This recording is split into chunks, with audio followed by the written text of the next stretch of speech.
At the Dulcimer Homecoming Weekend here on the campus of, partly on the campus of Hindman Settlement School and at the Troublesome Creek Instrument Factory here. It's a beautiful little location here and got a little hall set up to teach and perform in. And it's got a nice stage with some great background pictures, so historically significant to this area.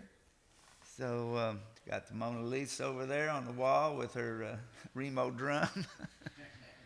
So we got a lot going on. We got another one coming in here, another young student. So that's good. And yeah, she teaches dulcimer over there at Cowan Creek.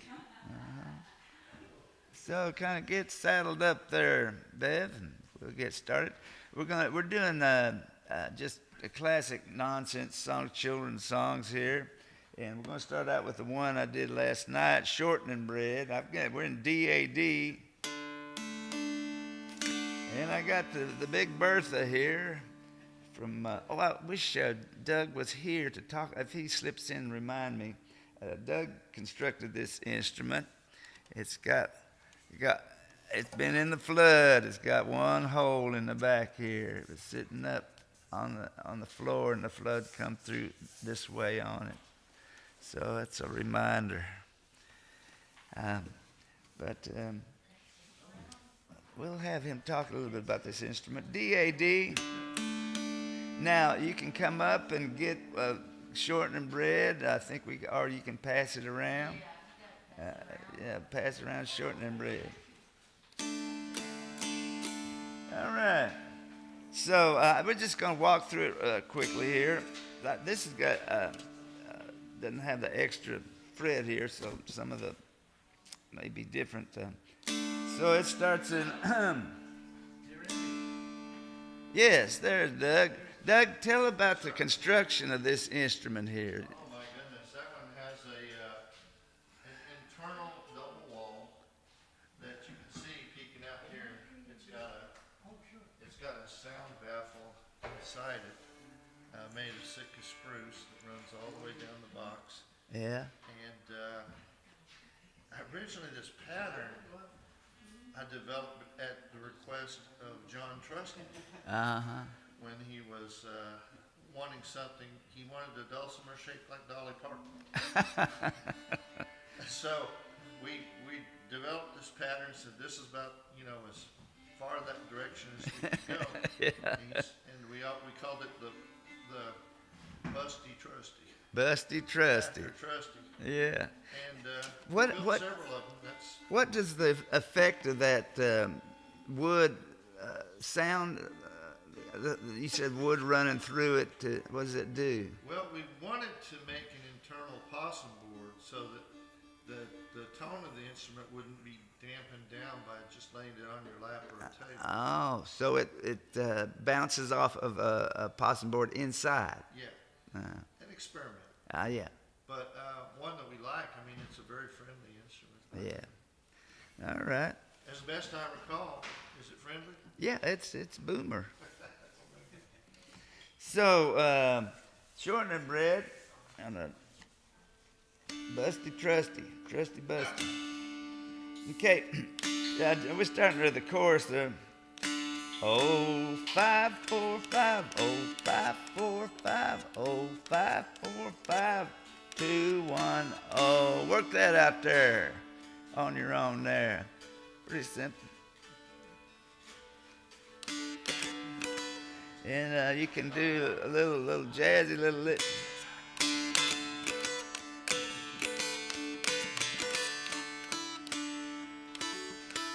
Or do that.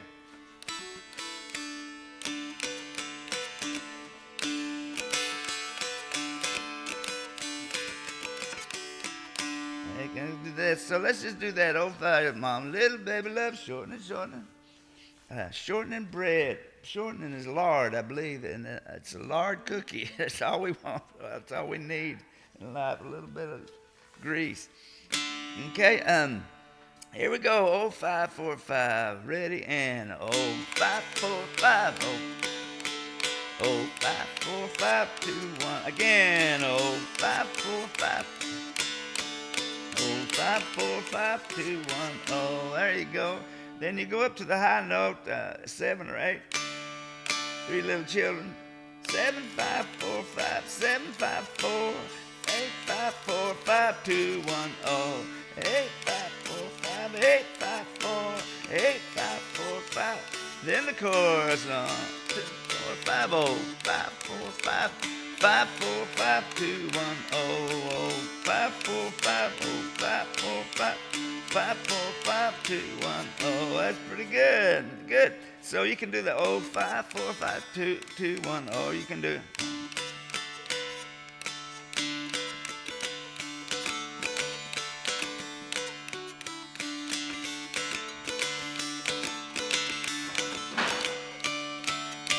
At the end.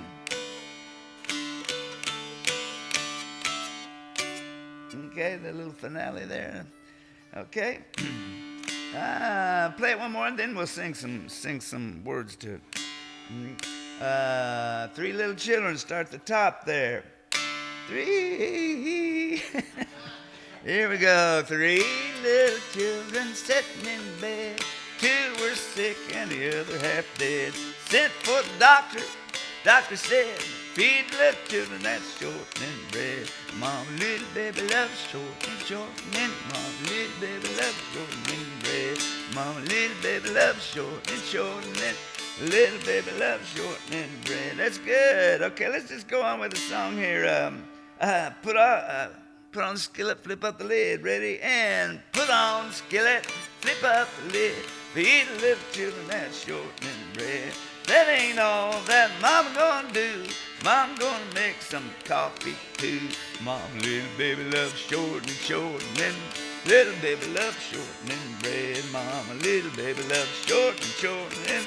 Little baby loves shortening bread. Just play it one time.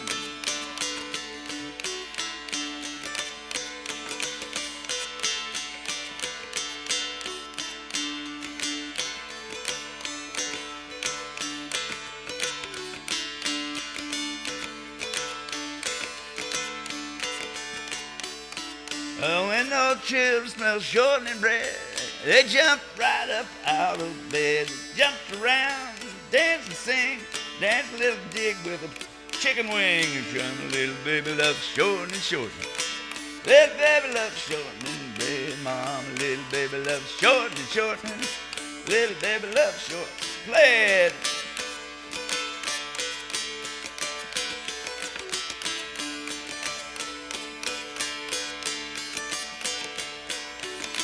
Hey, mama, little baby loves shortening. Oh, shortening bread. Mama, little baby loves shortening. Little baby loves first verse. 3 little children sitting in bed. 2 were sick, the other half dead. Sent for the doctor. Doctor said, feed the children that shortening bread. Mama, little baby loves shortening. Little baby loves shortening bread. Mama, little baby loves shortening. Take it out, mama, little baby loves short. Mama, little baby loves shortening bread. Mama, little baby loves shortening bread. All right, rock on, children, rock on. Okay. Well, that's pretty good. Let's look at one you don't hear so often. Look at chemo. Can we pass chemo around? Chemo. The chorus, chemo, Jenny Bojangles, me oh my old pretty periwinkle. Where'd you get that blue-eyed kitty cat? Sing some kitty, won't you cameo? I'll do that chorus again. Chemo, that's 4/4 high. Chemo, Jenny Bojangles, me oh my old pretty periwinkle. Where'd you get that blue-eyed kitty cat? Sing some kitty, won't you cameo? So look that up, the chorus part, and look over that for a little bit. It's going to 4/4. Let's see, what is it here? 4/4 8/8 5, 4, 2, 4, 1, 1, 1, 2, 1. So now on this on the sheet here, when I put the numbers up above, it's on the second string. So we're getting more and more complicated and more elaborate with the song. He's going to the second string there. So practically, when you see here's the first string, and then when it goes up here, it's on the second string. Oh, second string on 10. Huh? No, it's the second string 1 0. Second string 1 0. Let's see. So it's the second string. Here's 1 and 0. Okay. It's not 10 on the second string. All right. So look at that for a little bit.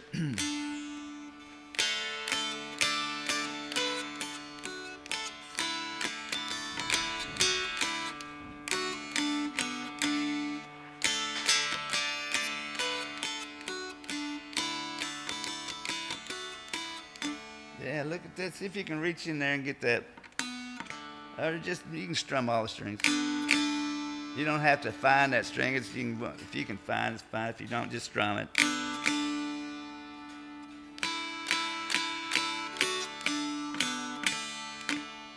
All right. I'll get it out front. Let's just do the chorus there. On the 4, ready, and 4, 4, 8, 8, 5, 4, 2, 4, 1, 1, 1, 1, 2, 0, 1, 0, 4, 4, 8, 8, 5, 4, 2, 0, 1, 1, 1, 1, 2, 1, 0. Try that again. 4, 4, high prayer, ready, and 4, 4, 8, 8, 5, 4, 2, 4, 1, 1, 1, 1, 2, 0, 1, 0, 4, 4, 8, 8, 5, 4, 2, 0, 1, 1, 1, 1, 2, 1, 0. One more time on the chorus, on the 4. Ready, and 4, 4, 8, 8, 5, 4, 2, 4, 1, 1, 1, 1, 2, 0, 1, 0, 4, 4, 8, 8, 5, 4, 2, 0, 1, 1, 1, 2, 1, 0. And I'll sing with it this time. Chemo, Camo, Jenny Bojangles. Ready, and chemo, Camo, Jenny Bojangles. Me, oh my, oh, pretty periwinkle. Where'd you get that blue-eyed kitty cat? Sing song, kitty, won't you cry me, oh. Try it again, here we go. Chemo, Camo, Jenny Bojangles. Me, my old pretty periwinkle. Where'd you get that blue-eyed kitty cat? Sing song, kitty, won't you? One more time. Chemo, Camo, Jenny Bojangles. Me, oh my, oh, pretty periwinkle. Where'd you get that blue-eyed kitty cat? Sing song, kitty, won't you cry me? Oh, sounds good. I'll try playing it like this so our people at home can see how it's played. All right. 2, 2. Now the top part, I'll just sing through it one time. Way over yonder, not far off, sing song, kitty, won't you cry me? Oh, jaybird died of the whooping, jaybird died of the whooping cough. Sing song, kitty, won't you cry me? Oh, I'll try that again. Way over yonder, 2, 2, 0, 0. Sing song, kitty, won't you cry me? Oh, 2, 2, 0, 0. Sing song, kitty, won't you cry me? Oh, I'll try that again on the numbers a little slower here. Ready, and 2, 2, 0, 0, 1, 0, 1, 0, 0, 1, 1, 2, 1, 1, 2, 2, 0, 0, 1, 0, 1, 0, 0, 1, 1, 2, 1, 0. One more time, 2 2s, 2 2s. Here we go. Ready, and 2 2 0. 1 oh 1 oh oh oh 1 1 2 1 1 2 2 oh oh 1 oh 1 oh 1 oh 1 1 2 1 oh. And I'll sing with it this time.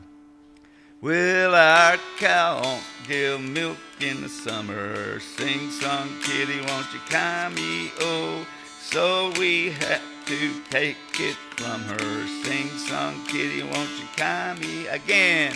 Our cow won't give milk in the summer. Sing song, kitty, won't you come me? Oh, so we have to take it from her. Sing song, kitty, won't you come me? Oh, good. Now the chorus on the fours, ready and chemo, camo, jingle, jangles, me, oh my, oh pretty periwinkle.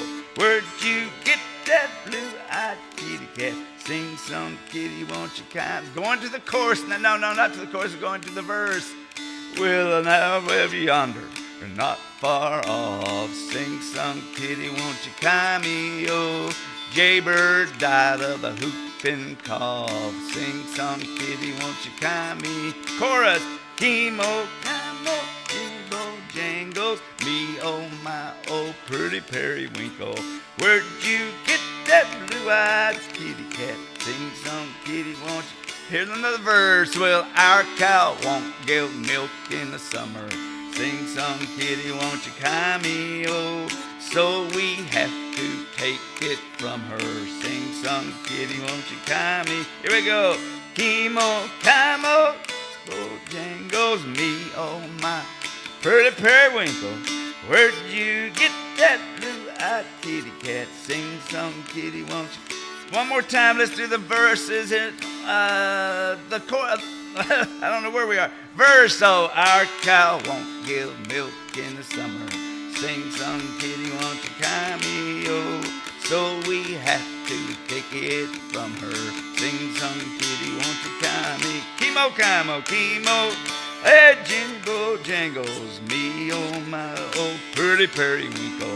Where'd you get that blue-eyed kitty cat? Sing song, kitty, on here in the verse now. Down over yonder and not far off. Sing song, kitty, won't you come me? Oh, jaybird died of a whooping cough. Sing song, kitty, won't you come? Chemo, camo, oh, camo, me, oh my, oh. Where'd you get that? Sing song, kitty, won't you? Verse now, two.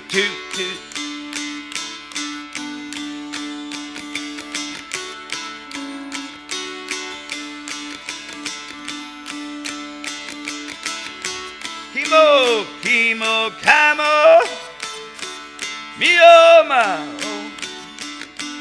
Where'd you get that? King's on kitty one. One more time, verse 2 2 oh oh 1 oh 1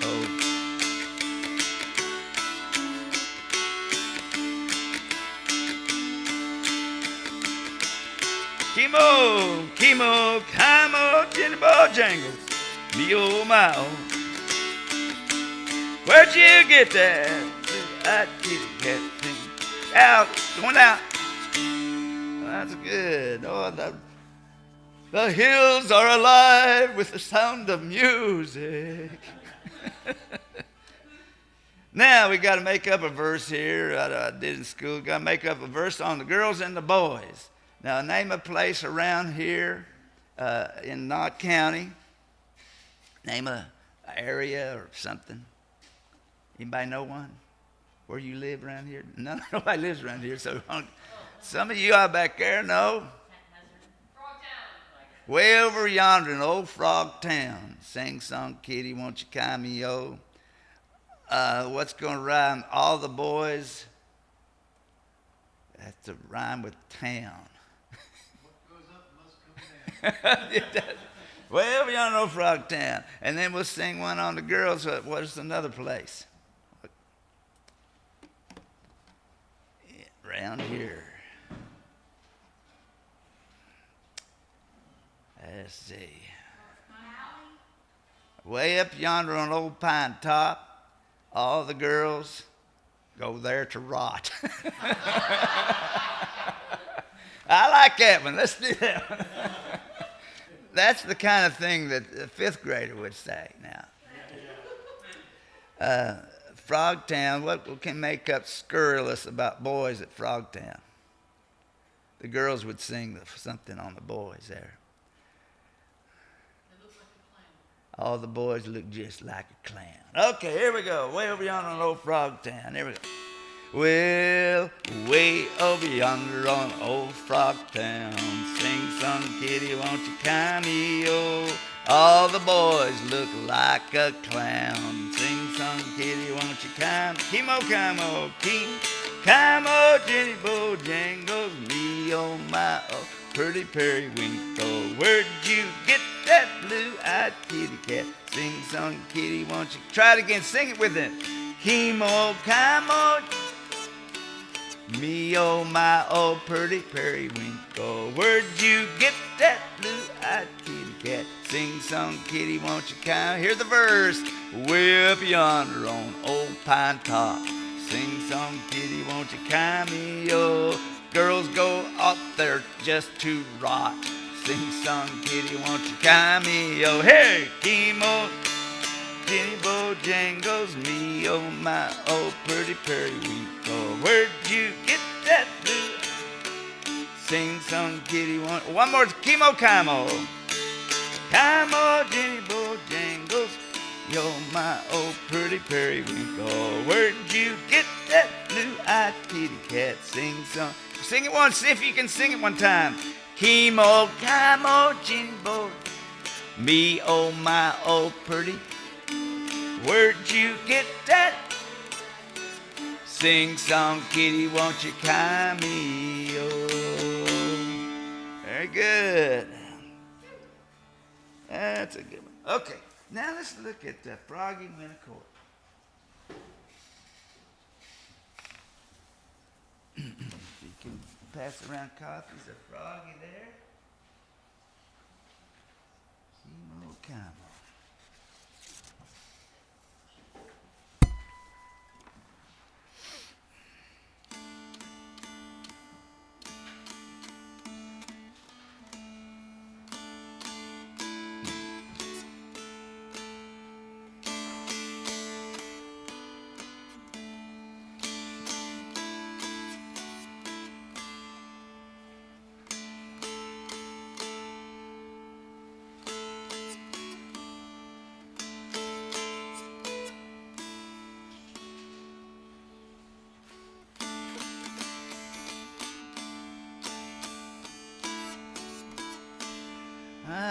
There is amazing similarity in these songs. So, it's one, one ride. Froggy went a courtin', he did ride. That's the way it goes. One, oh. Okay, then it goes up the scale. 1, 2, 4, 4. And then repeat that. 1,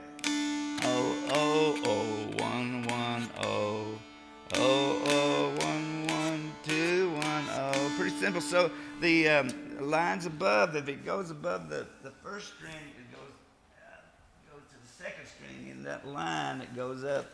This is on the first string. This is on the second string. Let's just sing that Froggy went a courtin', he did ride. Ready? And Froggy went a courtin', he did ride. Somebody met Campbell, sword and pistol by his side. Rink-tum-buddy Mitch Campbell. Okay, let's try that. Sword and pistol. He walked right up Miss Mouse's door. He walked right up to Miss Mouse's door. Rink-tum-buddy Mitch Campbell danced a little jig upon her floor. Rink-tum-buddy Mitch Campbell. All right, so go to the chorus there. Kimo, Kimo, Himo, himo, kimo, kamo, rowdy, rowdy, Ray. Rocks drop, periwinkle, flamadoodle, yellow booger, rocks drop by Mr. Gambo. So the chorus is Himo, himo, kimo, kamo, rowdy, rowdy, Ray. Gotta move up slow it down there. Rocks drop, periwinkle, flamadoodle, yellow booger, rocks drop by Mr. Gambo. Okay, see if you can follow along. I'll sing 40 verses, and by the end you may be able to get this song. Okay, Froggy went a-courting. Ready? Walk right, Miss Mousy. He put Miss Mousy upon his knee. Rocks dropped by Mr. Gambo. Said, Miss Mousy, will you marry me? Rocks dropped by Mr. Gambo. Himo, himo, kimo, kamo, rowdy, rowdy, Ray. Rocks drop, periwinkle, flamadoodle, yellow booger, rocks dropped by Mr. Gambo. Everybody, you gotta have to holler yellow booger. That's the only thing you have to do in this song, really. Okay. So when the yellow booger, just stop playing and enjoy the moment. Yellow booger. Okay, here we go. All right. Okay. You walk right, Miss. Oh yeah, we got Miss Mousy's turn to her grand entrance here. Without my Uncle Rat's consent, rocks dropped by Mr. Gambo. Well, I would marry the president. Now, who would, really? Who's going to marry the president? Out camo, Timo, camo, rowdy, rowdy, Ray. You ready? Rocks drop, periwinkle, flamadoodle. Rocks dropped by Mr. Gambo. You're missing out on the best part there. Okay. Oh, Uncle Rat laughed and shook his fat side. No, without my Uncle Rat's consent. Oh, who was it? She's like, I wouldn't marry the president. Uncle Rat laughed. Well, he shook his fat side. Okay. Uncle Rat laughed and shook his fat side. Rock dropped by Mr. Gambo. Think Miss Mousy would be a bride. Rocks dropped by Mr. Gambo. Kimo, himo, kimo, kamo, rowdy, rowdy, Ray. Rocks dropped, periwinkle, flamadoodle. Rocks dropped by Mr. Gambo. See, you have to do that ending. You have to do it. Rocks dropped by Mr. Gambo. That's all you need to do. Just holler yellow booger and just go 2, 1, 0, 1, 1, 2, 1, 0. Mikey hollered. He's running. He's a tech wizard, and he's playing the dulcimer and running tech at the same time. Okay, we got her married up. Oh, where will the wedding supper be? Oh, where will the wedding supper be? Rocks dropped by Mr. Gambo, way down yonder in a holler of a tree. Rocks dropped by Mr. Gambo. Kimo, kimo, kamo, mo, himo, rowdy, rowdy, Ray. Rocks dropped, periwinkle, flamadoodle. Rocks dropped by Mr. Gambo. Here we go. Well, the first come in was a little bitty flea. Rocks dropped by Mr. Gambo. Had a little fiddle up on his knee. Rocks dropped by Mr. Gambo. Kimo, himo, kimo, kamo, rowdy, rowdy, Ray. Rocks dropped, periwinkle, flamadoodle, yellow booger. Rocks dropped by Mr. Gambo. The next come in was a big old snake. Rocks dropped by Mr. Gambo. Called right up around the cape. Rocks dropped by Mr. Gambo. Kimo, himo, kimo, kamo, rowdy, rowdy, Ray. Rocks dropped, periwinkle, flamadoodle, yellow booger. Rocks dropped by Mr. Gambo. The next come in was a big old, I forgot. I'll start again. Oh, next come in, wait a minute, moose, I forgot. Oh, the next come in was a big old moose. Rock stopped by Mr. Gambo. He backed right in and cut one loose. Rock stopped by Mr. Gambo. Oh, hemo, camo, rowdy, rowdy. Hey. Rock.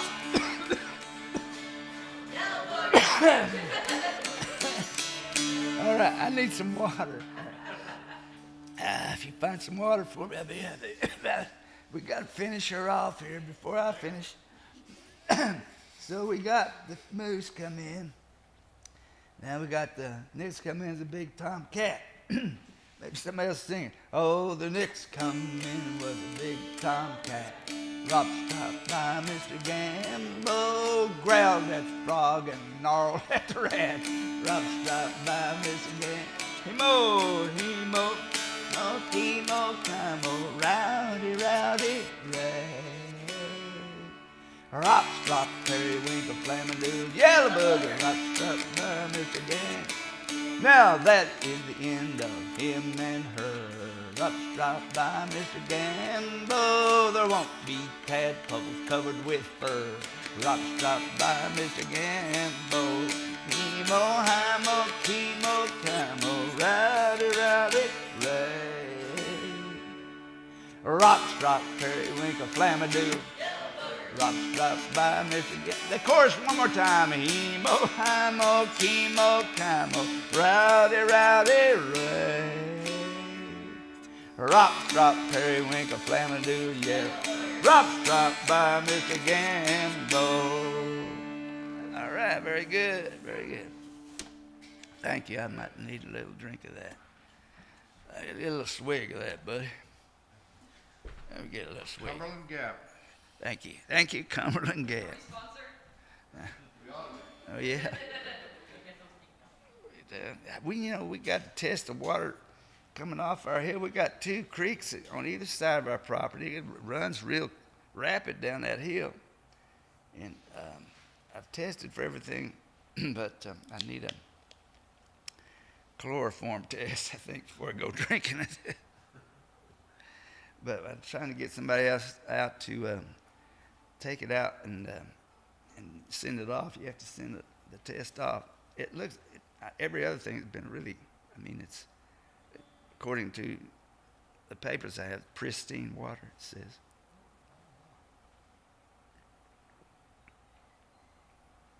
So I'd like to see, we need to catch it. We need to have a catchment for it, for the garden or something.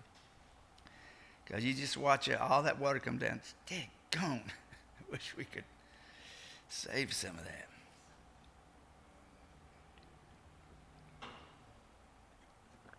And it's a switchback up that mountain.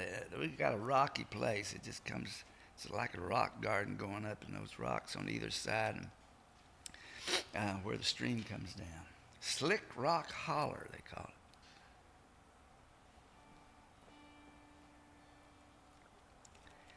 And we had that little Louisiana wood thrush come through. It likes water. It likes to be near water.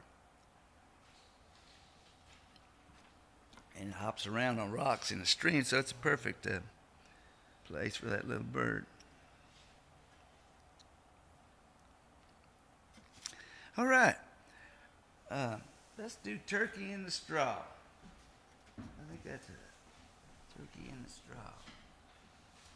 We got turkey out there.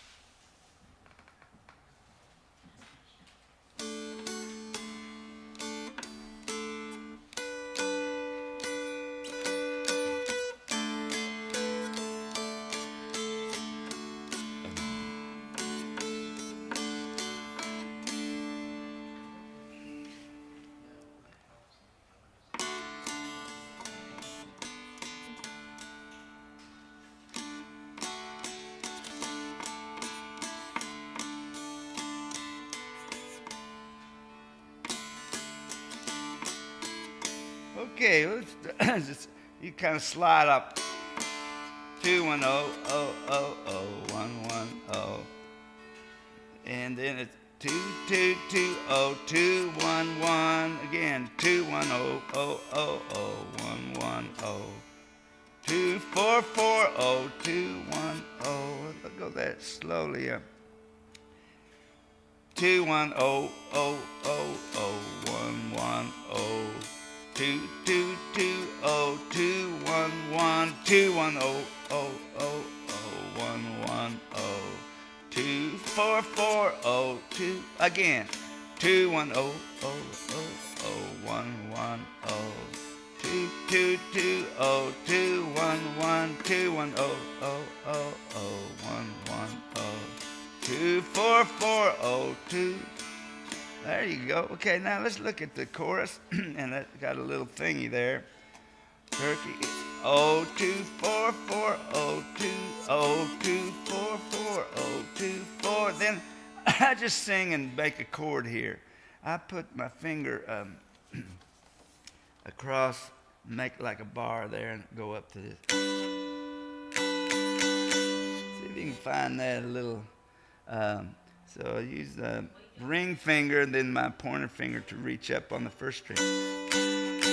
Can you hold them down there and reach them? Oh, and the middle finger. The middle finger or the ring finger, the middle finger is not on a string. So it's just another little chord here. I like this chord too, but we're not using it right now. So it's 0244 024 55555. Then 88442212440210. So that chorus again. 244402024. Ready to try it again. 02 up now. 0244024 5 and 884421 2440210. I'll try that again. 24440. Ready and 2440244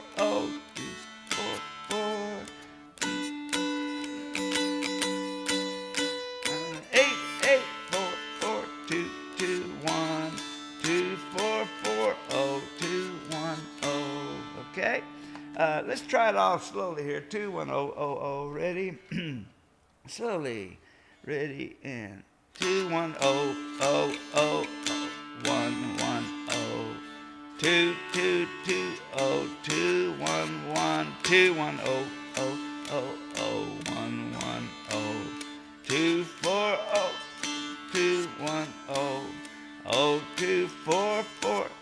210 Keep this 5 and 884422124402. All right, let's try it one more time, then we'll do some words with it. 210. Ready and 2100011 2220211 2100011 2440210. Here, 024 5 and 88442212 2440210. Okay, we'll try to sing a little bit with this song now.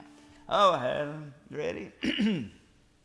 And I had a little chicken and she wouldn't lay an egg, so I poured water up and down her leg. Oh, the little chicken cried and the little chicken begged. The little chicken laid a hard-boiled egg. Turkey in the straw, turkey in the hay. Hey, hey, hey, oh, the bullfrog danced. The mother-in-law whistled up King Call. I hear another verse. Well, you ever been swimming?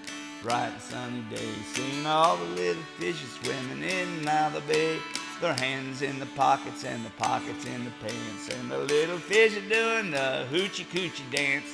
Turkey in the straw, turkey in the hay. Hey, hey, oh, the bullfrog dance with a mother-in-law. whistled up a tune called Turkey in Straw. Well, there was an old man, his name was Bill. He lived on top of a garbage hill. He never took a bath, and I guess he never will. Shoo! Dirty old Bill, turkey in straw. Oh, oh, turkey in the hay. Oh, the bullfrog danced with a mother-in-law, and the whistled up a tune called that verse again. There was an old man, his name was Bill. He lived on top of a garbage hill. He never took a bath, I guess he never will. Shoo! Dirty old Bill, turkey in the straw. Ha ha, turkey in the hay. Hey, hey, oh, the bullfrog with a mother-in-law. I whistled up a tune called Play It One Time.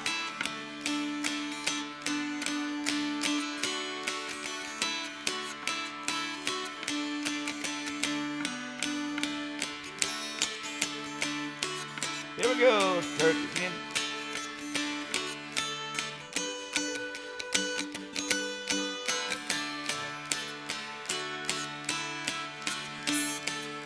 One more time. Well, this chicken, and she wouldn't let it. I poured hot water up and down her leg. The little chicken cried, the little chicken begged. The little chicken laid a heart. Hey, turkey in the straw, turkey in the hay. Oh, the bullfrog danced with the mother-in-law, and they whistled up a tune. Play that turkey in the straw, get 0-4. Oh, turkey in the straw, turkey in the hay. Take it out now. Oh, the bullfrog danced with the mother-in-law, and they whistled up a tune called Turkey in the Straw.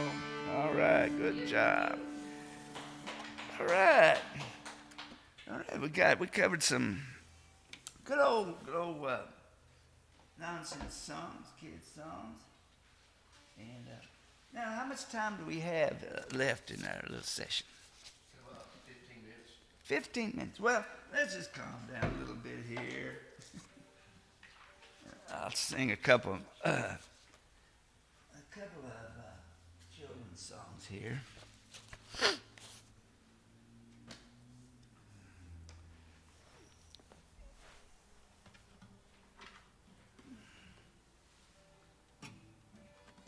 Let's see.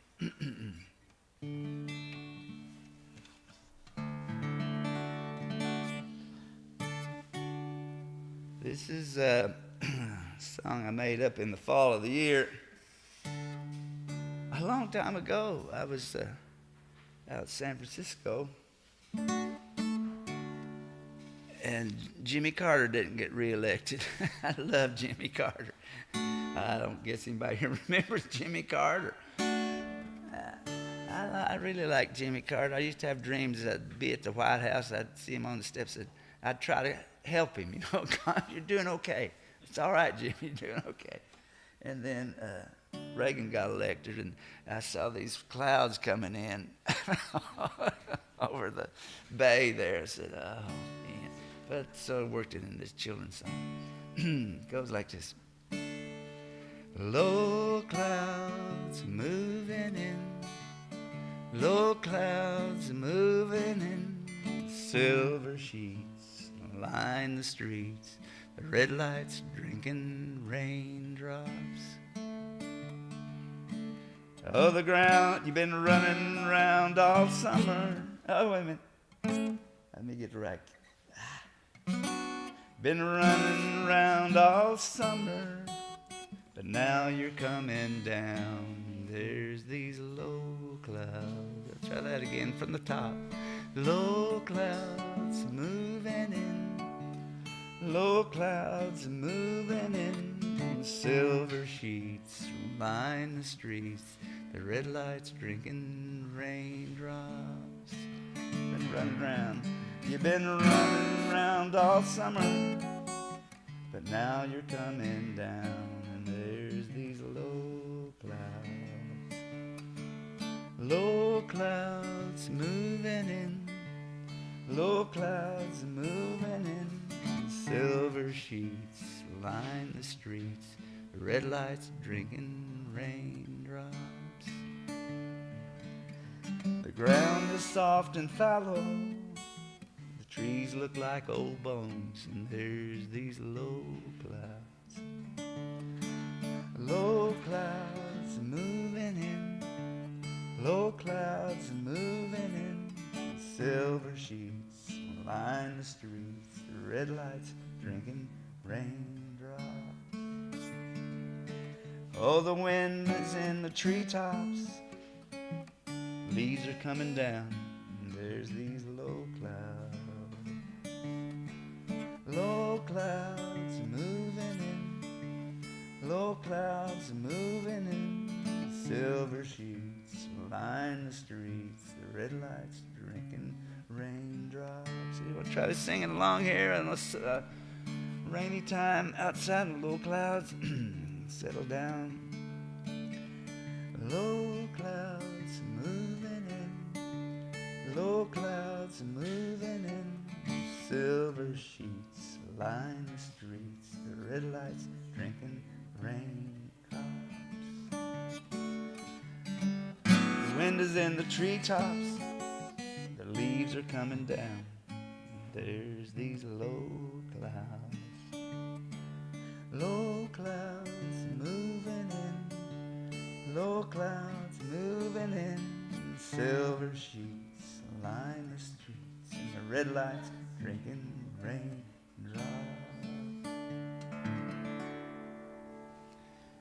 Low clouds. All right.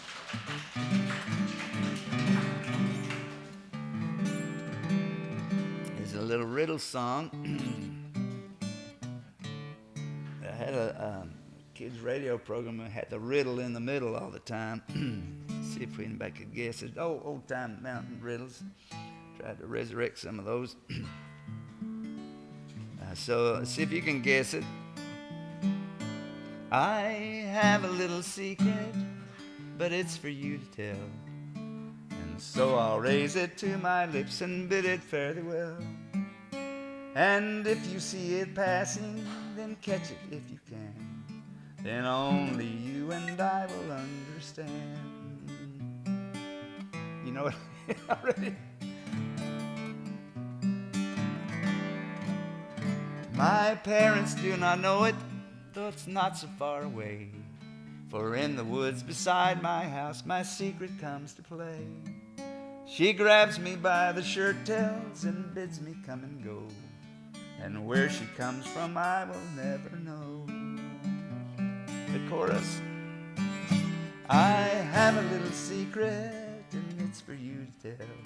And so I'll raise it to my lips and bid it fare thee well. And if you see it passing, then catch it if you can. Then only you and I will understand.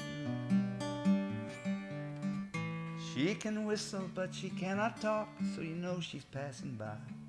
Sometimes she can cause a tear, but then she'll dry your eye. And when I go to sleep at night, and all my prayers are said, she raps upon the window pane and whispers round my head. I have a little secret, it's for you to tell. So I'll raise it to my lips and bid it fare thee well. And if you see it passing, then catch it if you can.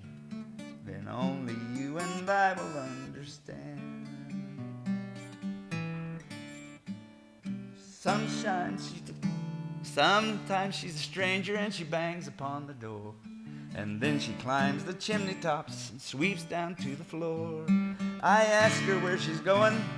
She says she never knows. To tell some other secrets, I suppose. I have a little secret, but it's for you to tell.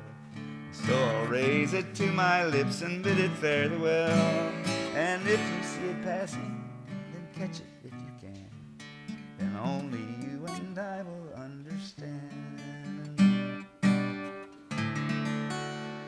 All right. Hey, what's the answer to the riddle? Well, you slipped in here right at the end, didn't you?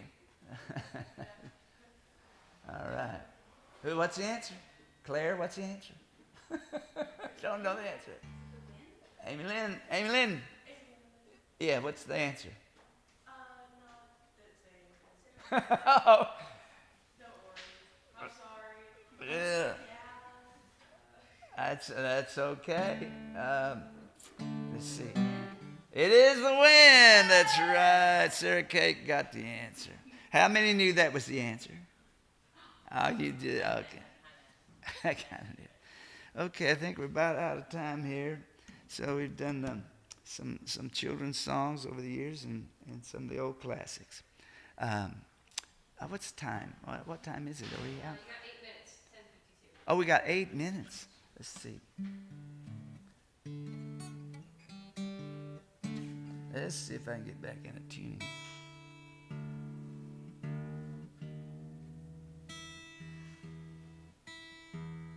An 8-minute song.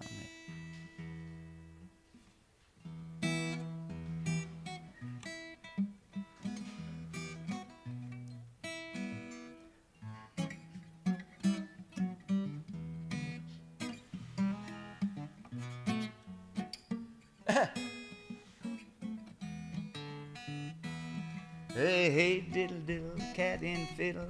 Cow jumped over the moon, and I'll be long gone from Kentucky. Be long gone. God, are we lucky to be leaving so clean and be gone like a submarine. Little Jack Horner sitting in the corner eating his pudding pie, and I'll be long gone from Kentucky. Be long gone. God, are we lucky to be leaving so clean and be gone like a submarine. Little Miss Muffet eating a tuffet, eating Rice Krispies, really stuffing it. Be long gone from Kentucky. Be long gone. God, are we lucky? Low keen be gone like a submarine. Let's see. What's another little nursery rhyme?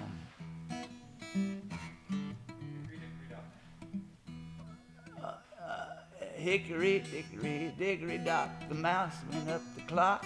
I'll be long gone from Kentucky, be long gone. God, are we lucky? Leaving so clean and be gone like a submarine. Hey, diddle, diddle, cat and fiddle, cow jumped over the moon. I'll be long gone from Kentucky, be long gone. God, are we lucky? Be leaving so clean and be gone like a submarine. Well, little Bo Peep lost her sheep and she doesn't know where to find them. And I'll be long gone from Kentucky, be long gone. God, are we lucky? Leaving so clean and be gone like a submarine. Let's see. Humpty Dumpty sat on a wall. Humpty Dumpty had a great fall. I'll be long gone from Kentucky, be long gone. God, are we lucky? Be leaving so clean, be gone like a submarine. Let's take a little break, everybody.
This is Fundamental Dulcimer Skills. So I want to guide you through my sort of beginner's workshop. So those of you who are newer, you can grab onto this, and those of you who are not newer, you can take what you want and let the rest of it go, or tuck it away for teaching later. So we're going to start with, I want to cover a few things: holding the instrument, good right hand technique, strumming hand technique, left hand technique, fretting hand technique. I want to work a little bit about your strumming technique, getting a nice fluid strum going. And then I'm going to teach you a couple tunes by ear. We may use the tablature as much or as little as we want. And then we're going to do some tuning by ear. But these are, I put this workshop together thinking about what are the things that I wish I had really worked on as a beginner that really got me going in the right direction. And looking back, I see things that I really could have spent some time on. So let's talk about holding the instrument. How do you hold the instrument? So what I tell folks, I want both feet flat on the floor, right? And if they're not, either you have a strap that allows it to dangle off your back, right? Or have elevate your feet. When I teach kids, I always make sure that their feet are flat, and that means sometimes they have to get a shorter chair or something to put underneath their chair. So basically, you don't want to see this. I don't want to see people playing like this, because that means it feels like they're about to lose their instrument. I don't want them to feel like they're about to lose their instrument. So either I like to use a strap or like those shelf liner sticky stuff. Notice that I've got the third fret kind of over my knee. So shift your instrument to where your third fret is over your knee. For most of y'all, that means shifting your instrument to the left a little bit. Shifting the instrument to the left. And I'm strumming right about here in the first third of the strumming hollow, maybe over the last few frets, maybe just the last couple frets. What I don't want to see is I don't want beginners, when I see people strum, I don't want you to exclusively strum right here all the time. Okay, without considering that choice. Okay, so I want your home base to be right about somewhere here. And the cool thing about the dulcimer is that, between this point, listen to this. Listen how, if I strum over the strumming hollow, I've got this nice brightness. It's, real kind of guitar-like. But then if I shift over here, it gets a little warmer and softer. So in between those two points, you can get a lot of variation. And Claire was noticing this yesterday. She's very observant. She noticed that Don, our friend Don Petty, who's stepped out today, he moves around to sort of emphasize the different sounds, right? So I like to think about finding the sweet spot on your instrument. And the sweet spot for me is like the first third of the strumming hollow. See if you can find that sweet spot on your instrument.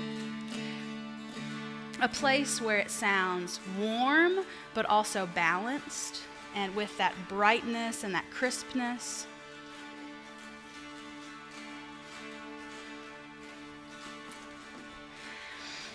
Another thing that, one reason you don't want to strum in the middle of your dulcimer all the time is because, do this with me, take your pinchy fingers and grab your string over, pinch it between your fingers, maybe around the 5th fret.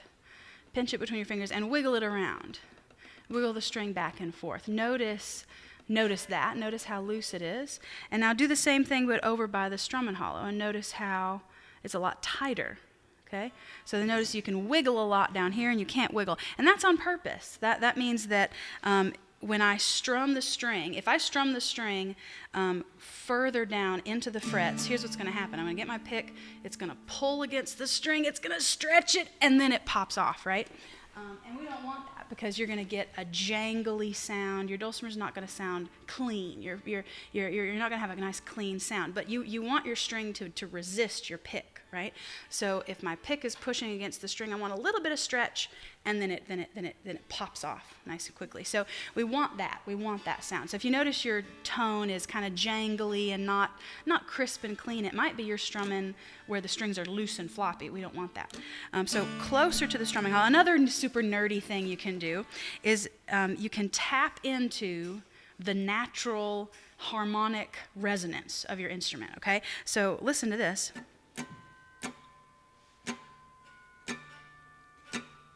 Do you hear the harmonic? That harmonic is happening where there's no frets. Look at my index finger. There's no frets where that harmonic is. That's the sweet spot on your instrument. If you can find where that harmonic is, where there's no frets, that is a good guide. And for me, it's like right at the beginning of that strumming hollow. It's like right here.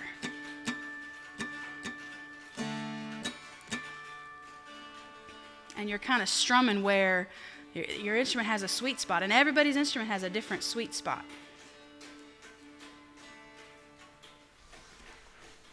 Yeah. So let's talk about a nice strumming posture.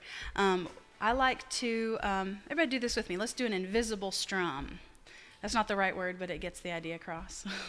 So an invisible strum, my hand is falling away from my elbow, right? Gravity is helping me. I don't want to see your wrist do a lot of work. I don't want to see this. I want to see this, right? I want to see nice fluid movement. I also tilt my instrument kind of away from me. You don't have to do this. If you have a strap, that you can do that. But one reason I do tilt my instrument away from me is I'm strumming down towards the floor. I'm just dropping my hand, right? That feels good. So an invisible strum. Let's do that. A 1, 2, 3, 4. A 1, 2, 3, 4, and an out. Think about this. I want you to approach from a distance and follow through. Your strum should be big. I want to see that strum from space. Okay? So your strum should not start at the first string. Your strum starts back here. Okay? So think about swinging a baseball bat. You rear back and you pop it, right? So nice fluid strum. You approach from a distance and follow through. So let's you can mute the strings, relax your fingers and plop it on the fretboard. You're going to get this sound. Yeah, just so we can think. So now let's do an invisible strum without touching the strings yet. A 1, 2, 3, 4, and an out. I want you to strum on the 1, and everything else is invisible. I'll do it. 1, 2, 3, 4. 1, 2, 3, 4, and a 1, 2, 3, 4, and a 1, and 2, and 3, and 4, and a 1, and 2. Strum on 1 and 3.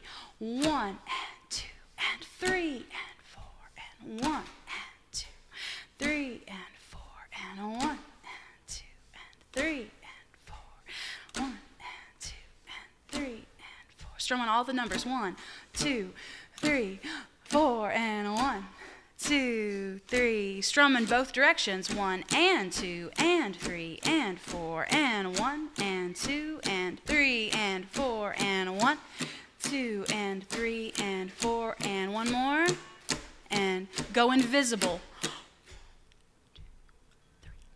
4 and a 1, 2 and 3 and 4 and a 1 and 2 and 3. Just 1 and 2 and 3 and 4 and a 1 and 2, 3 and 4 and a 1 and 2 and 3. You're playing whole notes. 1 and 2 and 3 and 4. 1 and 3, 1 and 2, 3 and 4 and a 1 and 2, 3 and you're playing half notes. 1 and 2 and 3 and 4. 1 and 2 and 3. Plus strum all numbers. 1, 2, 3. These are quarter notes. 1, 2, 3, 4. A 1, 2, 3. Numbers and ands. 1 and 2 and 3 and you're playing eighth notes. 1 and 2 and 3 and 4 and out, in, out, in, out, in. Or you might be an in strummer. You might be going in, out, in, out, in, out. Either one's fine. A 1 and 2 and 3 and stop. Nice. So think about this. You know, what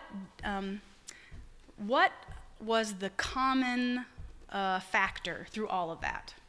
I'm doing it right now. I'm just moving, right? My hand's always moving, whether I hit the strings or not. Okay? And that's a great fundamental skill to get into, because I can always let's see, I can always add more sounds, but the first step to doing that is being in motion, okay? The first step is just being in motion, getting that right hand going and feeling it in your body. So this sort of resource I put together, pendulum strumming practice. The word pendulum, I think of the strumming hand as like the pendulum of a grandfather clock, right? I'm swinging back and forth gently and slowly and regularly, unless you don't wind it, I guess. A nicely, freshly wound. And this is what this is essentially turning your strumming hand into your metronome. You've turned your strumming hand into your timekeeper. All right, let's do this. Let's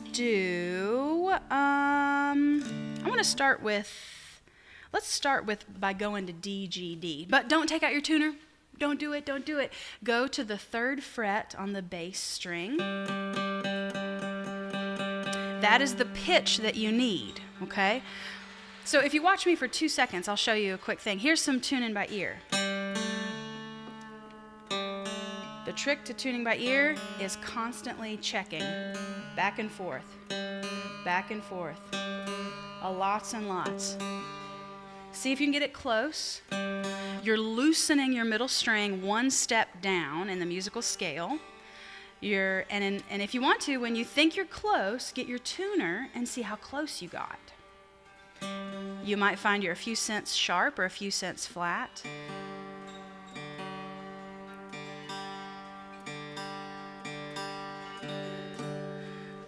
Who got really close? Diane got really close. How close were you? You were on it. That's because you've been playing for years and years. Your ear is trained. That's the thing about tuning by ear. It's really close. Yeah, super close. That's the thing about tuning by ear. It's not something that it's not that you have a bucket of musical ability that you were born with and that's all you ever get. It's a muscle that you can develop. I know that I can tune better by ear now than I could 10 years ago, than I could 20 years ago.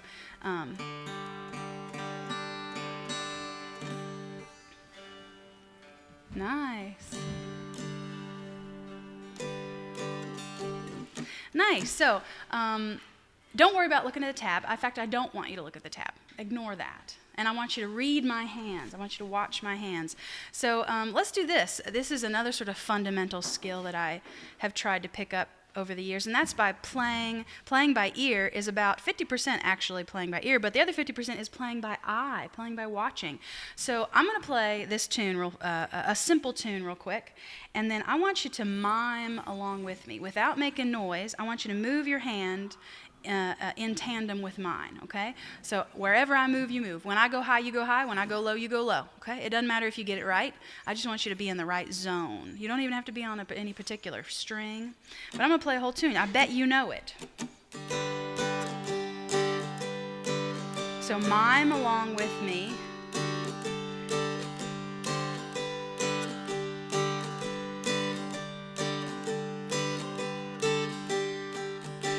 Mime along with me.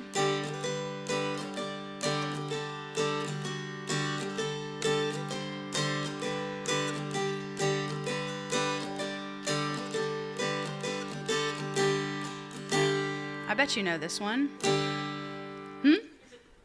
It's not. It's similar to Bluebird. It's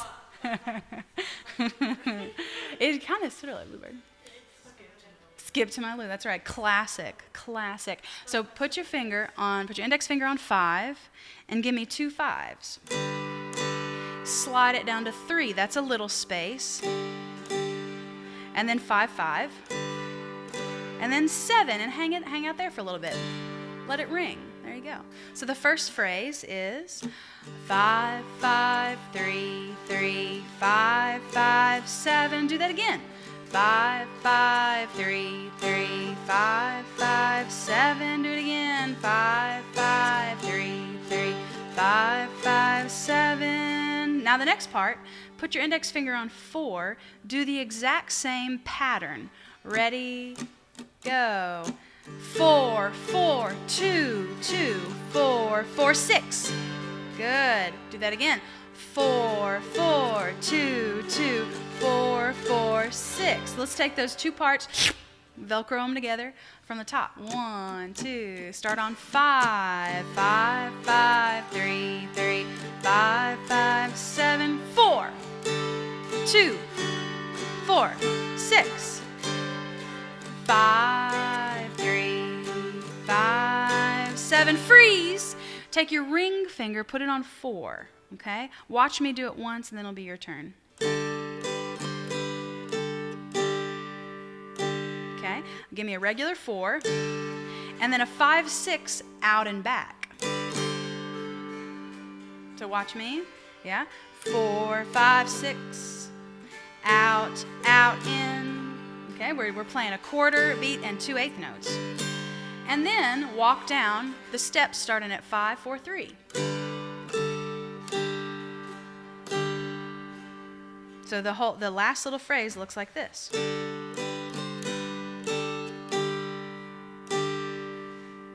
Let's try it. 1, 2, ring on 4, 4, 5, 6, 5, 4, 3, 3. Do it again. 4, 5, 6, 5, 4, 3. One more time. Nice. Let's do the whole thing.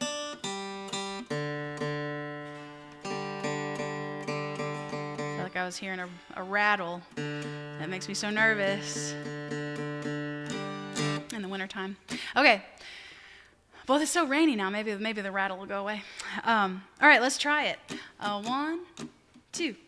1, 2. Ready, go. 5, 5, 3, 3, 5, 5, 7, 4.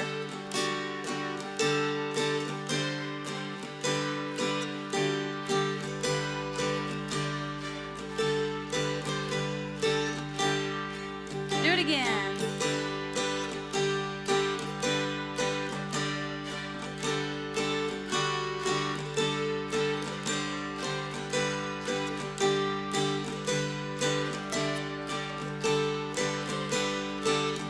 And pause here. So another skill that's it's equally cool to add strums to a song. It's also cool to take strums away. So how do we make space in a song? So what we've been doing, and we've fallen into the very dulcimer thing that we do. Bum diddy bum diddy bum diddy bum diddy bum diddy bum diddy bum. Let's experiment with this.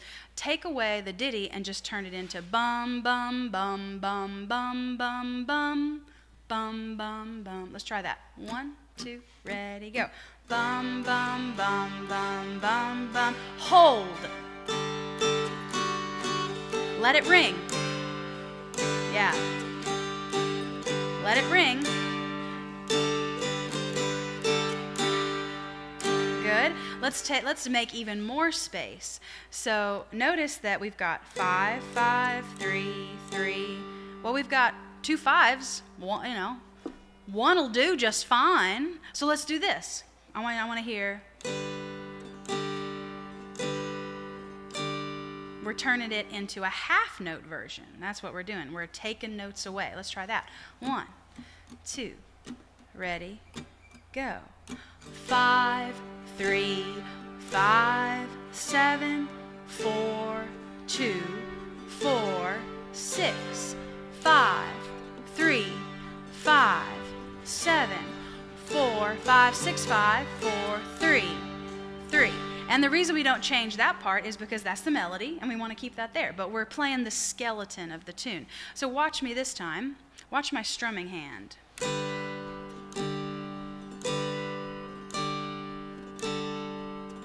What am I doing?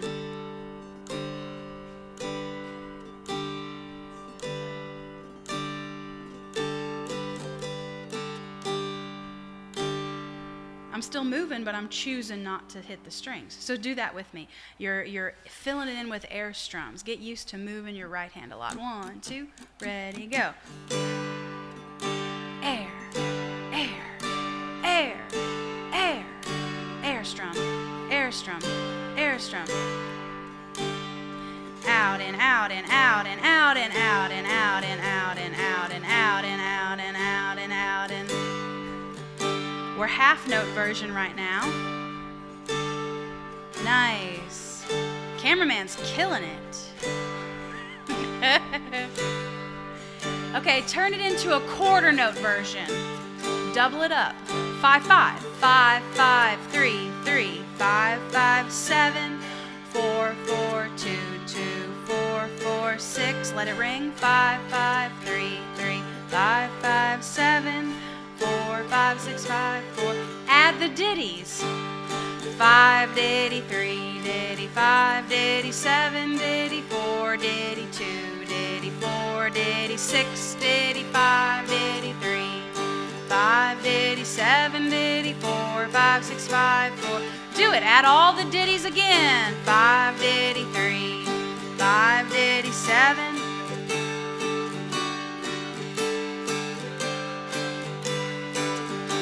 Let's turn it back into the half note version. Lots of space, half notes. Yeah. Not the quarter note version, the half note version. Air, air, air. Nice.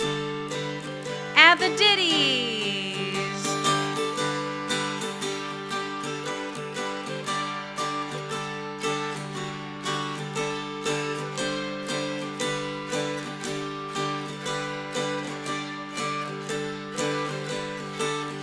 And pause here.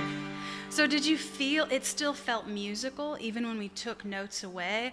We were still playing music, there was just more space. And I think that's really powerful to take some of that dittiness out sometimes, right? Because we don't want to, this is a lot all the time. And sometimes we lose the integrity of the melody, right? Let's see, what else I want to show you. Okay, cool. Let's do a little Sourwood Mountain. We're going to do Sourwood Mountain. There's tablature for it, but don't look at it. Don't look at it. Don't look at it. This is for you for later. I can look at it, but you can't look at it.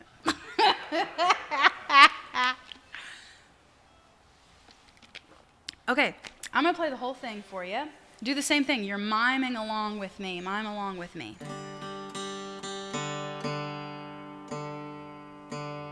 My dulcimer's making some weird noise. Maybe I'm just going crazy. I think I'm going crazy. Okay, here's the whole thing.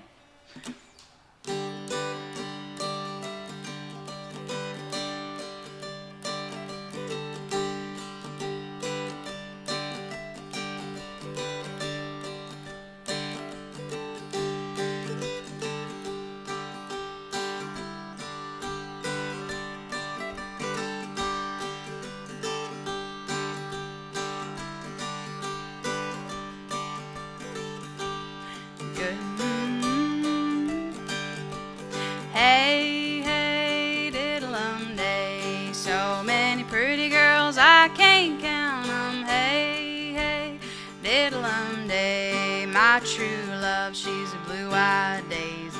Hey, hey, diddle-um day, if I don't get her, I'll go crazy. Hey, diddle-um day. Mime along with me. Play by eye. Don't make any noise. When my hand goes up, your hand goes up.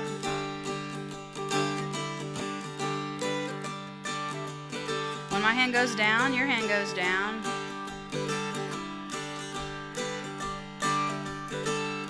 Let's give her a try, okay? The first phrase, play this with me. 3, 5, 7, ditty. And in Sarah Kate's secret code, when I say a number and then ditty, that means strum that number as a quarter beat and then stay there and give me a ditty. So I'll say 3, 5, 7, ditty. That's what that means, okay? Let's try that. 3, 5, 7, ditty. Yeah, that's it. And I'm using my ring. I'm starting with my ring. And I will, what am I doing? I'm probably going ring, index, and then slide into 7. You can do that.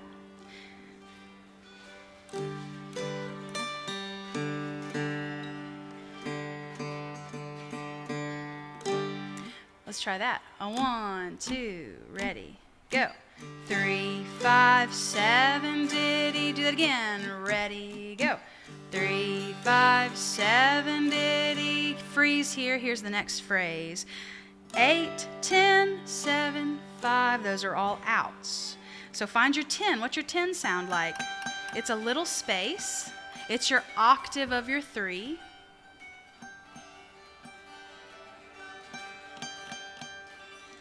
And your 8 is right up above 7. Ba-da, ba-ba. Can I hear 8, 10, 7, 5? I'm using my middle index. Ring, ring is what I'm doing. Ba-da, ba-da. 8, 10, 7, 5. Close. 8, 10, 7 is the dot. And then 5 is the other dot. You got it. Nice. Cool. Let's Velcro those two parts together. So far we have this. My turn. Do that. A 1, 2, ready, go. 3, 5, 7, diddy. 8, 10, 7, 5. 1, 2, do it again. 3, 5, 7, diddy. 8, 10, 7, 5. Ready again. 3, 5, 7, diddy. 8, 10, 7, 5. 1, 2. Last time. 3, 5, 7, diddy. 8, 10, 7, 5. Nice. Now you're going to go back to 7. You're going to hang out there for a long time. I'm going to go 7, diddy, 7, and then 7, 8. Out and back. Okay? 7, diddy, 7. Ba-da. Out in.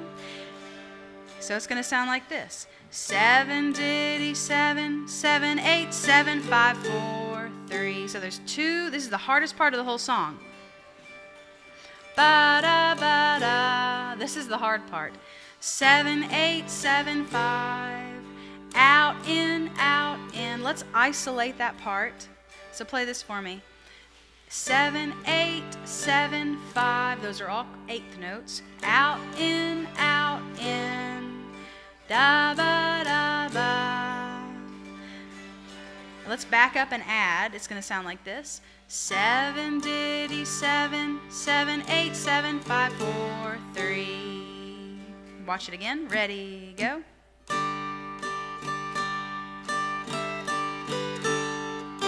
Land on a 3. It doesn't matter if you mess up in between there. Just land on a 3. That's the most important part.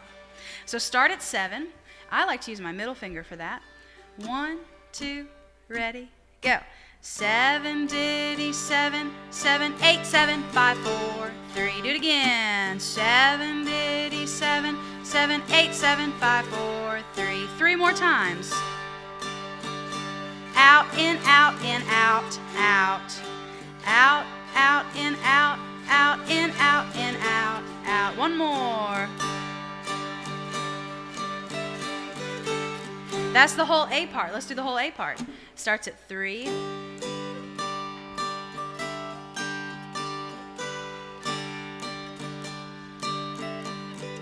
That's you. A 1, 2, ready, go. 3, 5, 7, diddy, 8, 10, 7, 5, 7, diddy, 7. Out, in, out, in, out, out. Do it again.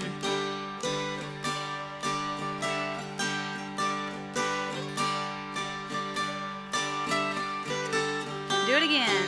3, 5, 7, diddy, 8, 10, 7, 5, 7. Hang out here. 7, 8, 7. Do it again. We're going to loop it.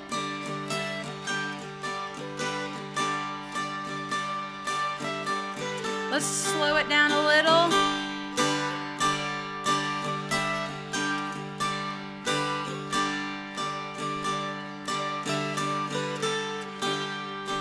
Three, 5, 7, out, in, out. 7, diddy, 7, out, in, out, out.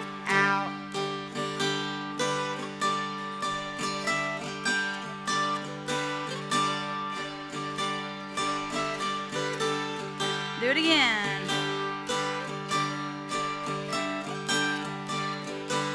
Seven. Out, in, out, out. 2 more.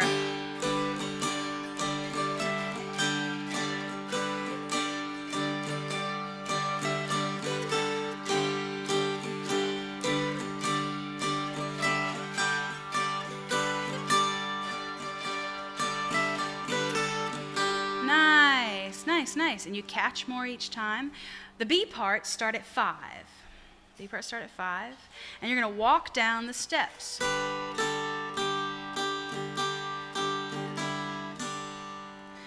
5, 4, 3, diddy, 3, diddy, 1, oh, 1, 2, do it with me. 5, 4, 3, diddy, 3, diddy, 1, oh, ready again. 5, 4, 3, diddy, 3, diddy, 1, oh, ready, go.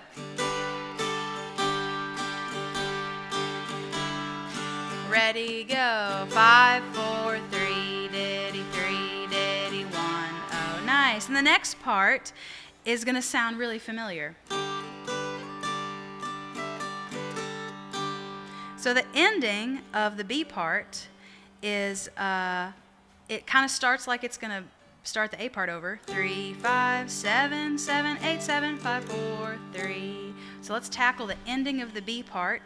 Play 3, 5, 7, 7, 8, 7, 5, 4, 3. So it takes the beginning and the end of the A part at the very end. 3, 5, 7, 7, 8, 7, 5, 4, 3. Out, out, out, out, in, out, out again. 3, 5, 7, 7, 8, 7, 5, 4, 3. Good. Let's back up, add it to the rest of the B part. So I'm starting at 5, walking down the steps. If you want to listen to it first, you can. 5, 4, 3, diddy, 3, diddy, 1, oh. 3, 5, 7, 7, 8, 7, 5, 4, 3. Let's try it with me. 1, 2, ready, go. 5, 4, 3, diddy, 3, diddy, 1, oh. 3, 5, 7, 7, 8, 7, 5, 4, 3. Do it again. 1, 0, 3, 5, 7, 7, 8, 7, 5, 4, 3. 5, 4, 3. 3, diddy, 1, 0, 3, 5, 7, 7, 8, 7, 5, 4, 3. 5, 4, 3.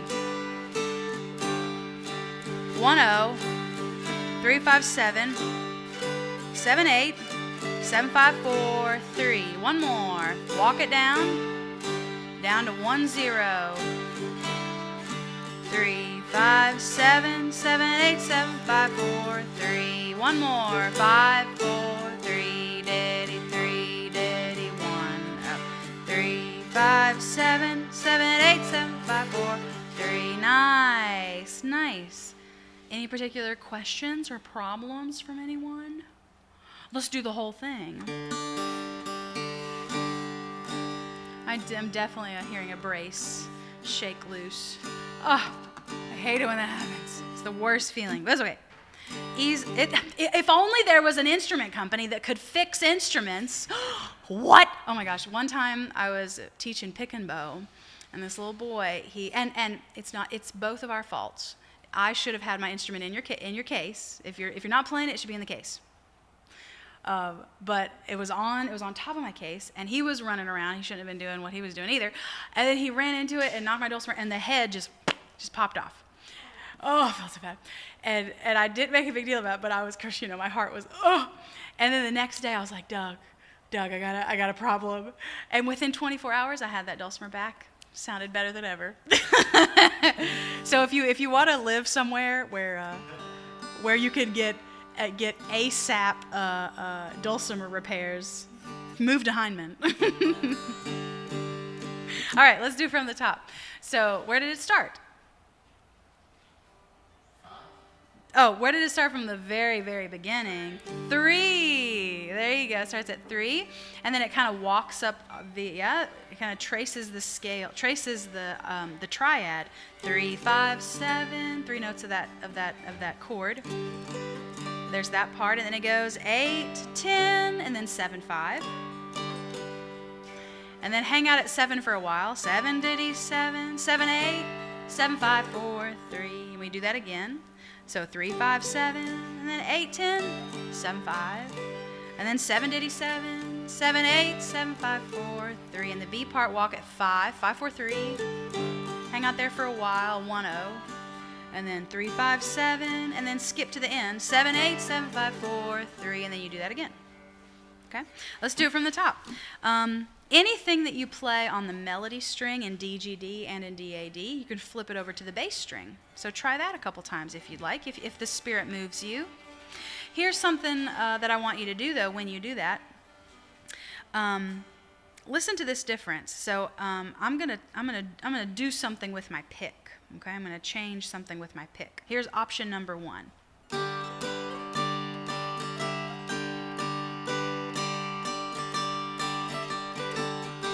Here's option 2.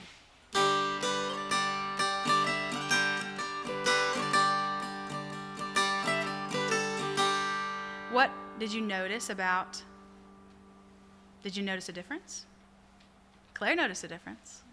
So what did I do? Did you notice? So what I'm doing is I'm taking my pick and I'm tilting my pick backwards a little bit, kind of towards the tip is forward, and the head of the pick, the wide part, is kind of backwards. So what I'm doing is I'm emphasizing the melody string. Okay, so what I'm doing is I'm controlling the drone. I'm reining in the drone. I like the drone. I want it, but especially sometimes, and also I do this because my dulcimer is really bass heavy. So if I want to bring out the melody string, I lean back with my pick and I kind of strum. Think about strumming towards the ceiling. I'm strumming towards the ceiling. And I emphasize the melody string. Now, the opposite is true if I want to play on the bass string. I'm gonna angle my pick away from me. I'm leaning towards the pick. I'm strumming towards the ground. Am I still strumming all 3 strings? Yes, I'm still strumming all 3 strings, but the majority of the pressure is exerted on whichever string I'm leaning towards. So I can lean backwards to emphasize, catch the melody string, right? Or I'm leaning forward to catch the bass string, okay? So and this is nice if you want to, little simple things like that really make a difference. So if I'm emphasizing the melody string, I emphasize the bass string.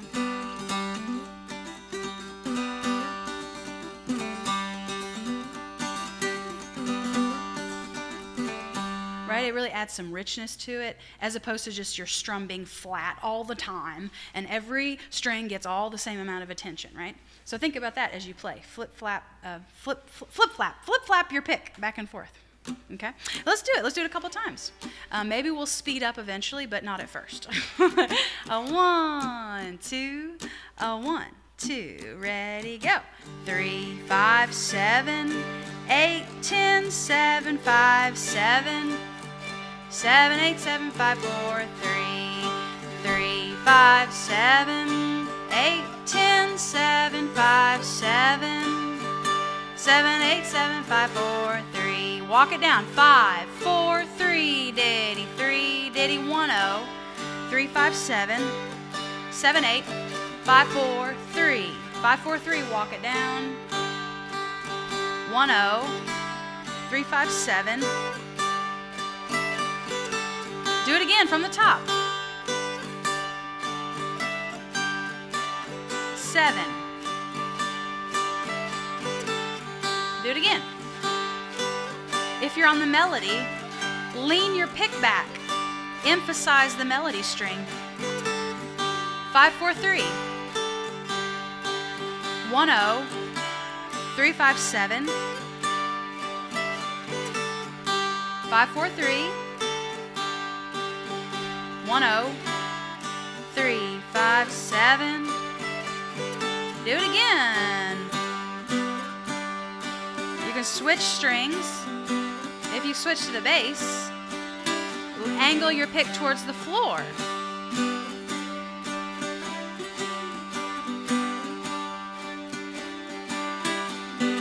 Five, four, three.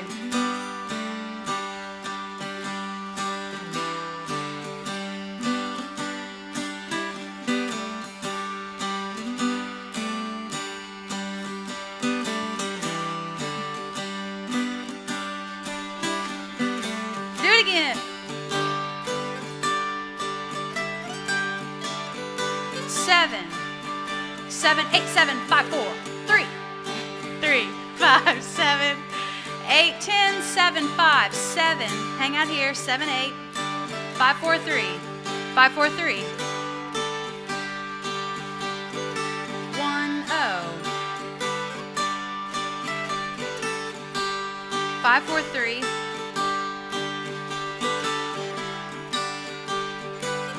Take a pause. Listen to the B part. I'll show you a variation if you're in a more advanced folks. You wanna do something cool.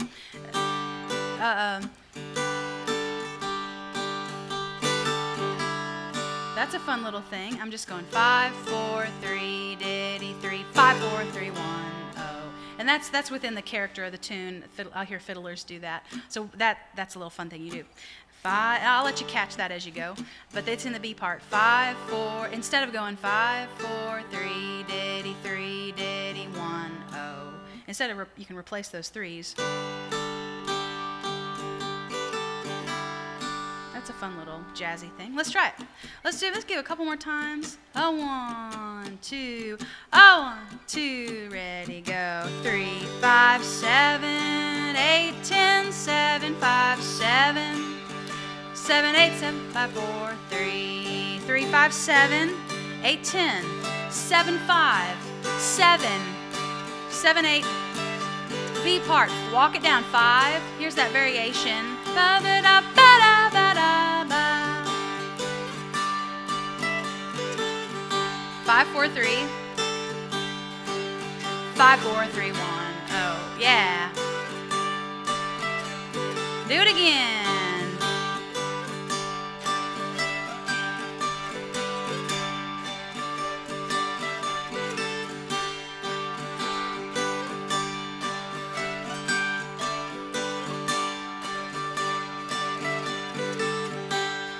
5, 4, 3, diddy 3, ba da ba da ba ba da. Walk it down. Here's that variation. One more time.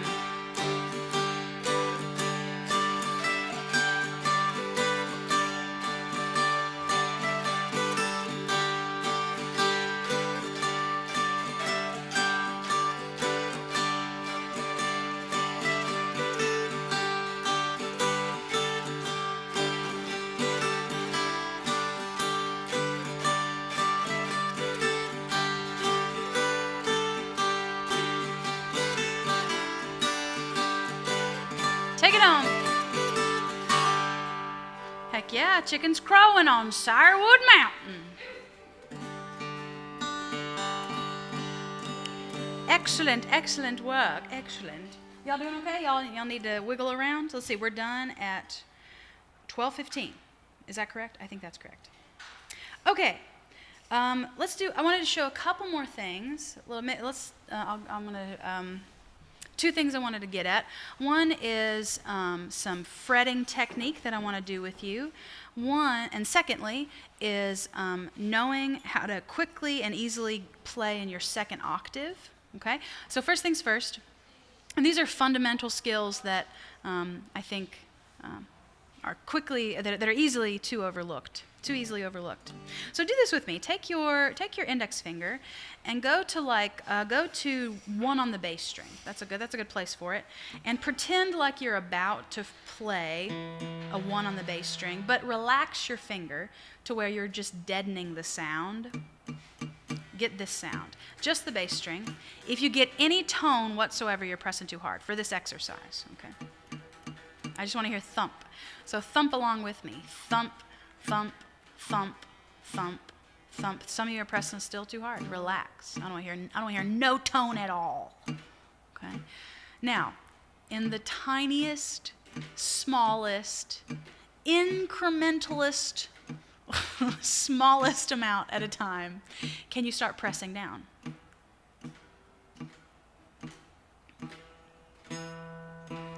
And stop when you think you get a good sound. Don't press any harder.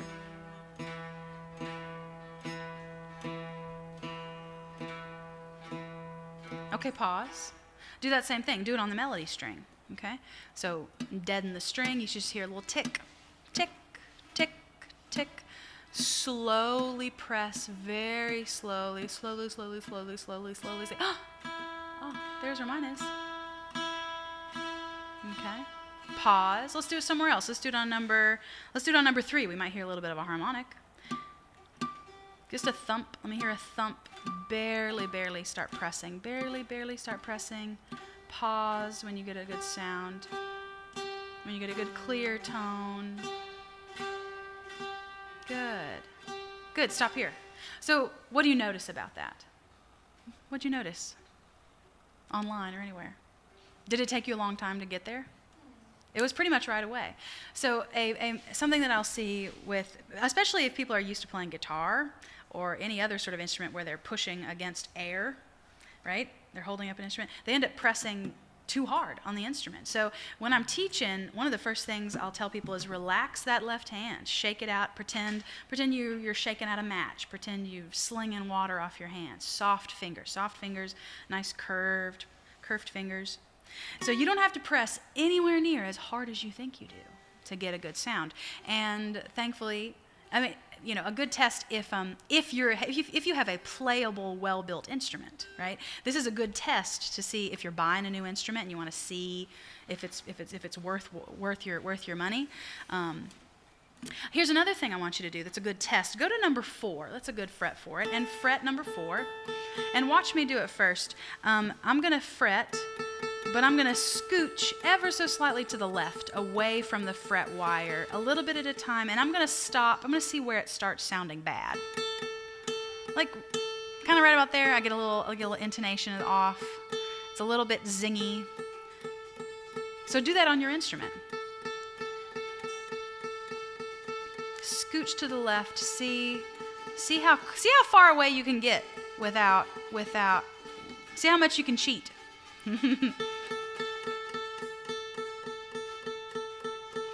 So my dulcimer teacher, June, did you know June? I bet you knew June. Did you know June, Bill? Anyway, yeah, you know June. So I just saw her 2 weekends ago. She taught me that there should be enough space between your finger and the fret wire for a fat ant to crawl through. A fat ant. What would a fat ant be like? Not your relative, but the insect, right? Okay. So the goal is for you to be snuggled up right next to the fret wire. That's the goal every time. But sometimes you might need to cheat. Okay. Let's say if you have a stretch. Let's say there's a chord you want to play, like a 104. Or in DAD, that would work. But 104, that's a big stretch for some people. You can snuggle up on the 1, and then the thumb can be cheated a little bit. You don't have to be right on top of it, okay? So that's something to know about your instrument. Is your instrument picky or not? Does it have to be right next to the fret wire, or do you have a little bit of wiggle room? Some instruments are more picky than others, and it doesn't mean it's a bad instrument at all. It just means that's just a quality of that instrument. So don't press too hard. Think about where on the fret spacing you're landing. Let's do this. Let's tune back to DAD.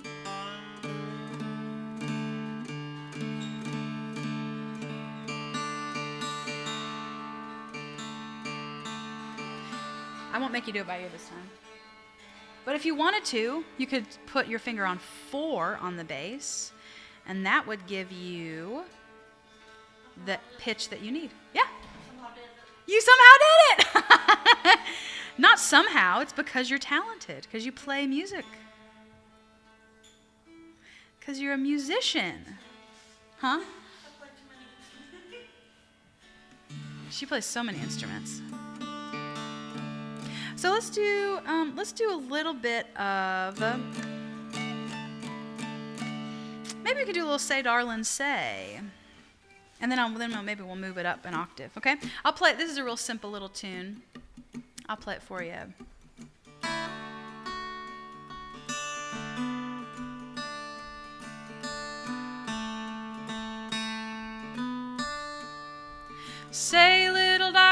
won't you marry me? Live in the holler 'neath the old oak tree. Say, darling, say, the old oak tree will make our home, nevermore this world to roam. Say, darling, say.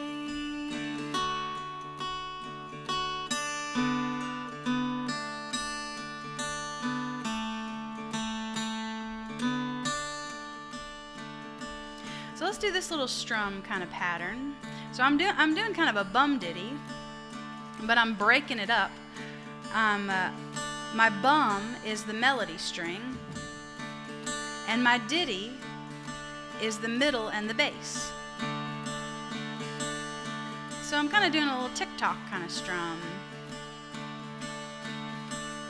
Bass, melody, melody, melody. And I like doing this because it breaks up your pattern.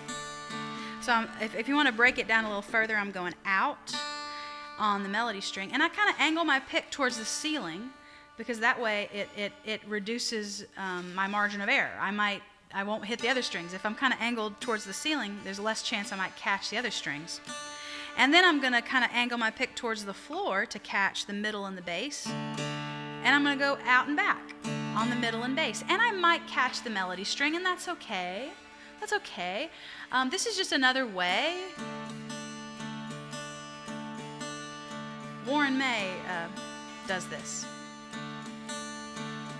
He showed me this in his shop. He didn't know me from Adam, and he was like, "Do you know how to play?" And I was like, "Yeah, a little bit." And he was like, I'll show you. And I learned something new. Melody, middle bass, melody, middle bass.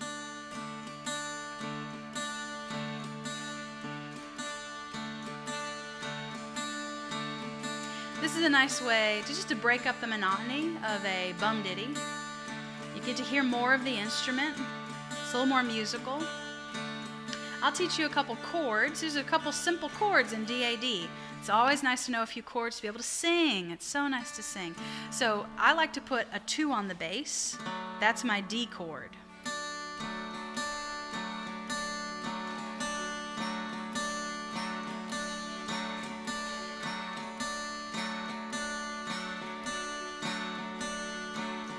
Nice. And then I take that same finger, whatever it is, and slide it up to 3 on the bass. And look down at your hand. If your index finger is 3 on the bass, your ring finger is floating right above where it needs to be. It's floating right above 1 on the middle string. 1 on the middle string. That's a G chord.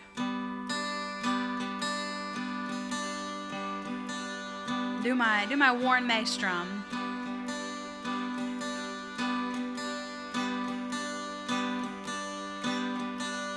Go back to D.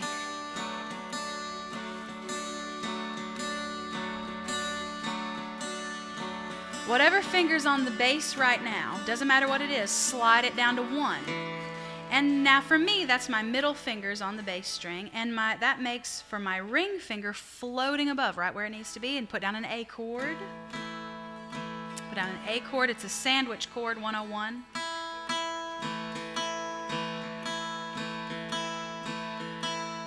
So I'm going to call out the chord progression for Say, Darling, Say, and then we'll play it and we'll sing it. 1, 2, ready, go. Start on D. D, D, down to G, stay at G, back to D, down to A, back to D. D, D, D, up to G, G, G, back to D, A, back to D, D, D, D, up to G, G, G, G, G, back to D, down to A, back to D. The A gets there faster than you think it does, doesn't it? Here we go. D, D, D, up to G, G, G, G, G, back to D, down to A, back to D. Nice. If you want to, I don't want to it's a pretty simple tune. You can sight read it pretty well. You can take out the tab for Say Darling Say, and it's got a real simple numbers. You can read along. You can sight read that. Maybe we'll sing it a couple times. So what do we do? We started with holding the instrument well. We pulled our speed review. So holding the instrument well, flat feet on the ground. I pull. Maybe I'll say a little more about that. I pull the strumming end close to my belly. Right. I push the fretting end away from me. There's an angled third fret over the knee. If you're tall like me, I like to kick out kind of my left leg, and that allows me to drop this end of the instrument. I kind of lower this end of the instrument. The leg that my fretting hand is over. What leg is this? My left leg. Okay, and it kind of allows me to kind of kick it out in front of me. I'm strumming over the sweet spot, right? And I'm allowing gravity to pull my strumming hand towards the floor. My wrist is always relaxed. My power is coming from the elbow, right? The strum doesn't start right at the melody string. It starts back here, approach from a distance, and I'm following through. When I fret the instrument, don't press too hard, press just hard enough to get a good clear sound. Your fingers are nice and curved and soft and relaxed. Remember, you're snuggled up next to the fret, and you can cheat a little bit sometimes. You can do that. We did the pendulum strumming practice. We started with an invisible strum, and then we turned that into a whole note. We turned that into half notes. We turned that into quarter beats. We turned that into eighth notes. Okay, so that kind of stuff, that's what we did. We worked on Skip to My Lou. With Skip to My Lou, what did we do? We added in the ditties, and we took away the ditties, and then we turned it into a half note version. We turned it into a quarter note version, then we turned it into the ditty version, okay? Be able to do that. It's a good skill to be able to take strumming away and still sound musical, right? And it sounds cool to your listener. All right, let's sing a little bit. Let's do Say Darling Say.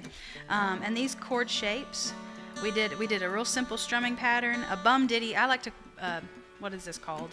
A broken bum ditty, my Warren May strum. Bum on the melody string, ditty on the middle and bass. And it doesn't matter if you hit all three strings sometimes. You know, you're getting the gist of it.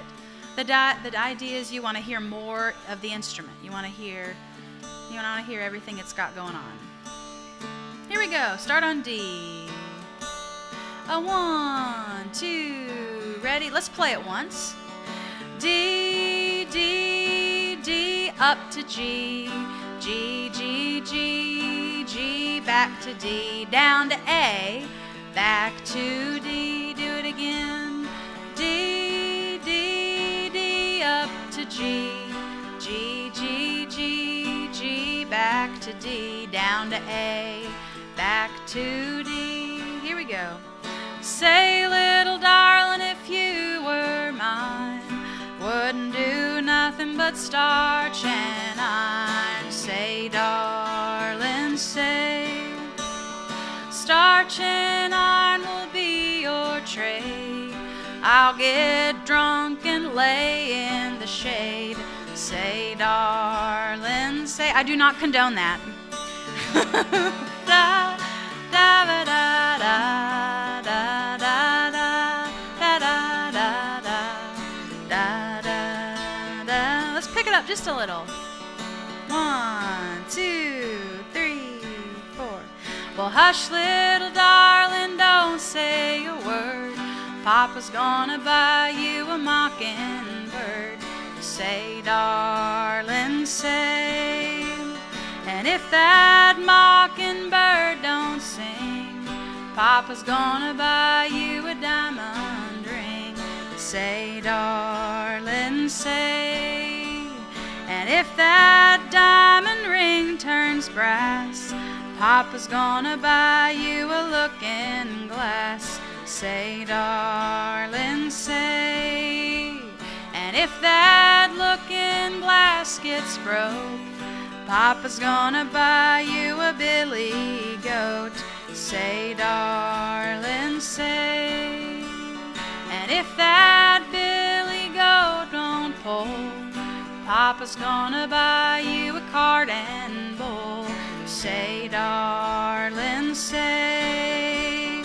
And if that cart and bull falls down, you'll still be the sweetest baby in town. Say, darling, say. Do it again.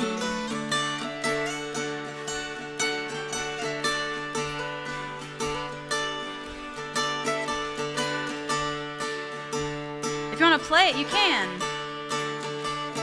2, 2, 2, oh. 1 on the middle, stay there. Oh, oh, 1, oh, middle O. Up to O on the melody. 2, 2, 2, oh, middle, middle O, O, O, middle O. One more time.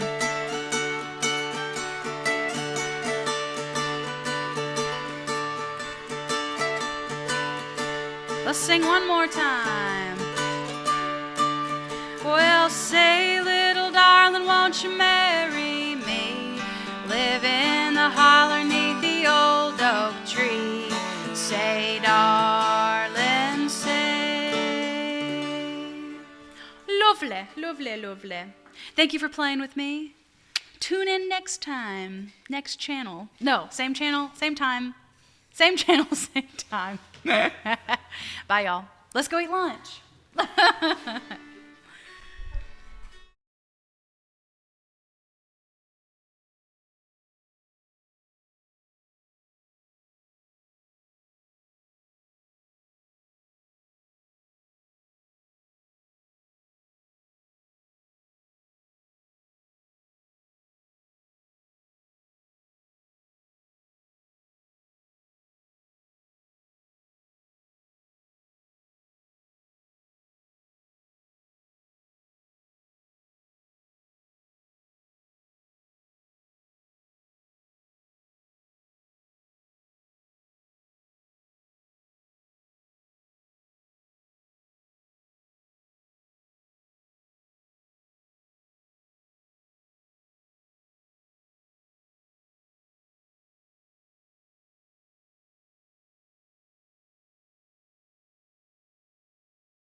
Hey, well, welcome people at home and people here. We're going to do some ballads. And, I guess the way I pick them for this thing is, I remember coming, I've been to most of these, if not all of them, the homecomings. And the least I can do is try to not repeat stuff. So here's some ones I don't think I've done here before. And this one is kind of we'll start off with this one. It's called Fair Charlotte. It's kind of I kind of consider it a seasonal song. It mentions Christmas, Christmas Eve. I've heard other versions where it mentions New Year's Eve. It's a holiday thing. And basically, it's a cautionary tale for young women to not be vain and to put their coats on before they go on long sleigh rides. Anyway, but what I found interesting about this, and I didn't even think to bring it, I was out in Missouri. I was out in Kansas City. I guess it might have been the Missouri side. And they had this museum. Now I'll never remember the name of it, but it's a museum about the steamship Arabia. I think that was the name of it. And basically, they had uncovered this steamship buried 30 foot deep in a cornfield out in the country outside of this Kansas City. Well, basically, the steamship was under the ground and it was covered over. And the way that the museum described themselves was, imagine a mountain slide covering a Walmart, and 100 years later, people came by and went in and dug it out, and all the stuff was still good. And so that's what it was very interesting. They had a lot of china and, just different things you'd find in an old steamship that they would travel up and down the river. Well, they had these little tiny dolls. They were like this big, little porcelain dolls. And they came, some of them, I guess the fancier ones came in a little, like a box with a little, fabric on it. And then inside they stuck the little doll, fit in there snugly. And it turned out they were called Charlotte dolls. And the thing was, because I asked about, it said, the little thing said about it, and it said, yep, these were Charlotte dolls, and the girls in the late 1800s, would get these in their Christmas stocking. And they were a reminder to, not be vain and to wear your coat. And I said to those people, I said, there's a song about this. Well, they didn't care one thing. But anyway, but this is the song anyway. So this is the song about Fair Charlotte. Now, I guess they didn't print out all these papers for people here. Well, anyway, then the good thing about ballads is they ain't hard. There's more notes, there's more words than notes, so there's that. So this one goes like this. And I'll just play it a little and then we'll break it down a little. And then the other good thing about these ballads is usually there's enough verses. By the time we get through it, you'll know it. Okay, so.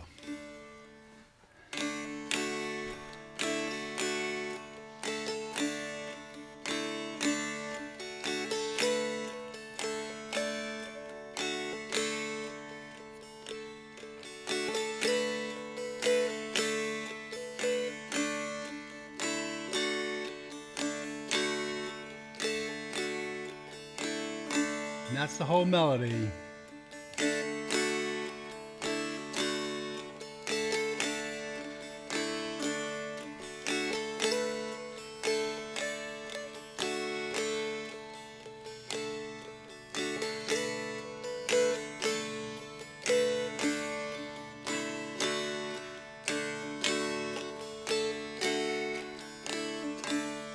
And now, people watching at home, I think these are posted so you can get the tabs if you want it.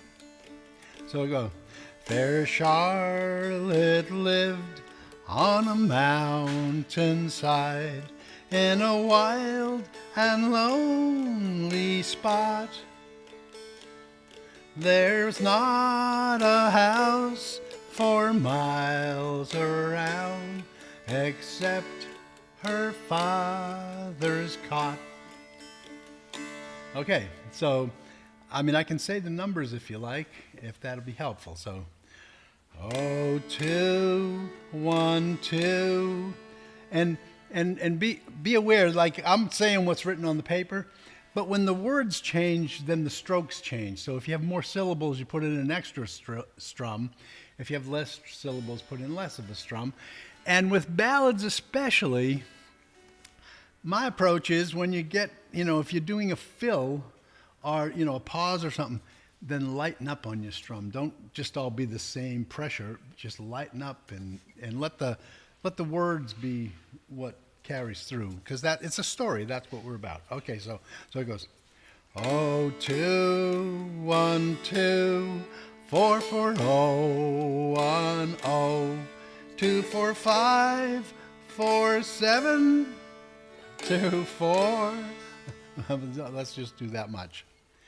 2, 1, 2, 4, 4, 0, 1, 0, and then 2, 4, 5, 2, 7, 5, 4, 2, 4. Sorry, I shouldn't look. It makes me confused. Okay, and then the next part goes 2, 4, 5, 4, 5, 0, 1, 1, 2, 0, 2, 2, 0, 2, 4, 2, 1, 0. It's very logical. It goes up to the 7 one time, and the rest of it's all in the 2s and 4s and 0s range. Okay, so let me play it just again, and we'll just see if we can't get it by going through the words. Okay, so.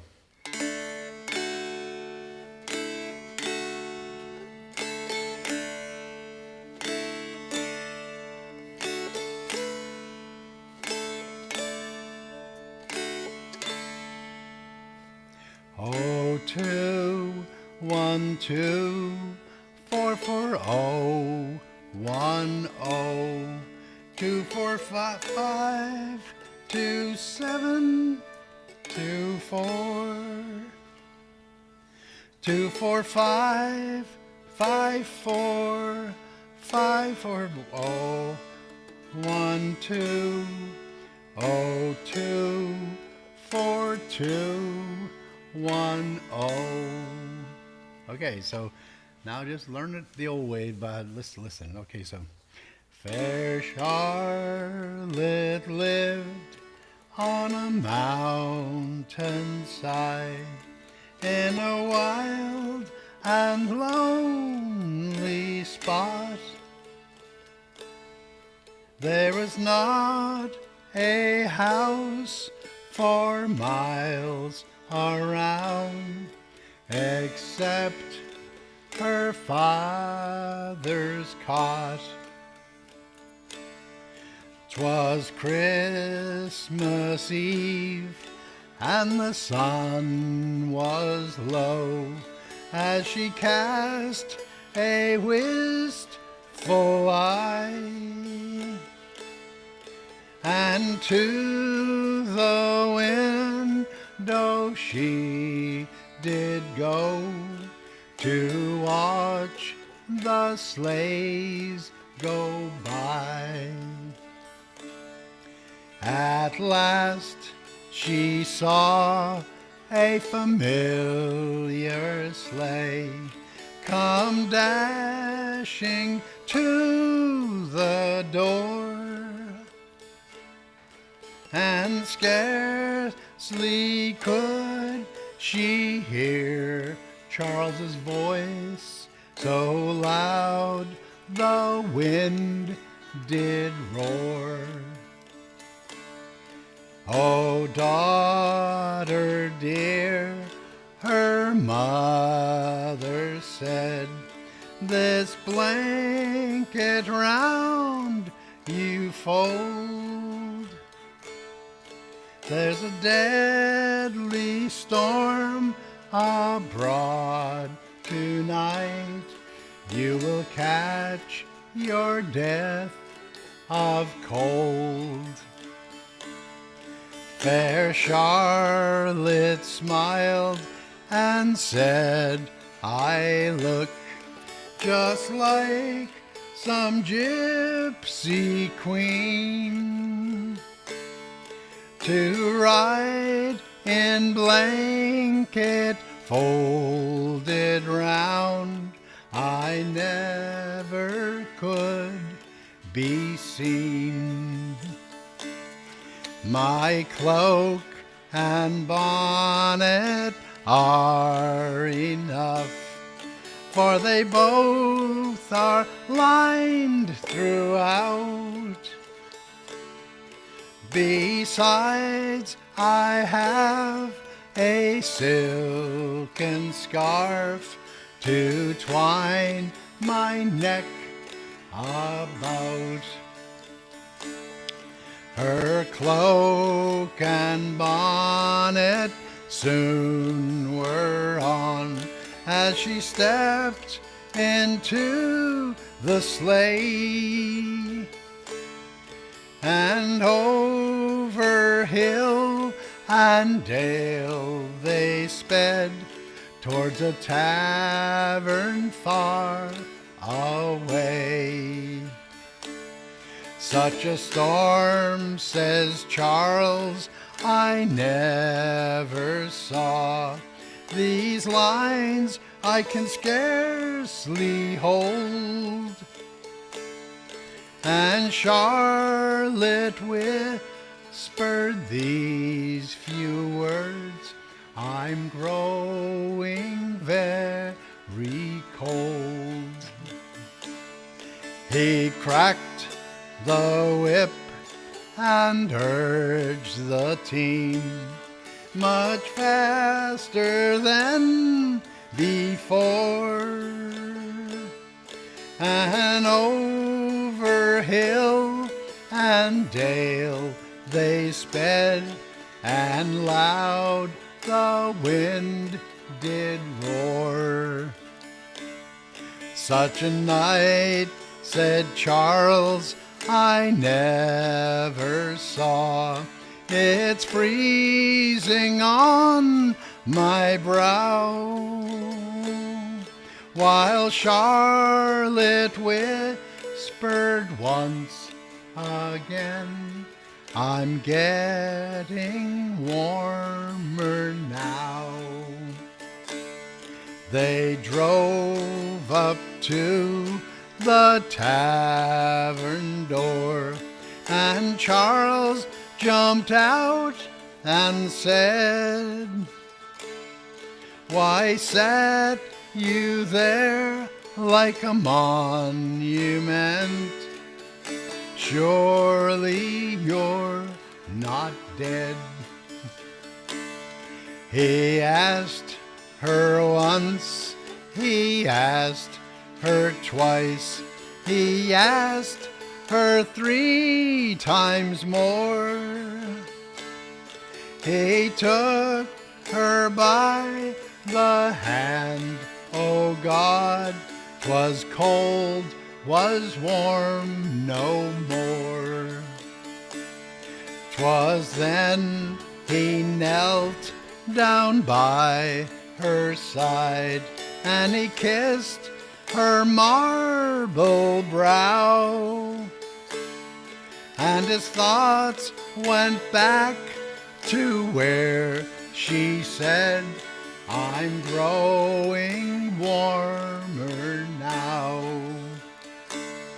Come all you vain and silly girls, your folks you must obey, and ne'er forget this fair young maid who froze to death in the sleigh.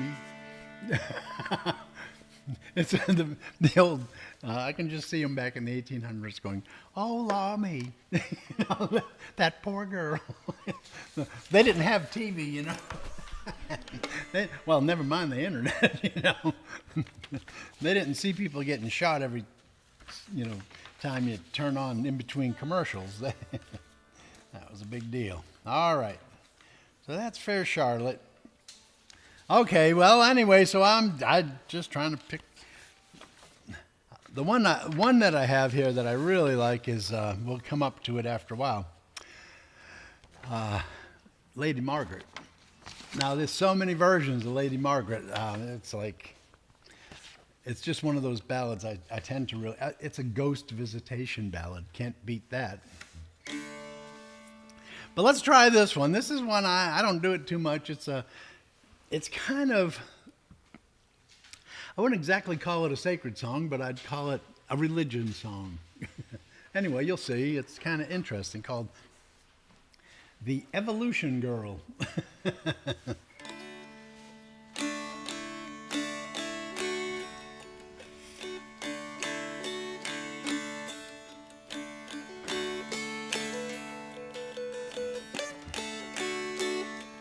Just play it.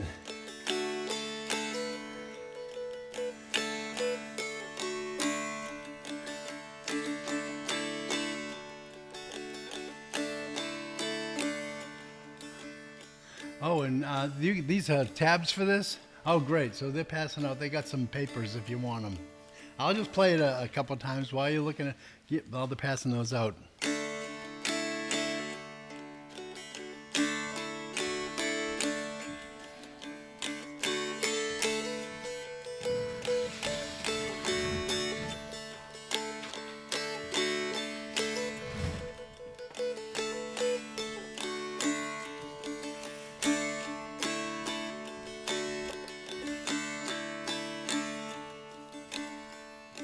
Okay, so everybody got your papers? Can you just look at them and that's good enough? We can go through it and I don't have to try to say numbers?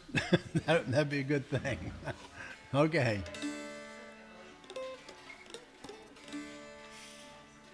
Okay. Which one are we doing right now? The Evolution Girl. Evolution Girl. I know, these are from, these are these old songs. I heard this now, not from people. Well, I heard a friend of mine singing it, and then I hunted for it, and it was an old, 20s recording, back when they would do them old, or maybe the early 30s, the hillbilly record kind of stuff. This stuff was popular back when they had records back of this. All right, so here it is. So this is kind of interesting. I just thought it was an interesting song.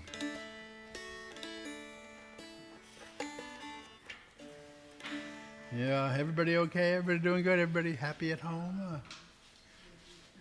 What is it? It's a piece fall off your dulcimer? It was like a tiny little piece of wood. It was a chalk piece of wood in the top, and it was stuck inside. They had the little, I don't know, there was like a tiny little chip of wood glued there. I bet there was some purpose at some point, but it's fine. It was just somebody liked that piece of wood and said, I want it in my dulcimer. Yeah, or maybe there was a slight crack. Sometimes they would put something, but that'd be a heavy one. But that's what they had. Who knows? So we're looking at this dulcimer for the folks at home. But this little chunk of wood came out of the scroll. Now, like I say, they might have did a little repair like that. Now, I only mention it because I live pretty far out in the country, and it's closer now. They've paved the roads and everything. But back of this, I'll be looking at my house and I'll need to do a repair and take a board apart. And good Lord, they used a spike this big where they could have used an 8-penny nail. And people go, well, why would they do that? I said, because it'd take all day to drive to the hardware and get another nail. You'd use what you got. And that might be what happened there. We don't know. All right, so let's do this Evolution Girl. Again, this is just I like to find an interesting song, and this one is. Okay, so it goes like this.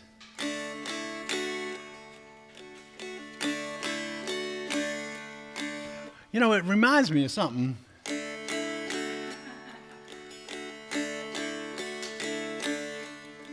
I guess they're all the same, so it reminds me of every other song I ever played. All right, so. Huh? Maybe Barbara Allen. Just so many. Yeah, yeah. All right, so here it goes. So I go like this.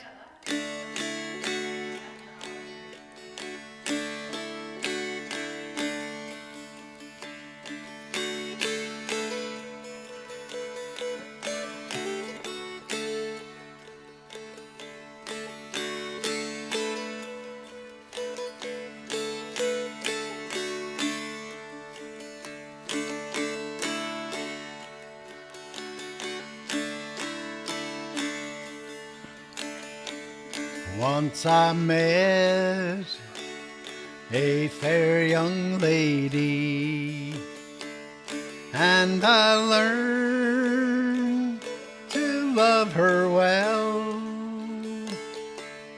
She believed in evolution, and she believed, there is no savior, and she says there is no hell.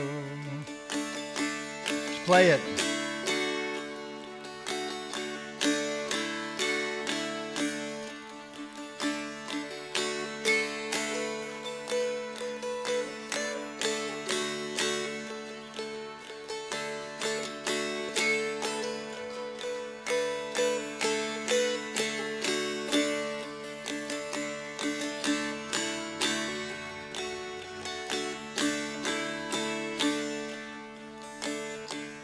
Cheeks were red, her eyes do sparkle, and her hair was chestnut brown.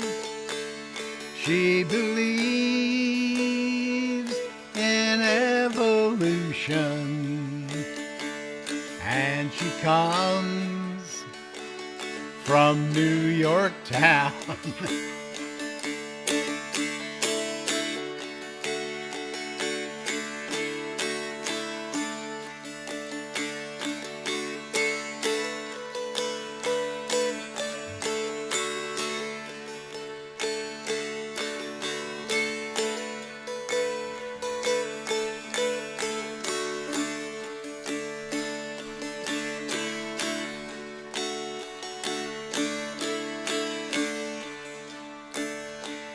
And she said, we came from monkeys many, many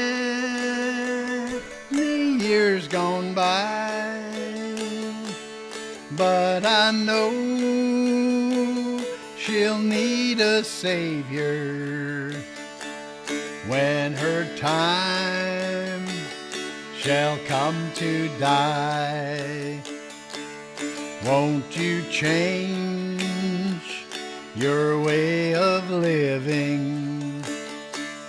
Won't you be a better girl and prepare to meet the Savior in a bright and better world? Let's play it.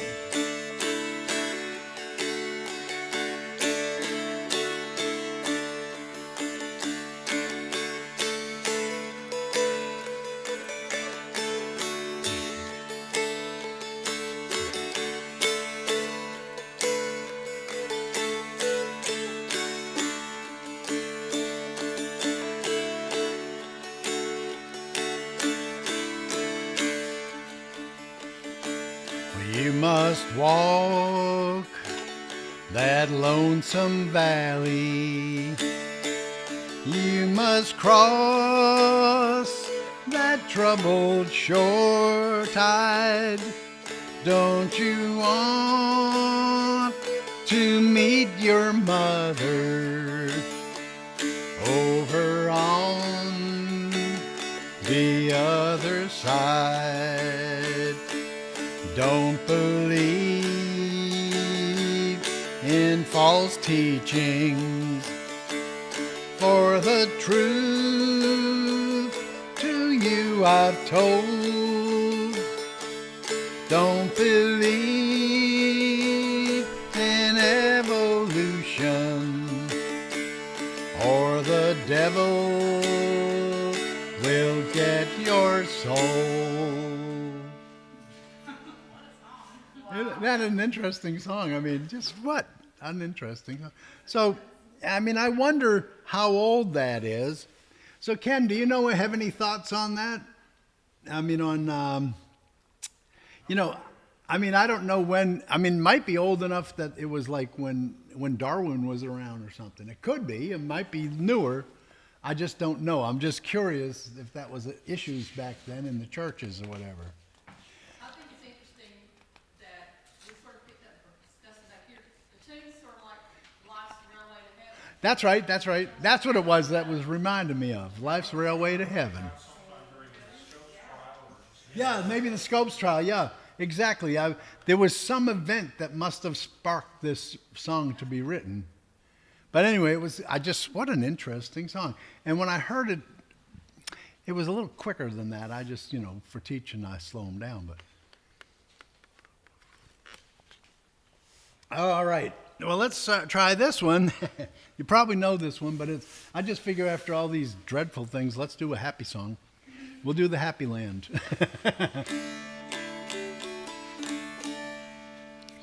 All right. And so we're still in DAD. We're going to change keys in a little bit, but that's all right. We like. Okay, so this one is really pretty simple.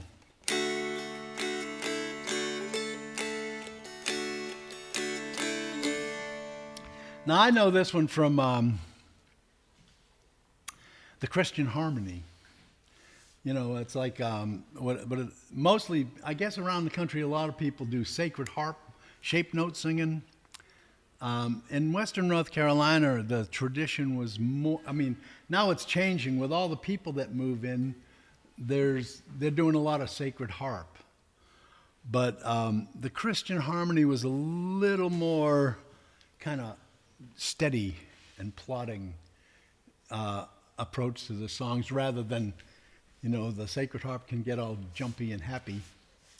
I remember that, I won't mention names, but that folk singer come to the sing we had over in Etowah back in the 70s. And old Quay Smathers, who led the sing, he was a fine, just what a wonderful guy, but he had the Dutch Cove String Band was his group, him and his 3 daughters, and then they added husbands after a while who played. But that guy comes in, and this, well-known folk singer, and Quay says, well, lead one, because everybody take turns leading them songs. And he gets up there and he starts with this sacred harp version of one of the songs that we did at the Christian Harmony. And he's like, and Quay, he's as forgiving and as kind as can be, but he stood right up and he said, sit down, son, you're bluegrassing it. And that's the difference between the two. So anyway, but this is just a happy song. Y'all probably know it, so let's just play it. So.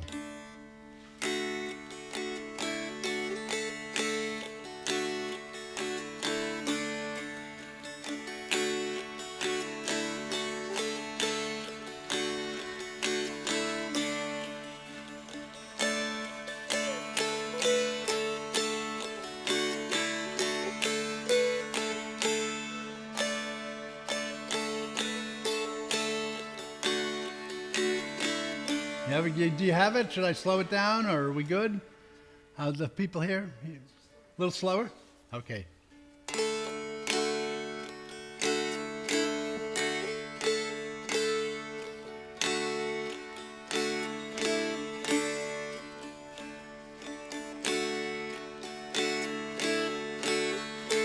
Was I bluegrassing it?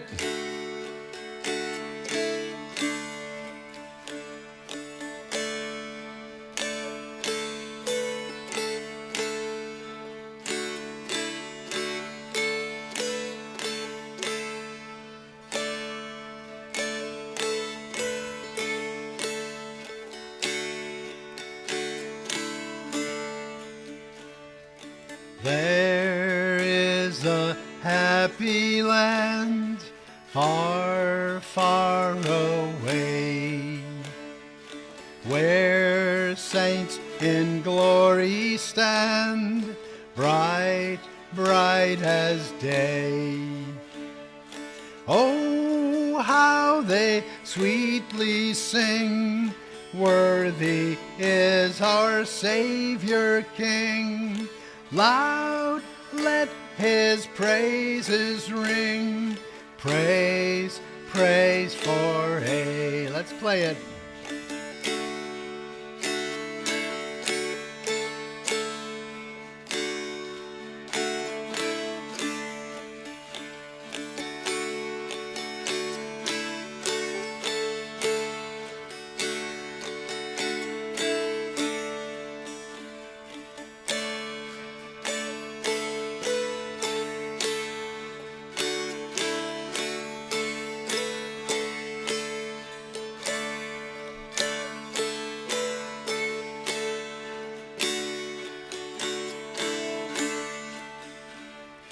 Come to this happy land, come, come away.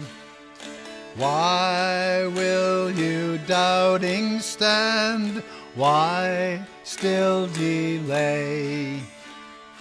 Oh, we shall happy be when from sin and sorrow free.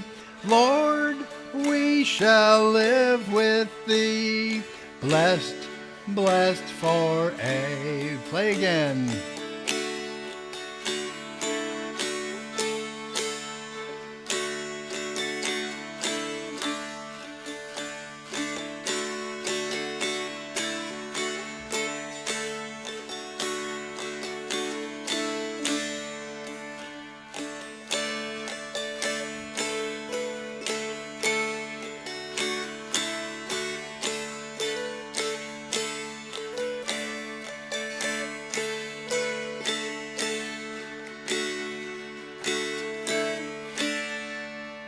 All right, sounds good, sounding really good. Okay, all right, so we're going to change keys here. What we're going to do is tune our melody string down to C, from D down to C.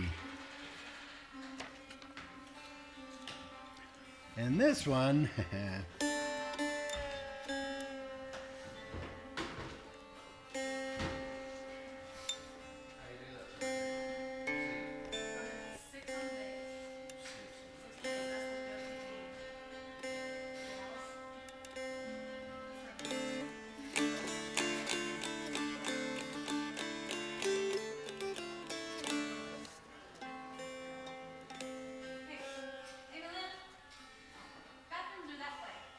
I'd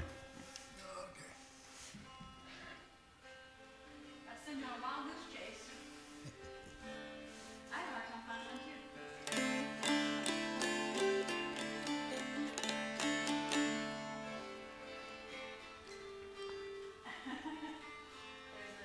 There's a sad land. Sadland? Okay, we got, well, this one, yeah, we could, well, in minor.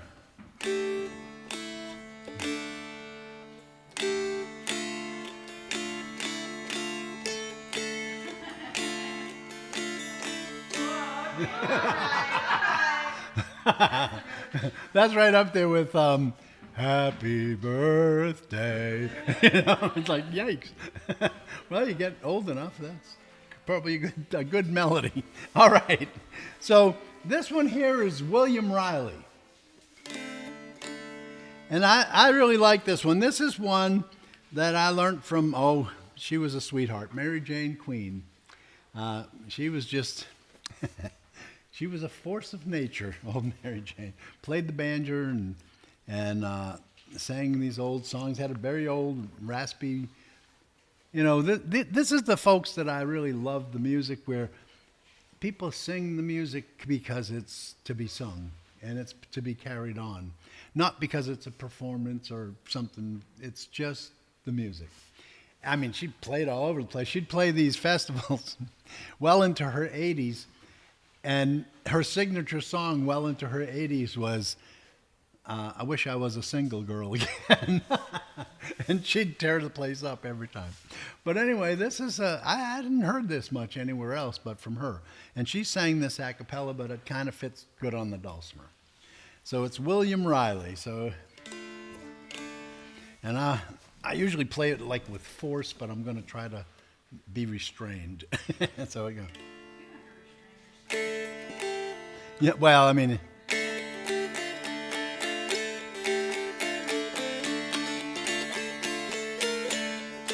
Yeah, I mean, I'm restraining. Okay.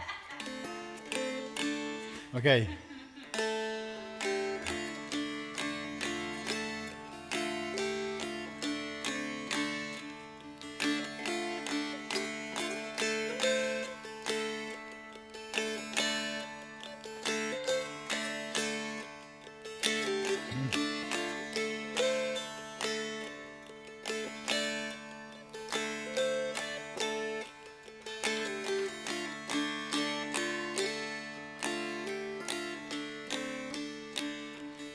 So that's the melody.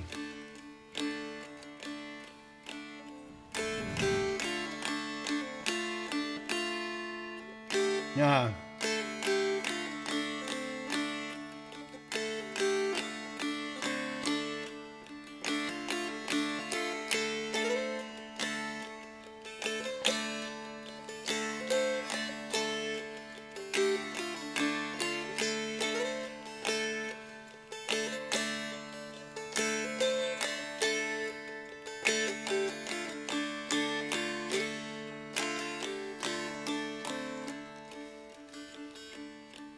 One morning in May, I had just walked out. The lilies, they were blooming. The leaves had just put out. I met with my true love, sir. She gently kissed me. I said, my loving madam, won't you go away with me? Is this making sense? Yeah. I might not be playing exactly the numbers. I can't read the numbers, and I just do it by remembering. So just do whatever. If the numbers work for you, do them, and if not, do what I'm doing, or if they're the same, better yet. Okay, but this is one. Now again, with ballads, you know, expression is a lot of it. And so this one I tend to do a little more driving, and that's just how Mary Jane did it, a little driving, but even though it was a cappella. But I'm slowing it down for the class here. So all right, so okay, so everybody good? Just go through it and you'll get it by the end of the words. Okay.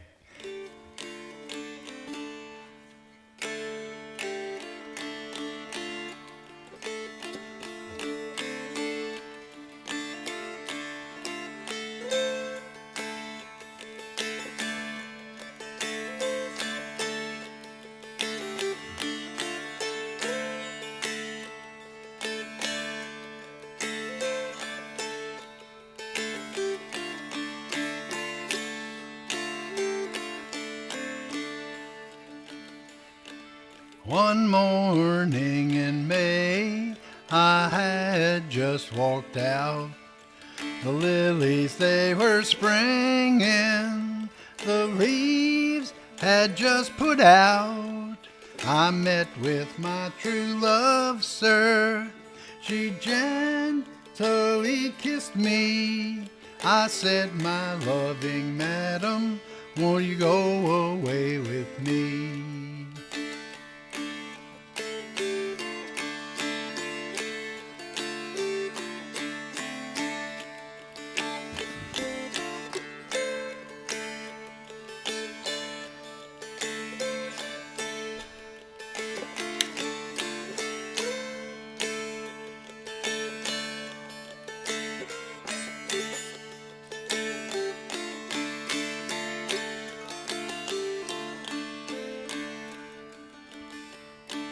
My parents, they're not willing that I should go away, and neither do I know you. nor neither do you know me. My name is William Riley, that stands at your right hand. And are you not the fair lady they call the Polly Ann? Oh, rise up, William Riley, and go away with me. I mean to go with you and leave this country, forsake my father's dwelling, find houses and rich lands, and away goes William Riley with his darling Polly Ann.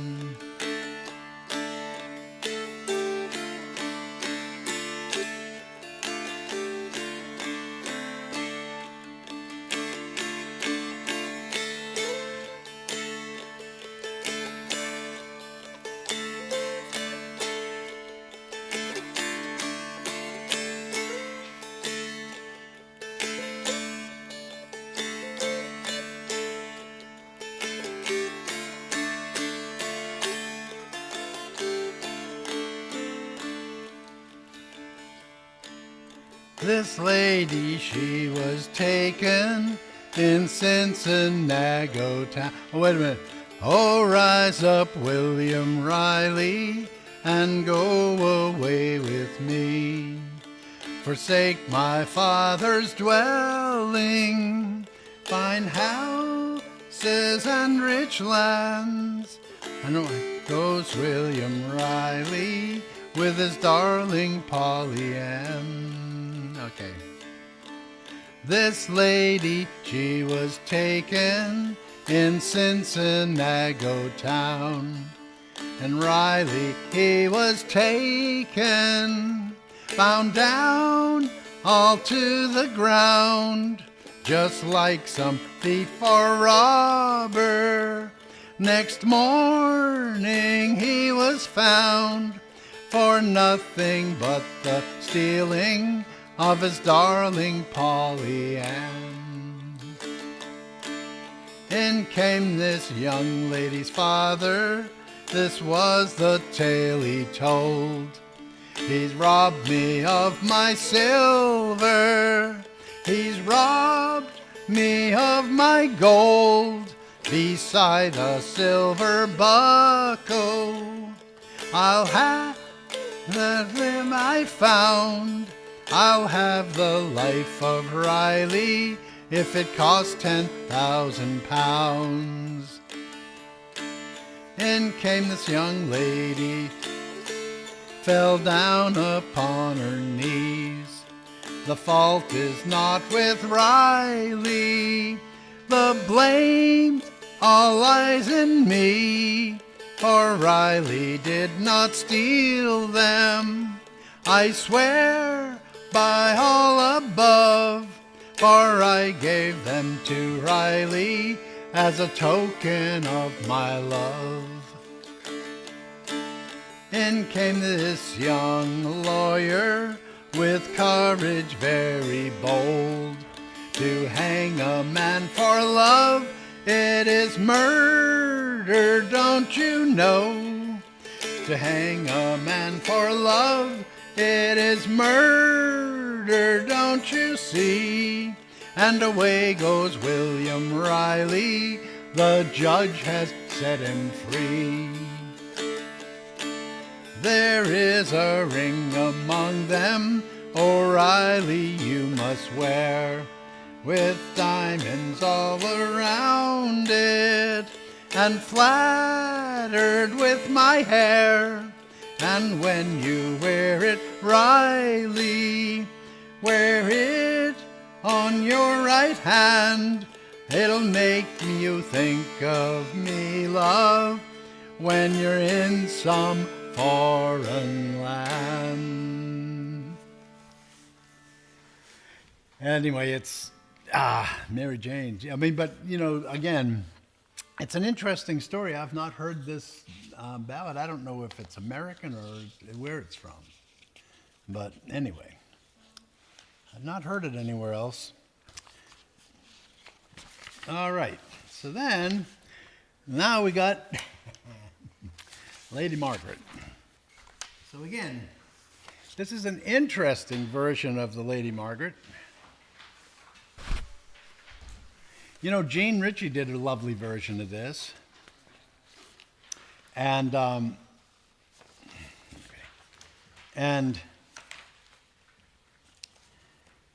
back home in Madison County, North Carolina, they do a whole totally different. Now we're going to retune again for this. We're going to tune our middle string down to G and see if I can sing it there.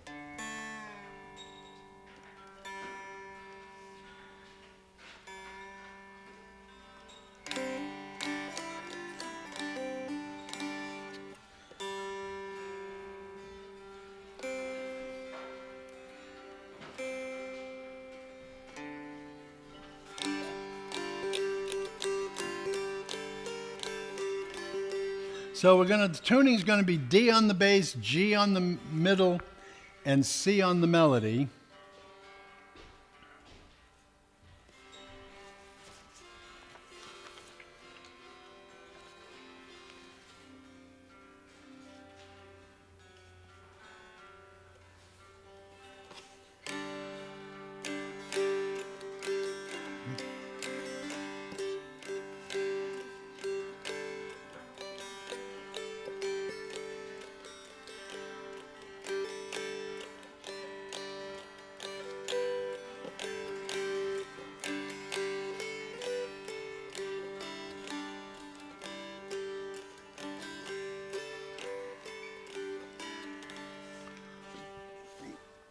So, everybody got the tuning? Anybody need help that's here? Anybody at home? I can't help you at home too much, but okay. So, Lady Margaret is one of these ghost visitation songs where, you know, the boyfriend runs off and marries somebody else, and the girl takes it hard. And so, anyway, you know, often it's the other way around too, but that's the way this one goes. So back home, it's interesting. What's his name? Bobby McMillan, who is a great, you know, collector and ballad singer. He always said about this song, well, he thought that Shady Grove was took from the melody of Lady Margaret, the way we sing it back home. So they would sing back home. They'd sing, well, they'd call it Little Margaret, and they'd go. Little Margaret a sitting in her high hall chair, combing back her long yellow hair. Saw sweet William and his new maid bride a riding up the road so near. And they would sing that style, and it would be pretty much Shady Grove. This is not that. This is from Almeda Riddle, who I just love her renditions of these old ballads. And so this one goes like this.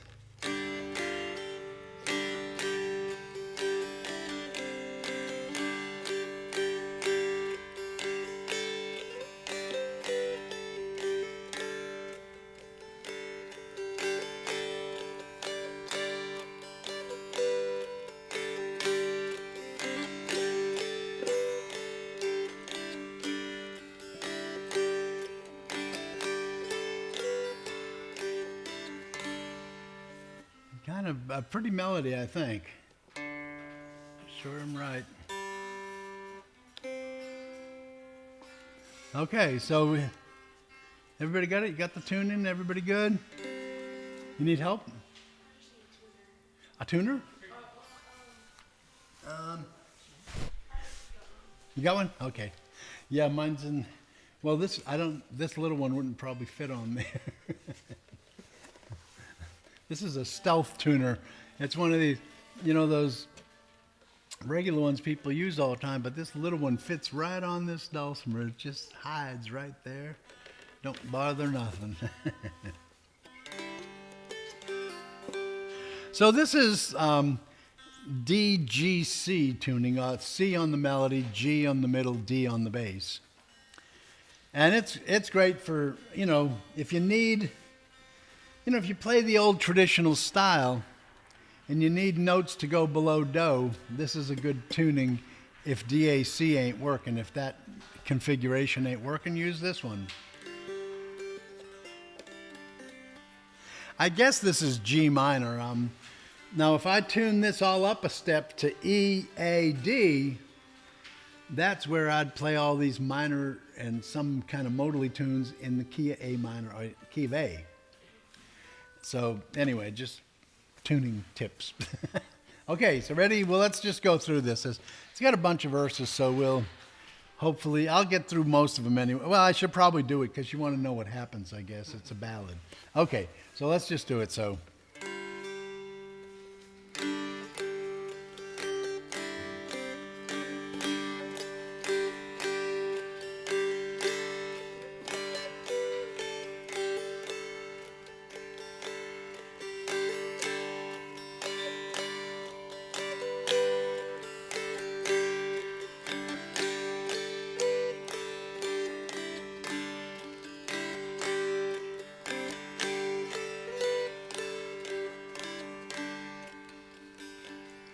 Now what will we do, Lady Margaret, he said, and what will we do, cried he, for before tomorrow's sun goes down, Lord William's new bride you must see. Lord William's new bride you must see. Then Lady Margaret sat in her high hall window, combing her hair. And along came William came from the church so near, leading his bride so fair. So she threw down her ivory comb, and she tossed her hair, and down she fell from her high hall window, never more didn't go there, never more to go there. When day was done and the night came on, the people lay asleep. Lady Margaret arose from a coffin cold, stood weeping by William's bed feet, just weeping by William's bed feet. And how do you like that bed making? And how do you like your sheet? And it's how do you like your new made bride there in your arms asleep, lying there looking so sweet? And it's well that I like this bed making, and it's well do I like my sheet, but it's better what I like now you are my love, here in my arms asleep, not weeping at my bed feet. Then he called down his waiting men by one, by two, and three. Go bring me leave for my new made bride, Lady Margaret I must see. Lady Margaret I must see. Then if you go back to Lady Margaret, pray what's to become of me?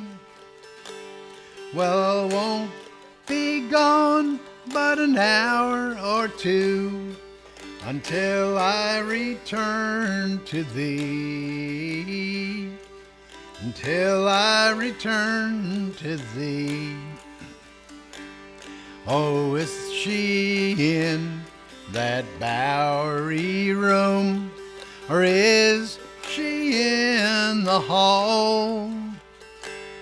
Or is she in her chambery, a lady among them all?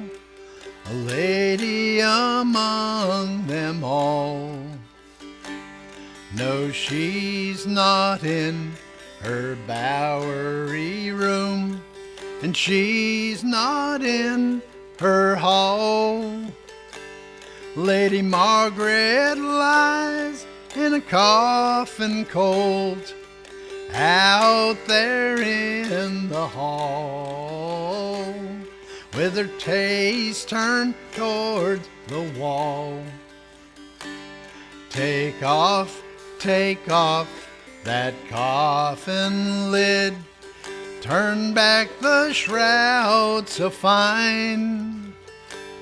Oh, let me kiss Lady Margaret's lips. In life she often kissed mine. In life she often kissed mine. Then the father took off the coffin lid. The brother turned down the sheet. 3 times he kissed the death cold lips, then fell dead at her feet. And fell dead right at her feet. Lady Margaret was buried in the old churchyard. Lord William we buried anigh her. From Margaret's heart spring the red, red rose. From Lord William's heart a green briar. From Lord William's heart a green briar. Well, they grew and they grew to the top of the wall. Then they couldn't grow any higher, so fell down on the cold, cold ground. But the rose still clung to the briar, and the rose embraced the briar.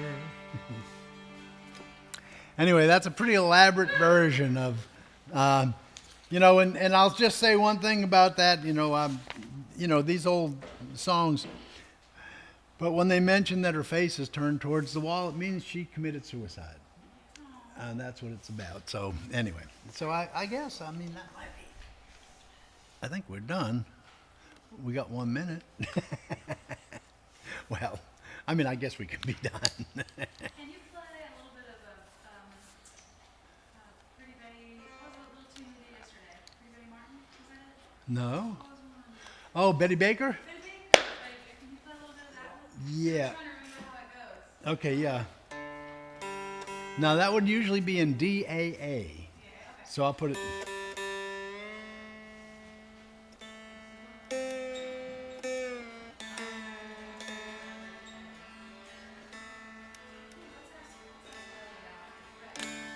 Yeah, that's Little Bitty Betty Baker. This, like I say, there's so many of them.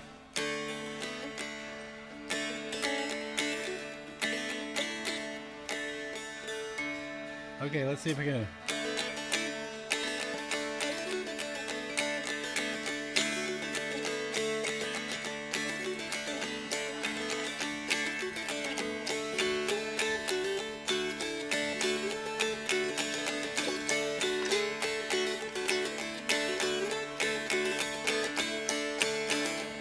But then it makes me want to go right into ducks on the mill pond, geese in the ocean. All right, I'm not going to do it.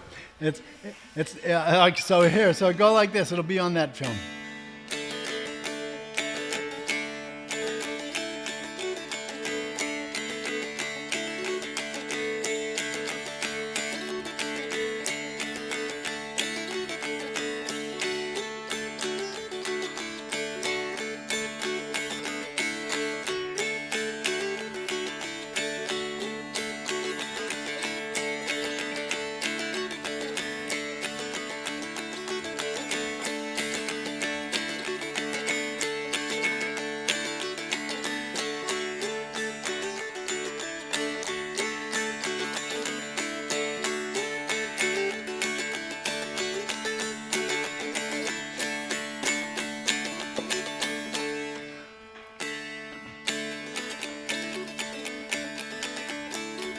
I hope that's the right tune. I don't know. It is, yeah.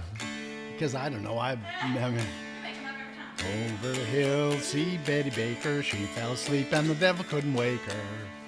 Yeah, it's just not my singing key.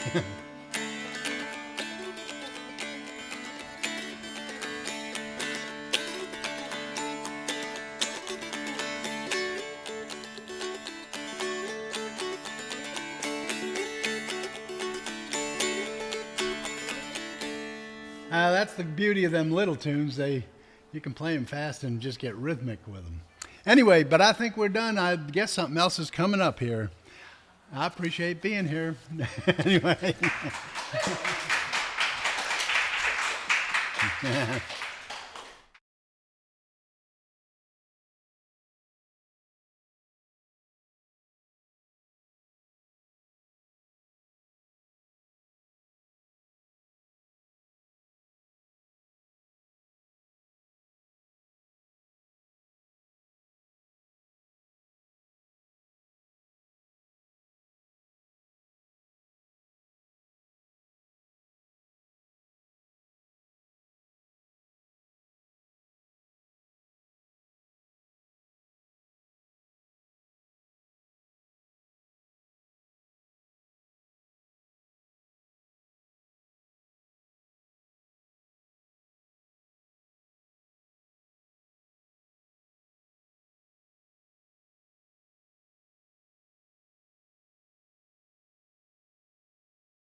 Howdy do. Welcome back. Here we are back for after lunch and after Mr. Don Petty's wonderful ballads and sacred songs workshop. So cool. Day 3 here at Troublesome Creek Instrument Company and the Hindman Dulcimer Homecoming. Again, I'm just thrilled to be here. I know I repeat myself, but that's that's how I do. My name's Carly Dawn Milner, in case you didn't get that yet. And I'm just so tickled to be here. And I think we got on the bill, we've got some Kentucky tunes lined up, so we'll do that. Let's see. Yesterday it was during our songs of hymns and peace, and Sarah Kate asked me, what other ones did you learn from Carrie Norris, our dear friend, the late Carrie Norris, who we all love and miss. This is another one I learned from her and her grandmother, the recordings of her grandmother, Lily Mae Ledford. Right here in Kentucky, one of the first radio stars, and her and the young gals would be trucked around to the different radio stations and would play live on the radio. Of course, had to have an escort or a chaperone. But yeah, Lily Mae Ledford, she was Carrie Norris's grandmother. That's just incredible to me. And so here's a tune that I got from them, and love playing this on the fiddle, but kindly recently started playing on the dulcimer. So so we'll give this a try. Hawk's Got a Chicken and Gone, and I'm in the DGD tuning, and so, well, I don't want to tell tales on myself. I'm trying to remember where it is normally played as a fiddle tune. I hope we're in that vicinity, but I guess we could transpose as it goes. So I could just play a little bit of it. I'm sure a lot of you know this tune, but while they're tuning up and getting into DGD, I'll play a little snippet of it, and then we can break it down for any of y'all wanting to learn the Hawk's Got a Chicken and Gone.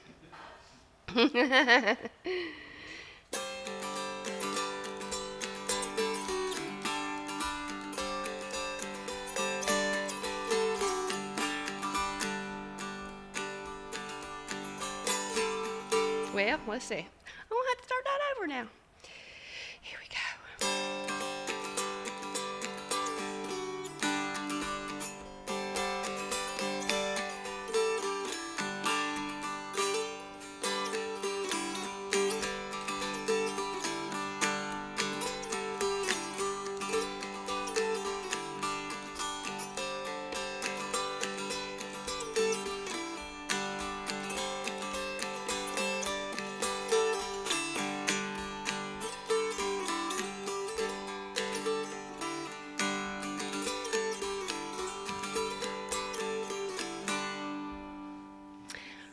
Simple tune. It's a lot of fun. I think we call it a B part, A part, and a B part. I did write it out in marker today, so maybe it's a little more legible. Friends at home want to take a little snapshot, and we can always send that to you. If anybody wants to email me about dulcimer or traditional music, or just want to say howdy, my email is carlydon@gmail. Don't sell it to nobody now. I don't want to get any loan offers or anything. But I'd be happy to send it to you and talk traditional music if you want. But so here's this Hawk's Got a Chicken and Gone. Now, Dawn played a tune last night, and Dinah out of West Virginia, and very, very similar, and or not sure if it's almost the same. I was like, hey, that's the way, yeah, Hawk's Got a Chicken. So, And Dinah, the guy gets a broke heart. This way you just lose a chicken. I'm going with this one. Okay. Well, at least you can have some dinner.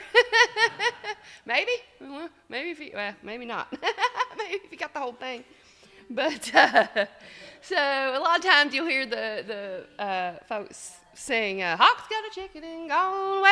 Hawk's got a chicken and gone. Hawk's got a chicken and gone away. Hawk's got a chicken and gone." All right. Well, we'll break it down a little bit.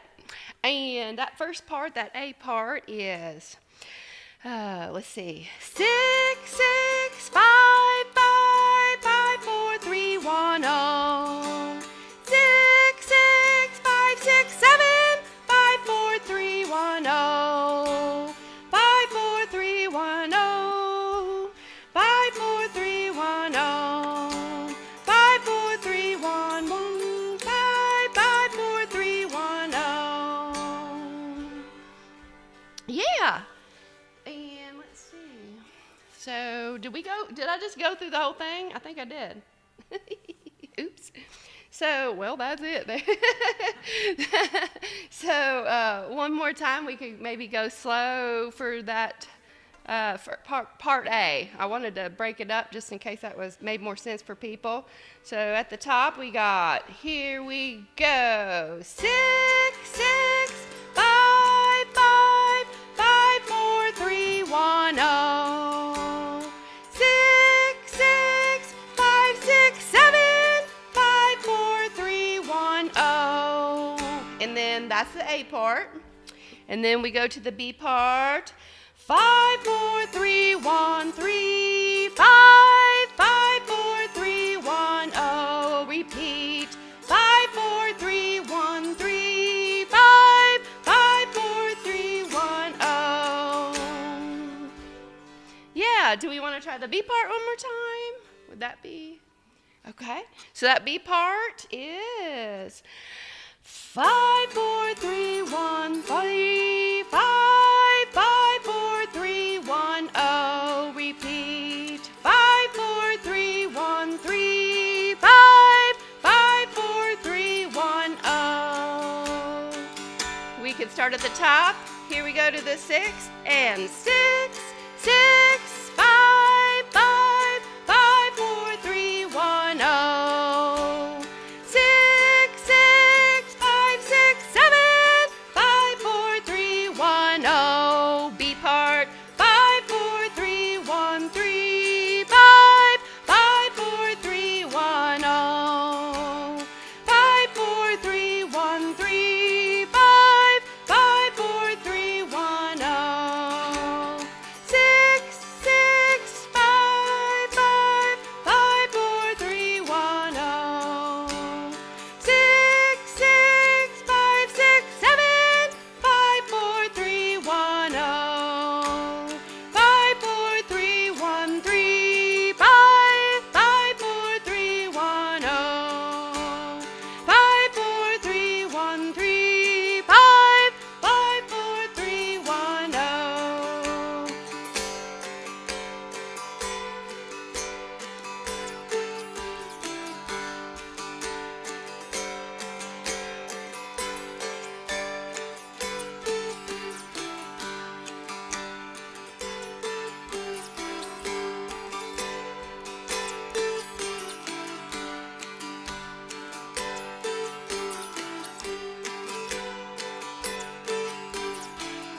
There we go.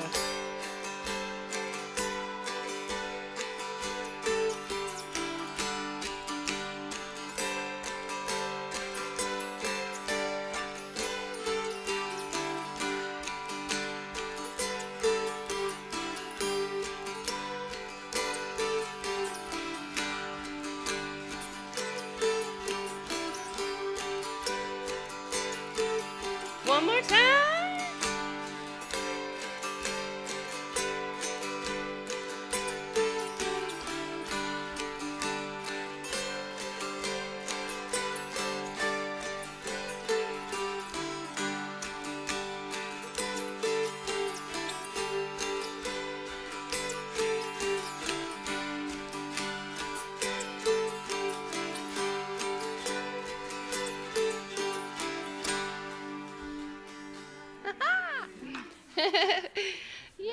I just love that tune. And there's some cool words too, people chant out. I love that. Hawk got a chicken and gone. All right. Any questions on that one? Cool. All right, cool. Let's see. Here's another one. Been playing this, I'm not going to say, I don't know. Been playing some of these songs for a while, and then I start to get lost at where did I learn this? Who did I learn this? What? Yes. Sure. And so, yeah, Granny went to meeting. So I thought we'd try a little Granny went to meeting. And we're still in the DGD tuning. And this is my interpretation of it. I don't know for certain that I heard it on the Dulcimer. Maybe I have at some point, but mostly learning this from the fiddle tunes, and that gets played a lot here in Kentucky and thereabouts. So Granny went to meeting. Granny went to meeting with her old shoes on, came back home with her new boots on. She got it's a mystery, a little bit of a mystery. I feel like we came up with a reason as to what happened there. We'll leave it a mystery. All right, so Granny went to meeting. Let's see. I'll just play a piece of it so I'll get it in the head. Let's see.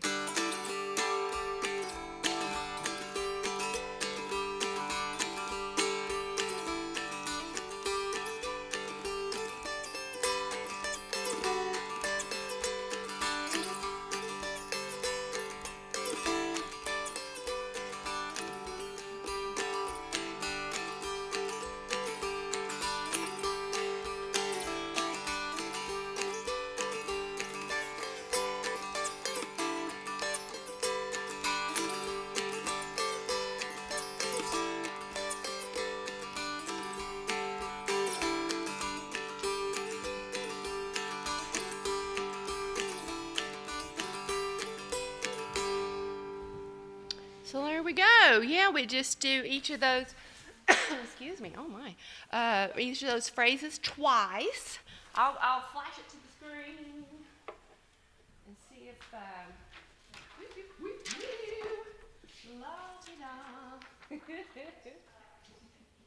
For folks at home, I don't know if I'm going too big or too small or what. Sure. Show. All right. Granny went to meeting. Okay, so we'll start on the A part. And so, it's open. Let's see. So, 1, 2, 3, 3, 1. 1, 2, 3, 5, 5, 3. 1, 2, 3, 3, 3, 1. 1, 2, 3, 5, 5, 3. So it's just getting the same treatment twice. So A part 2 times. Is that fast enough, slow enough? Right okay? Okay, well, let's try it together. So, 1, 2, 3, 3, 3, 1. 1, 2, 3, 5, 5, 3. 1, 2, 3, 3, 3, 1. 1, 2, 3, 5, 5, 3. All right, so we just played that twice, and then from here, from that 3, we're going to slide up to the 7. So 3, and then 7, 6, 5, 7, 5, 1, 7, 6, 5, 1, 2, 3, and then repeat that. 7, 6, 5, 7, 5, 1, 7, 6, 5, 1, 2, 3. And that's it. Then we go back to big A part. You want to try the B part one more time, and then we could try putting it together? All right, so that B part. So 7, 6, 5, 7, 5, 1, 7, 6, 5, 1, 2, 3, 7,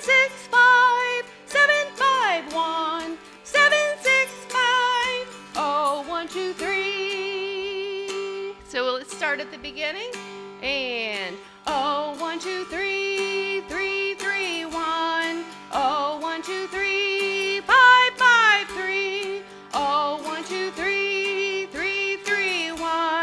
Oh, 1, 2, 3, 5, 5, 3. 7, 6, 5, 7, 5, 1. 7, 6, 5. Oh, 1, 2, 3, 7, 6, 5, 7, 5, 1. 7, 6, 5. Oh, 1, 2, 3. Oh, 1, 2, 3, 3, 3, 1. Oh, 1, 2, 3, 5, 5, 3. Oh, 1, 2, 3, 3, 3, 1. Oh, 1, 2, 3, 5, 5, 3. 7, 6, 5, 7, 5, 1. 7, 6, 5. Oh, 1, 2, 3, 7, 6, 5, 7, 5, 1. 7, 6, 5. Oh, 1, 2, 3.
Last time.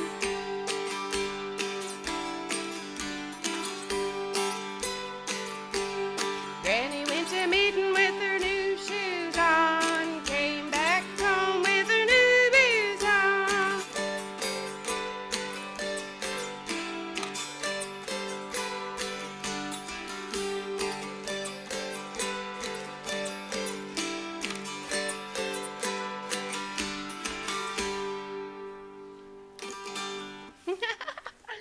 All right. Yes, I remember hearing our dear late friend Jimmy McCown doing that one, and sure miss him, and we're sure blessed to be around him for the encouragement and friendship that he gave was priceless. All right. Let's see. I have here Red Wing, but we did that the other day, didn't we? We did do that. That's funny. What's that? Do it again. Do y'all want to? Was anybody not here for Red Wing? They weren't here for Red Wing. We'll just go through it real quick then. So we have some young players here and some students of Sarah Kate, and so we'll go through it again. That'd be fun. Red Wing. Let's see. We'll give us. Let's see, Sarah. You keep running and running. Do I want to just give you? I don't know if we have time for all these, but I'll give them to you. That way you. Boy, she's got it going on. She thinks of these things. Make copies. Oh goodness. All right. So Red Wing. Let's see. Yes, we got this from ID Stamper. We're still in the DGD tuning, and so yeah. Let's see.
a little red wing.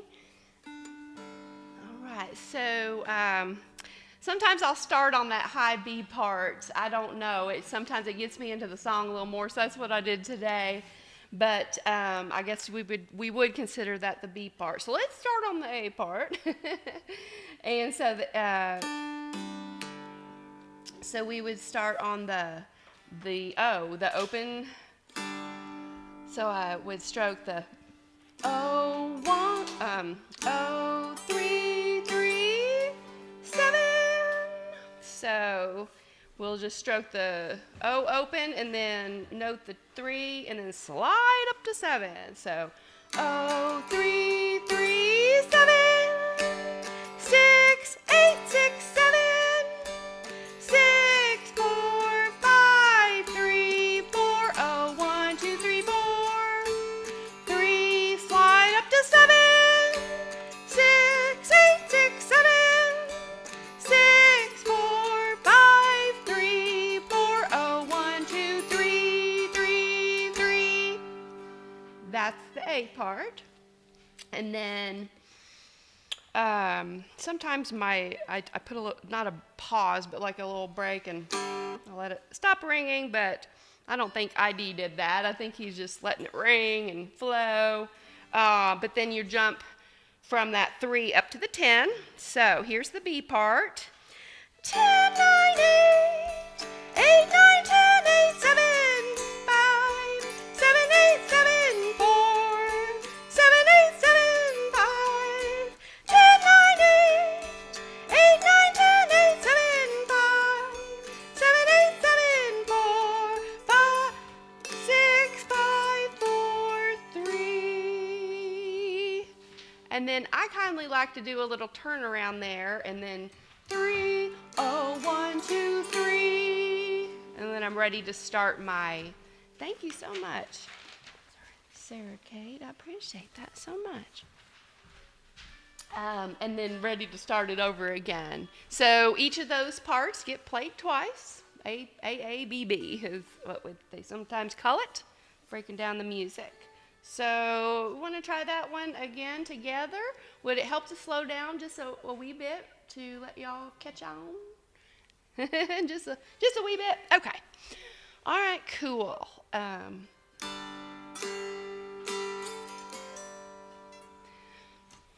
Do you know what?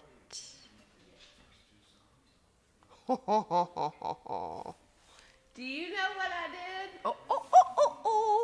Y'all, I knew this wasn't right. I knew it wasn't right. This is supposed to say red lick.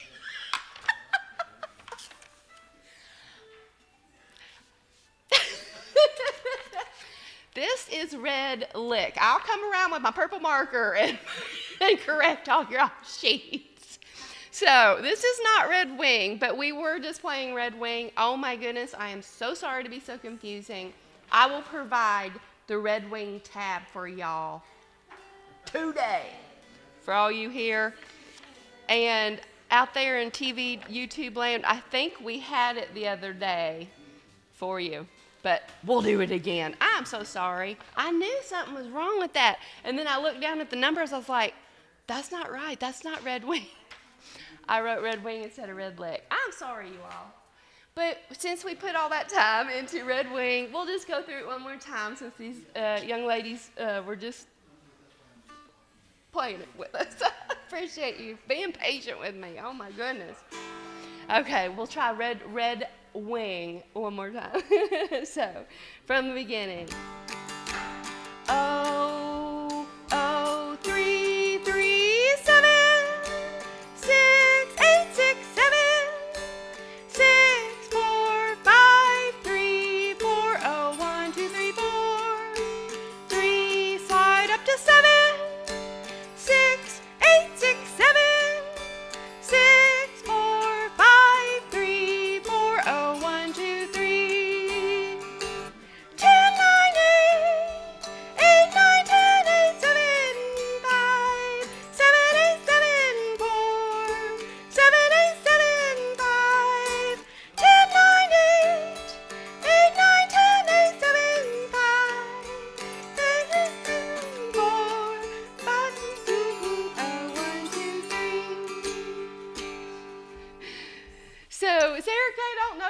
my blunder.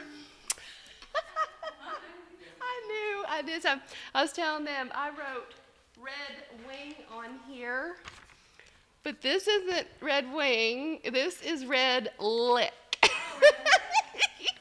Oopsie. Oh my goodness, I'm so embarrassed. I'm already red, so you can't even see how embarrassed I got you. Oh well. Titles are irrelevant. The titles don't matter. Okay, we'll just float. All right, Ben. All right. Well, thank you for putting up with me there. We got some more time. Is that right? Very good. And so, well, let's try that red lick. So y'all out there where it says red wing, it's actually red lick. And yeah, again, out there in TV land, I'm so sorry. Silly me. Okay, red lick. If you all, one of the first fiddle tunes I played was Liberty. And then a few years later, I learned red lick. And so we used to joke around because we'd get confused. Well, are we playing red lick or are we playing Liberty? They're similar, and I don't even want to get into Liberty because then I'll get real confused and we don't want that to happen anymore, do we? Okay, so red lick. Okay, so I'll try to play a piece of it so we can make some sense of it, see what it's supposed to sound like. And this is my transcription onto Dulcimer. Again, this is a fiddle tune, and this is just how I heard it and interpreted it. I guess that goes without saying, but I thought I would put that little disclaimer out there. Okay, so.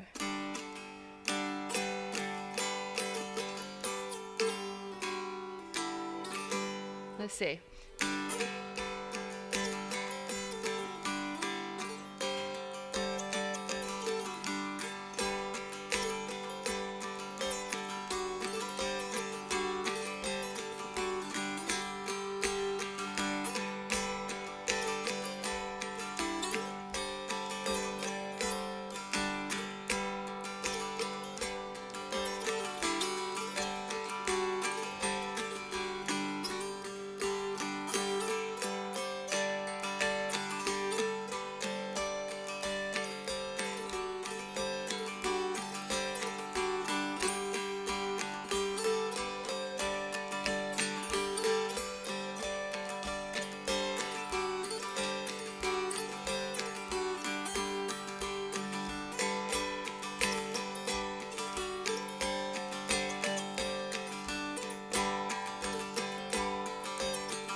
So that's red lick.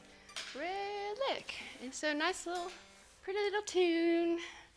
All right. And so, both, again, same structure, A, A, B, B. And so, So let's see, the first part, 5, 5, 5, 4, 5, 6, 5, 5, 4, 3, 2, 1, 6, 6, 6, 4, 6, 7, 6, 5, 4, 3, 0, 5, 5, 5, 4, 5, 6, 5, 4, 5, let's see, 5, 4, 5, 6, 5, 4, 3, 4, 5, 6, 5, 4, 4. So I'm just kind of sliding between the 6 and 2. 5, 2, 0, 3, 0, 5, 5, 5, 4, 5, 6, 5, 1, 6, 6, 6, 5, 6, 7, 6, 0, 5, 5, 5, 4, 5, 6, 5, 6, 2, 6, 2, 6, 2, 0, 3. B part, here it is. 3, 4, 5, 6, 7, 7, 3,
Yeah, on the tab, I wrote out 65432, 65432. If you're as limber and quick and limber as Dawn and Sarah Kate, you might want to hit all those. I'm using a noter, so I'm sliding down, sliding right through all those little notes there. And so, just a variation on Red Lick there. Okay. And then go and kind of put all that backwards and play Liberty, and then don't get confused like me. Don't do that. All right. How much time do we all have, or do we have together? Okay. All right. Very good, very good. Let's see. All right. Well, let's see. We just celebrated a lot. We just celebrated the Easter time, and thought about playing. This is one of my favorite hymn tunes, and thought maybe we could try it. Were you there? Let's see. Maybe I'll I'll sing through it once, maybe in case this is not familiar, and then maybe we could try it together.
I'm sorry. Oh, thank you. Do you know, I think I can't get the Carter family sisters and mother, their version. Oh, it's just chilling. And I can't get that. And so when I perform that with guitar, that's how I sing it. And I think that's how I've done. But I'm not sure, if you sing that in church or, a little different. Yeah, don't have those long or how do you say, and then, kind of slow down the retard there. So yeah, that's my interpretation. Disclaimer there. Thanks. So I heard y'all playing along. I feel like that was pretty straightforward.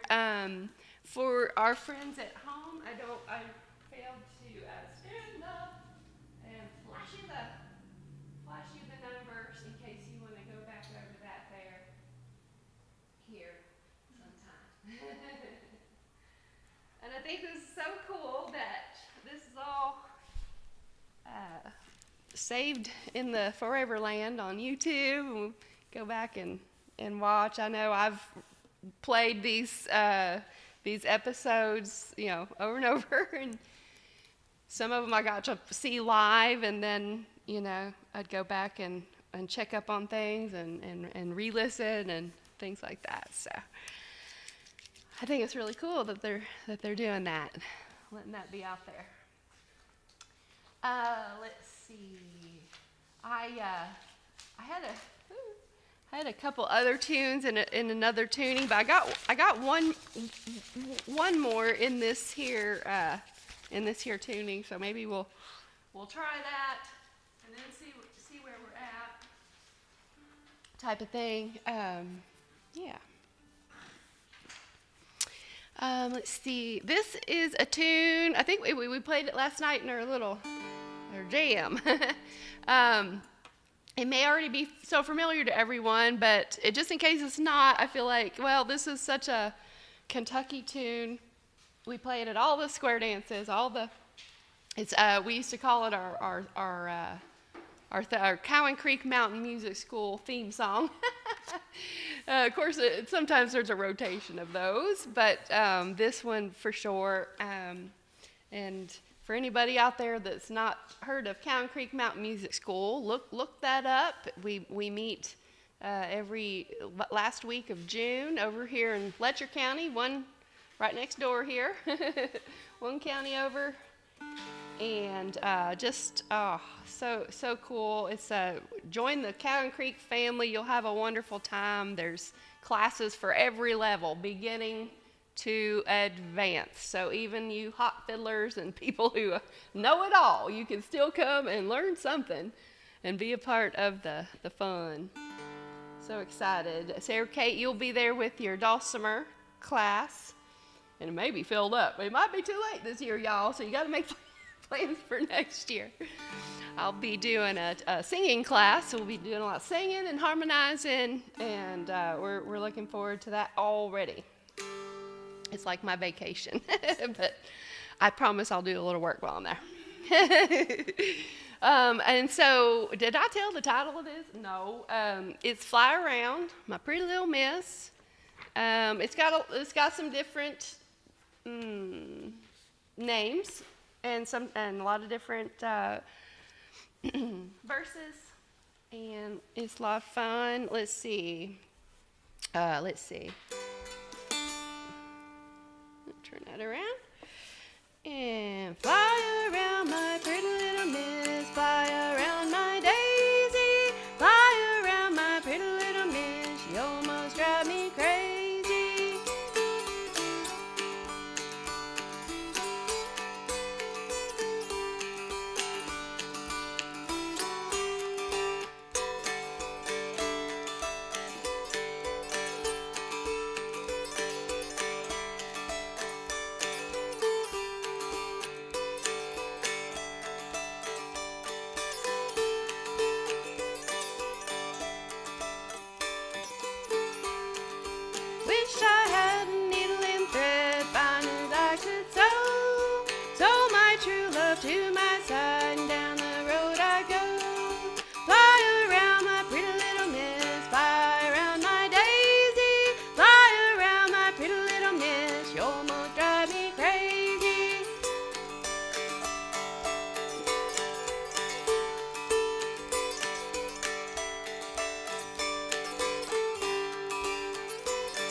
whole bunch of verses, and I didn't mean to sing my own name just now, but I can't get it out of my head.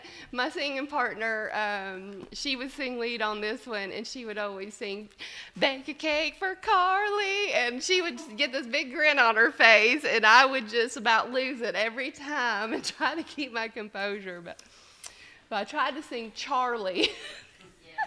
I tried to say. Leftover Charlie. There's all these different versions and verses of just lusting after Charlie. Yes. Yeah. Oh goodness. But yes, there's a wealth of lyrics you can plug in.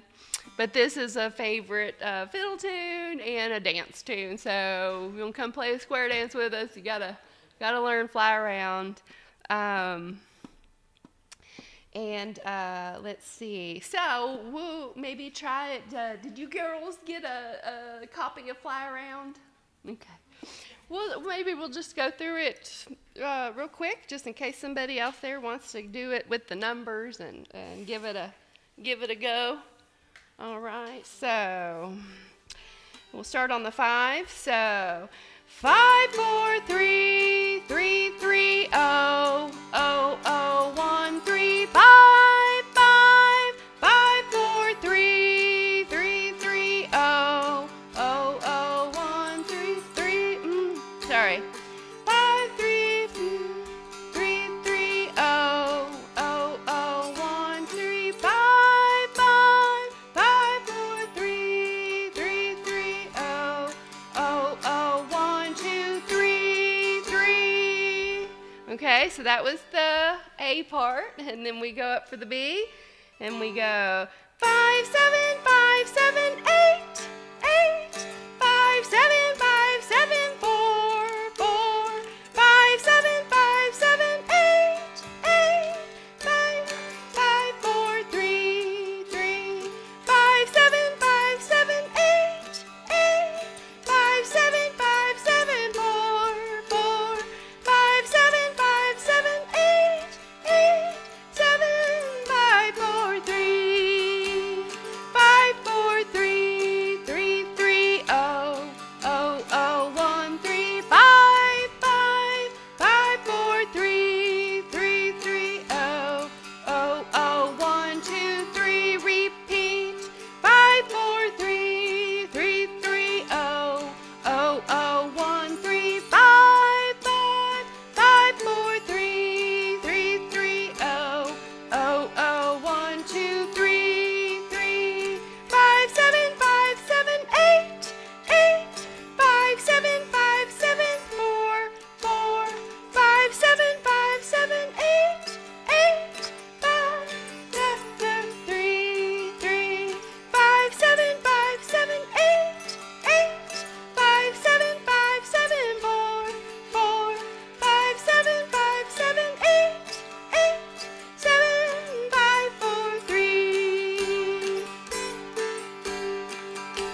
Fly around, fly around. I like that one. I like that one. All right. Let's see. Well, I'm not sure if we have time for another one. Felt like 2 minutes. 2? 2 minutes? Well, all right.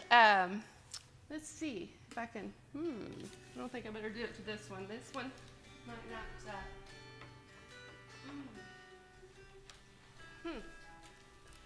Kind of. Sometimes I have a hard time like going into a key, different key, a minor key after.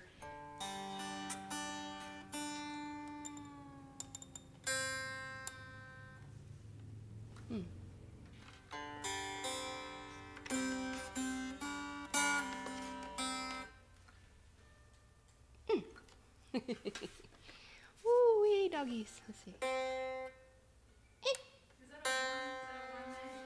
I'm sorry. This is my Homer Ledford Dulcimer. It was gifted to me last September by Doug Smith. The wonderful Doug Smith. He overheard me talking about my ID stamper dulcimer that I was just playing on that had been gifted to me the year prior. And I don't even know why or how the words came out of my mouth because I was astounded that I was given that one.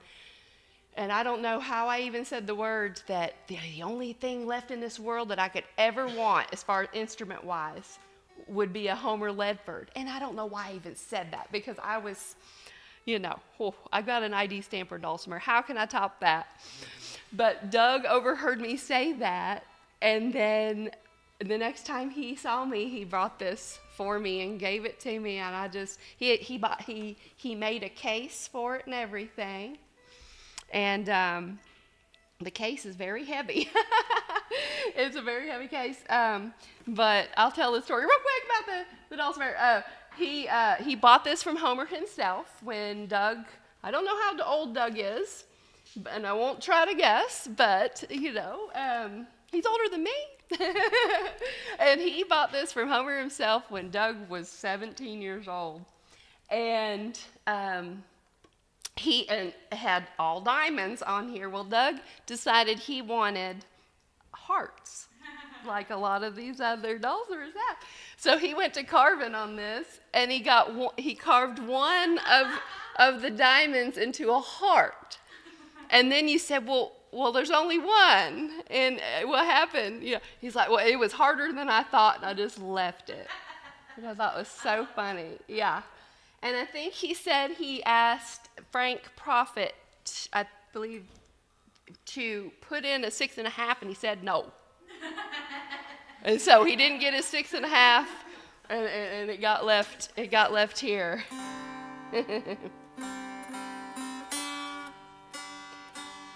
It's going to take too long to retune this. I thought maybe I'll just sing a little bit of what I was going to do on here in the D, A, C tuning. I don't want to. It's pretty simple to figure out on here, but this is a cool old song I got from some old recordings.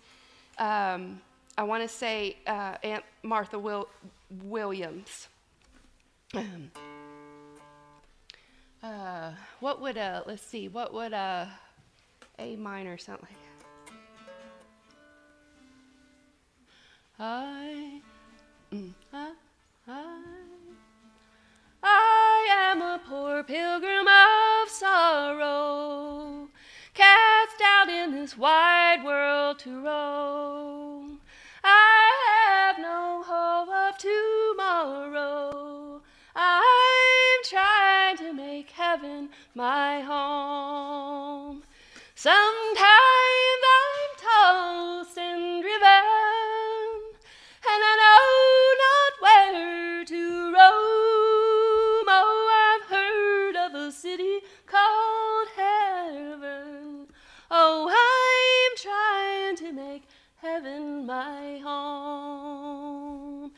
My Father has reached the bright glory.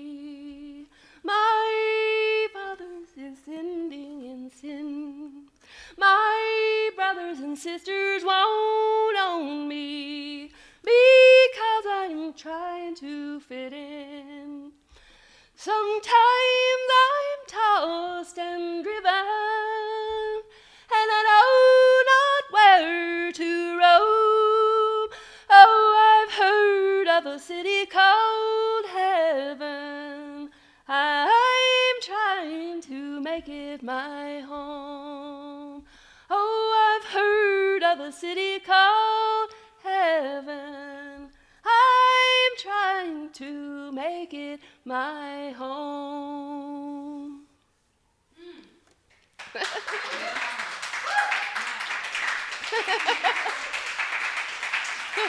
Thank you. Thank you. I appreciate it. Might have been a little higher than what I do, but so I got a little dizzy. Not the first time, but I appreciate y'all having me. Thank you so much, and we're looking forward to the rest of the day.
Hey everybody, welcome back. It is just about 4 p.m. and I'm Willow Cartier-Burian, and we're going to be talking about some early banjo history into the modern banjo history and how all of that shaped American culture as we know it and the perception of the Appalachian people.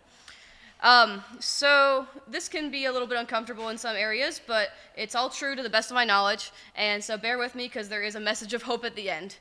So let's go on to our next slide. It is the slide about spike lutes, which is kind of the ancient predecessor of banjo. In chapter 2 of the book Banjo Roots and Branches by Robert B. Wilnans, it's just a collection of a bunch of different essays and things from different banjo scholars, Shlomo Pesco being one of them. In chapter 2 of this book, he writes about early spike lutes and how they date back to ancient Samaria over 4,000 years ago. The spike part of the spike lutes refers to the dowel stick that of the neck being circular, and the dowel stick, which is the part of the stick that goes through the body of the banjo, either piercing through part or all of the resonating chamber, and extending some of the way through the other side. The lute part refers to the round resonating chamber, sometimes using a gourd or a carved piece of wood or sometimes a tortoise shell, anything round that you can get some sound out of.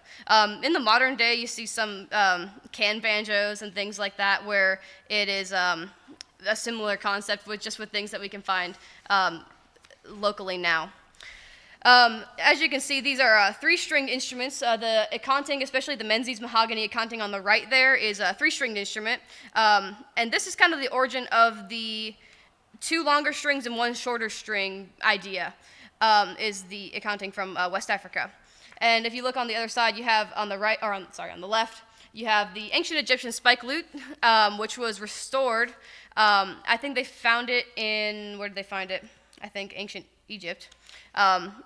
They dated it back to around 1353 or 1336, and that was kind of an early example of a spike lute.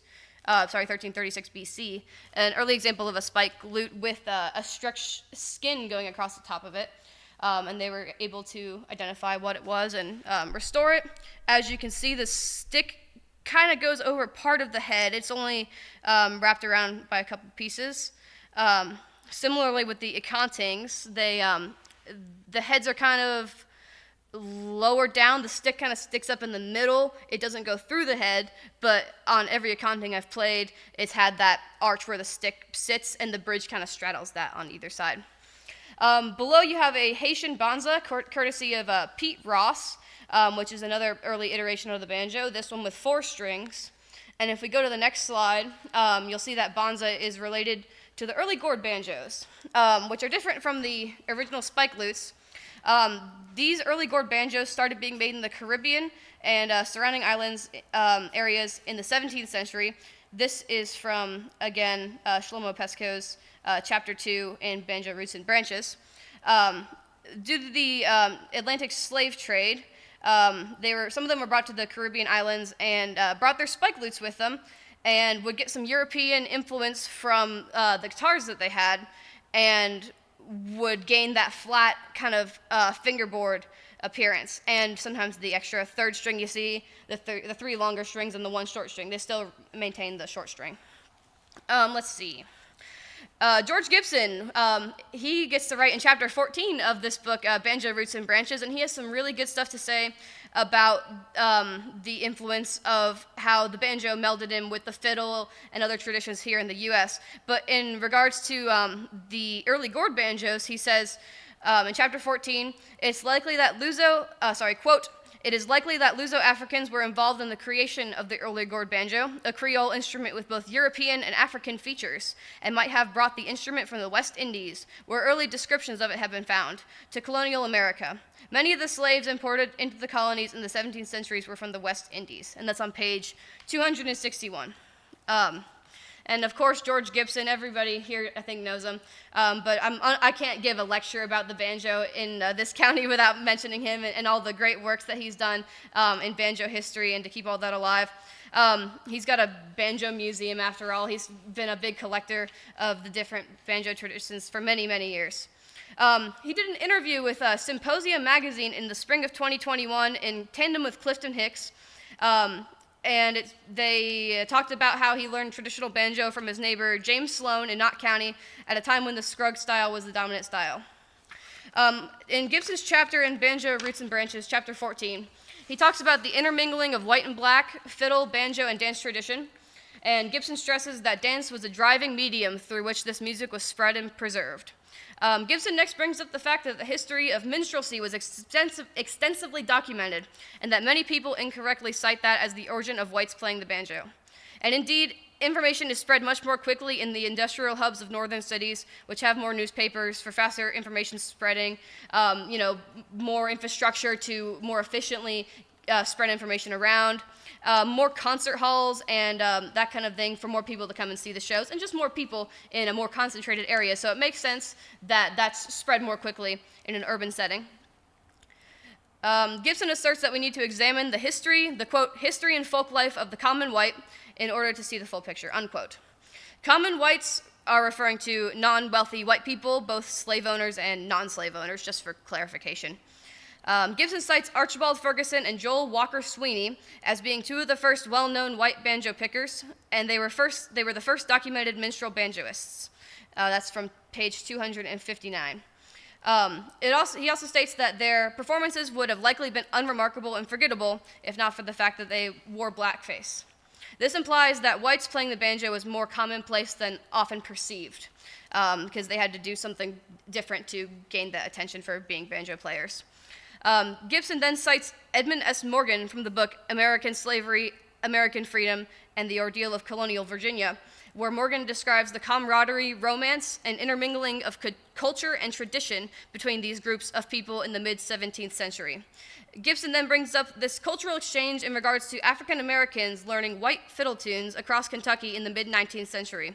This line of thinking brings us to the logical assumption that whites would have been learning banjo tunes from African American banjoists in exchange. And there are also several accounts of the fiddle and banjo being played together from the 1840s to 60s. This is from page 264 of Banjo, Roots, and Branches. Gibson also mentions the prevalence of women playing banjo in the mountains in the early 1900s. Quote, it was unusual in Appalachia circa 1900 for white girls in musical families to learn banjo, which led to many lady banjo players from Kentucky playing professionally in the 1930s and 1940s.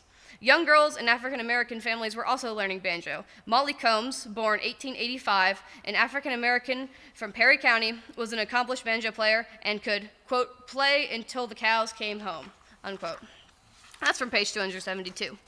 And we'll discuss this later about how in more urban centers, interestingly, women playing the banjo was often looked down upon for a lot of the 1800s.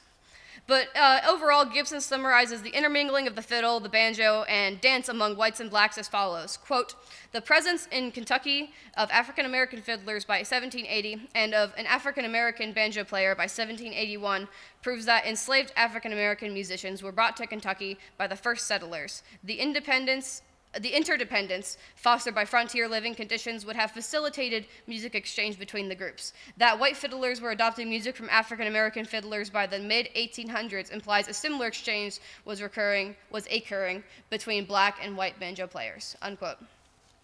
Clifton Hicks, Georgia banjo historian, also interviewed for the same article with Gibson in Symposium magazine, and he has this to say, quote, anyone who learns from me must come away with the understanding that the past 2 centuries of banjo history are characterized by a vast, indescribable, dazzling array of styles and customs. What exists today is only a remnant of culture which has survived countless near extinctions, each destructive event creating a narrow bottleneck through which only a fraction of the tradition has passed, unquote. And this sums up a lot of what we'll discuss here. I may use some different phrases, frailing or clawhammer or rapping the banjo. There's a lot of different ways that people describe this. And what Hicks says here is really important because it is hard to say exactly how the banjo was played in the past. And it's hard to say that what we're doing now is still even traditional banjo in its original sense. So I just wanted to say that before we go on. Let's see. And, this lectures also to model just how the banjos evolved through the U.S., which also involves language and attitudes surrounding the banjo changing too. So that's why I use the different phrases occasionally. Let's see. I found a very fascinating thesis by Corbin F. Hazlett. This was his dissertation for his Master's in Arts in Appalachian Studies at East Tennessee University. It is called The Doyen of Dixie, a survey of the banjo stylings of Uncle Dave Macon. And it's very interesting. It's available for free online, so I encourage everybody to go check it out. It's like 107 pages of just real good stuff about banjo history and about studying Uncle Dave Macon's different playing styles. But he has some things to say about the banjos in the 1800s. To paraphrase, after the War of 1812, with the U.S. solidifying their split from England, they rejected British entertainment, looking for something new. They commandeered the banjo, as it was an African instrument at the time and was something new and novel.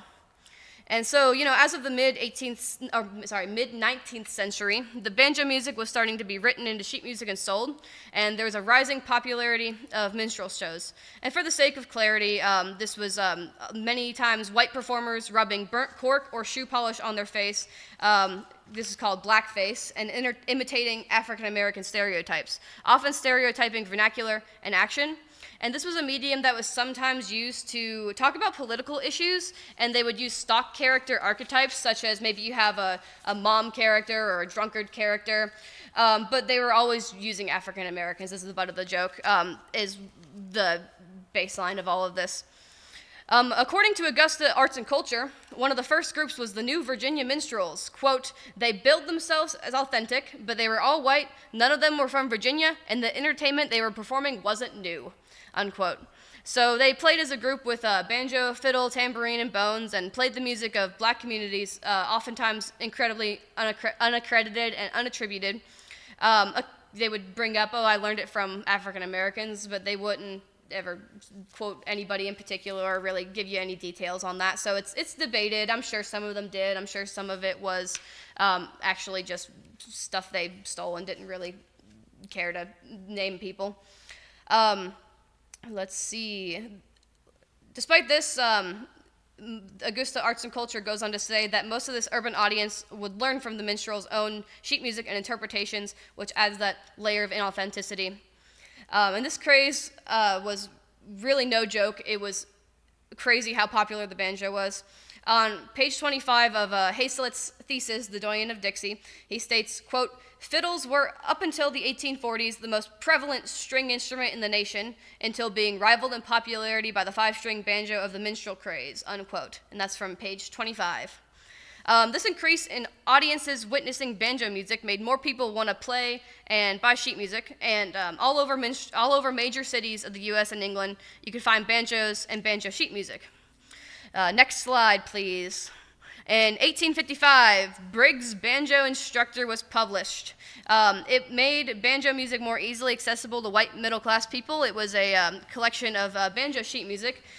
Reading through the instructional pages, I was very confused about how they tabbed everything out. And across all these old banjo instructor sheet music, how to play the banjo books that were published in the 1800s, they all tuned the banjo differently and explained it differently, which does show that there's more of a diversity back then in terms of maybe they learned it from someone who played it one way, another person learned it from someone who played another way. You don't have as much of the same exact way of playing the banjo as we do today. So there was a little bit more diversity there. So this made banjo music more easily accessible to middle-class white people. And despite the improved accessibility, it was not always due to an admiration for the instrument and the culture, but due to it being a novelty and being seen as comedic. Let's see, this next slide here shows a couple of the pieces of sheet music that were included in Briggs' Banjo Instructor, and some of these are still old-time standards that we all play today. The first one is Kicking Up the Devil on a Holiday, which is one that Mom's been enjoying a lot lately. I learned it from the Melbourne, Florida Fiddle Group, and I got to learn it soon, too. It's a really fun sounding tune. Old Zip Coon, which is Turkey in the Straw, the same tune there, and Jimmy Crack Corn there on the bottom, which is another popular fiddle tune that's still played a lot today. But I guess some of the first times they were tabbed out was in minstrel banjo books here. Let's see. In next slide, please. In 1860, Buckley's New Banjo Method was published. Another one of these old 1800s banjo books. There's this diagram on the right here of a banjo fretboard, which has a neat design. I might make a banjo based on it sometime, with the 5th string tuner out like that. And on the next page, next slide there, we have a directions for making the banjo, which has it's very vague and very specific in certain areas, like the length from the extreme edge of the drum to the nut has to be 34 inches. It's strange they don't mention scale length. They mention the length from the extreme edge of the drum to the nut. And the thumb peg, 8 inches. The peg should be placed in the handle from the side instead of underneath, making it easier in playing on the positions. It's just some very particular and in some parts very vague instructions on how to build a banjo there. I thought that was interesting. On the next slide, and Doug, feel free to correct me on this if this is incorrect, he talks about how to fret the banjo, talking about basically you build the whole banjo and get the bridge on the head there, and you measure from the nut to the bridge, and you divide it by 18, and that's where your first fret goes. Divide that first fret to the bridge by 18 again, that's where the second fret goes. And we measured it out using my gold tone banjo here yesterday, and it was accurate within a millimeter, but I think my bridge was a little bit out. Is that right? The rule of the 18th is a little bit imperfect, but it is the standard which luthiers have used for developing scales for centuries. Gotcha. They call it the rule of the 18th. Mathematically, it's a little bit off. It's a little bit off mathematically. Discovered by doing it, I think. Yeah, a little bit off, but pretty good for 1860 standards. I think my first scratch-made scale was that, That's cool. and it wasn't terrific. Wasn't terrific, but yeah. That's neat though. It's I didn't know about that before looking this up about that rule of 18ths. That's very interesting. Let's see.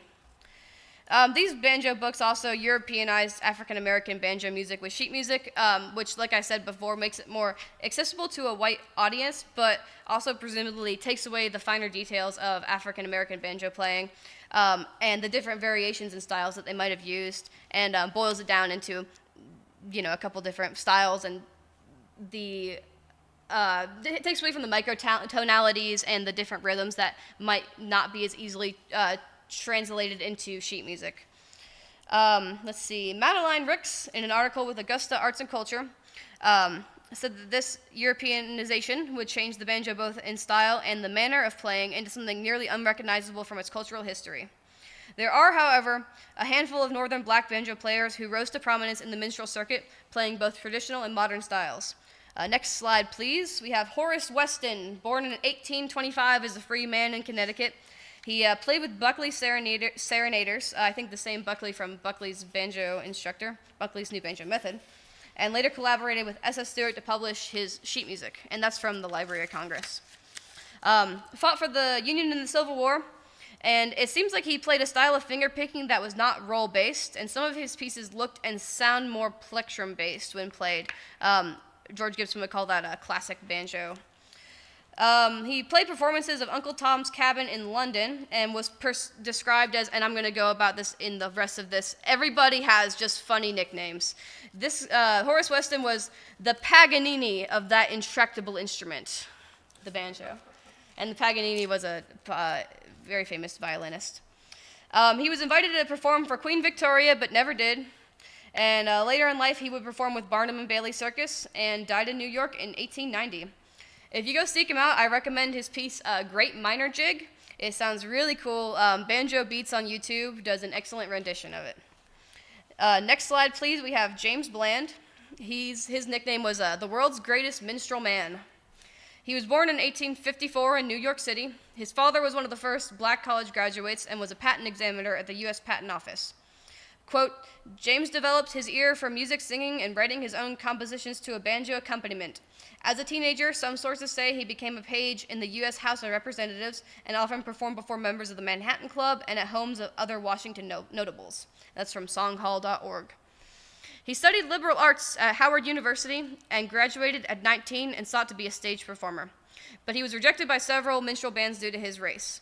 But he eventually landed a gig with Billy Curson's minstrel group in 1875, and he was credited with writing over 700 songs, and that's also from songhall.org. And, we'll talk about it later about the factors of if people wrote songs or if people just copyrighted songs. Me and Don Petty had a great conversation about that the other night. But songhall.org credits him with 700 songs. It could be the melodies, it could be the lyrics. It doesn't really go into much detail there. I'm going to play a song from him for you guys. I'm going to see if I can get this microphone to stop slinging around.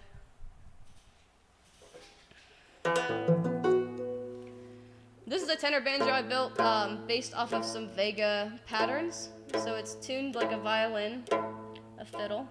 Sorry, I've been in the classical violin world too much lately. Tuned like a fiddle, standard tuning. But I have it capoed at the 2nd fret. This is an old-time standard that I've never heard the words to before. I changed them around a little bit, but I think the essence is still there.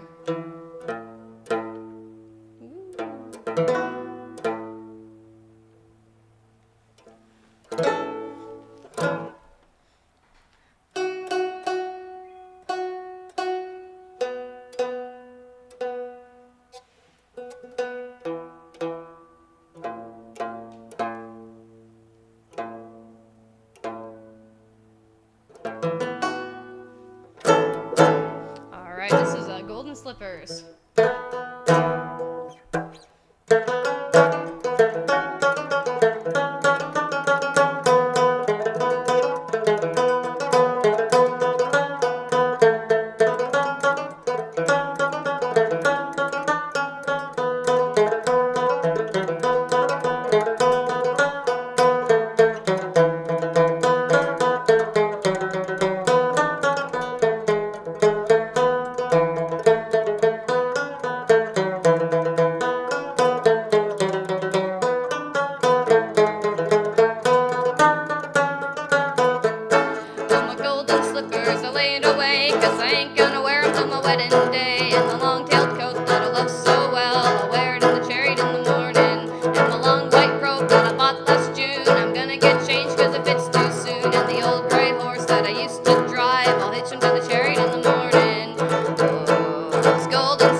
you. Take a sip of water.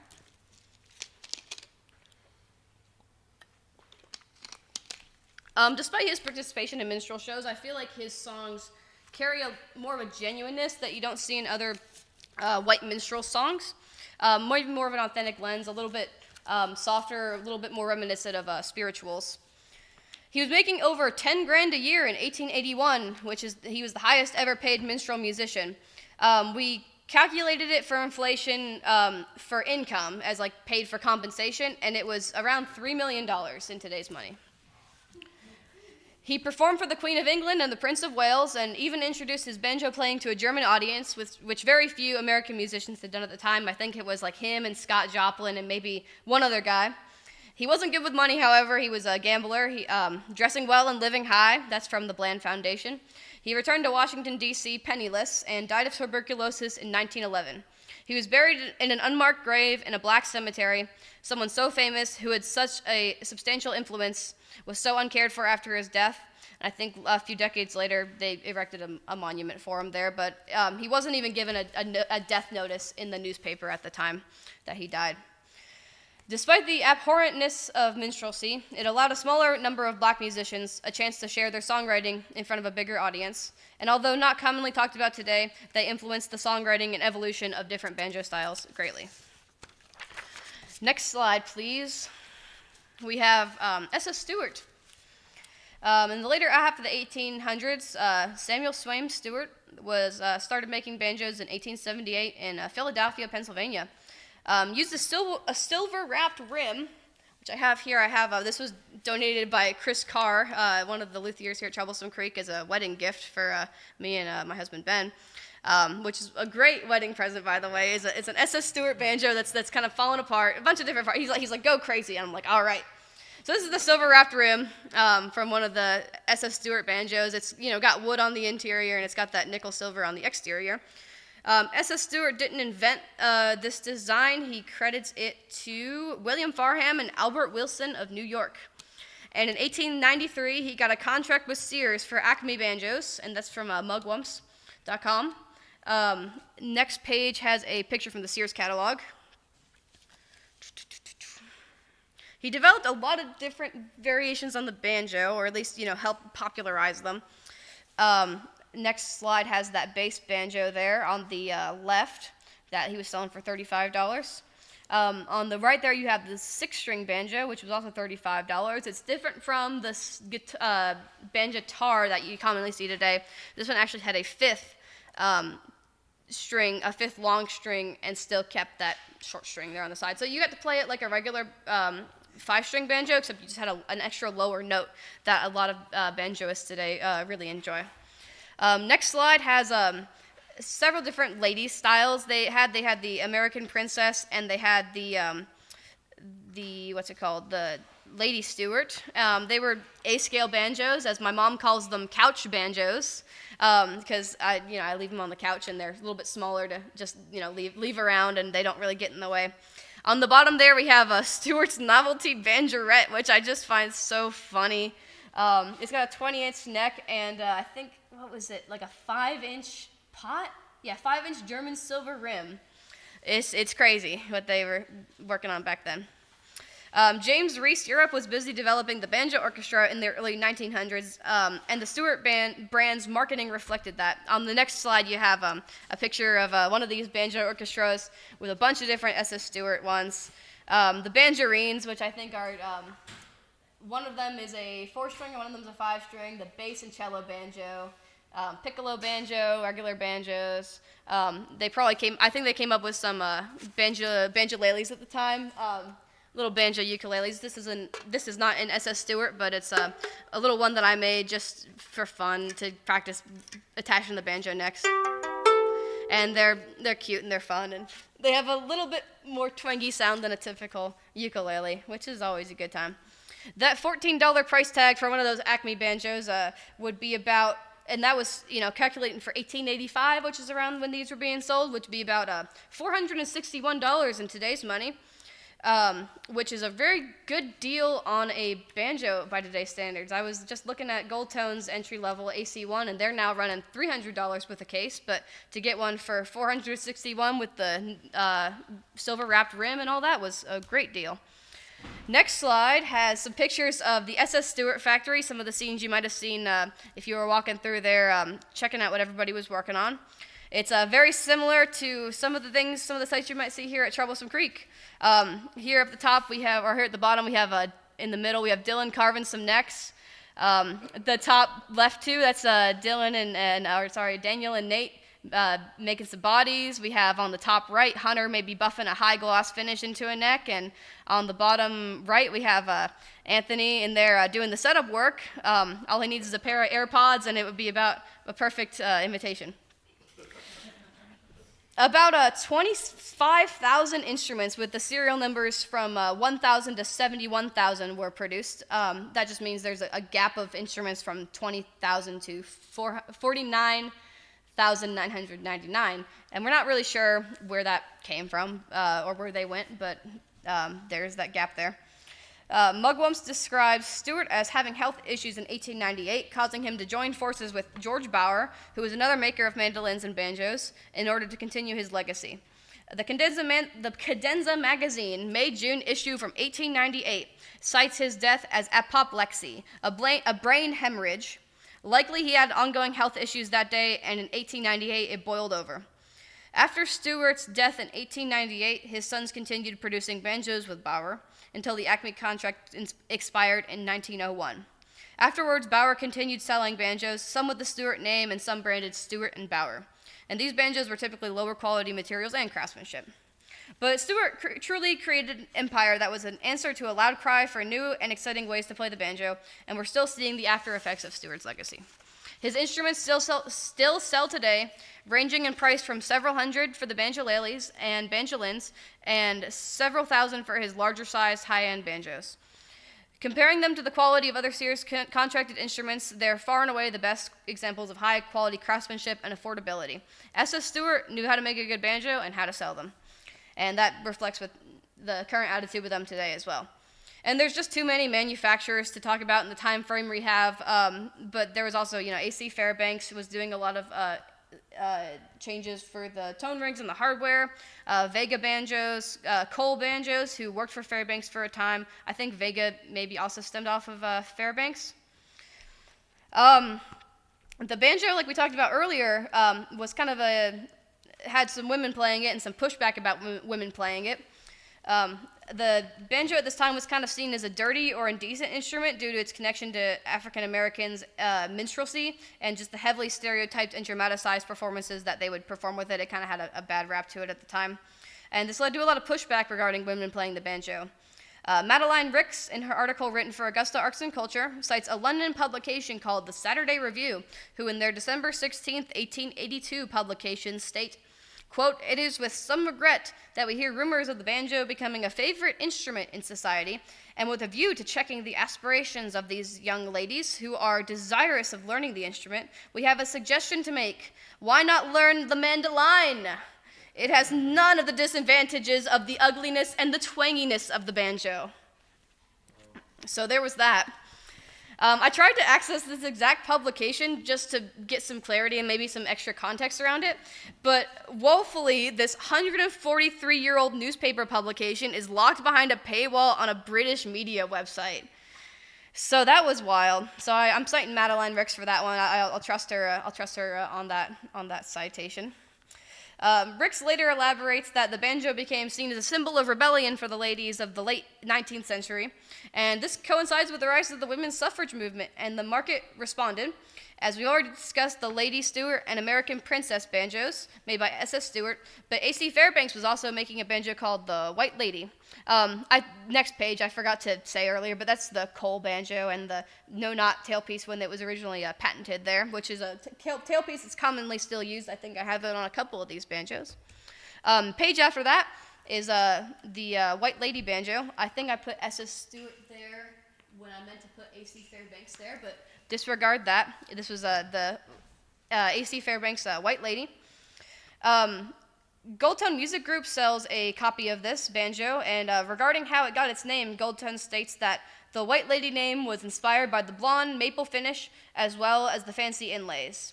But Madeline Brooks also comments about how the rise of women playing the banjo may have also been due to the name. I kind of think it's a double entendre with the name both being the maple finish and the intricate inlays, but also, due to the fact that a lot more women were playing the banjo.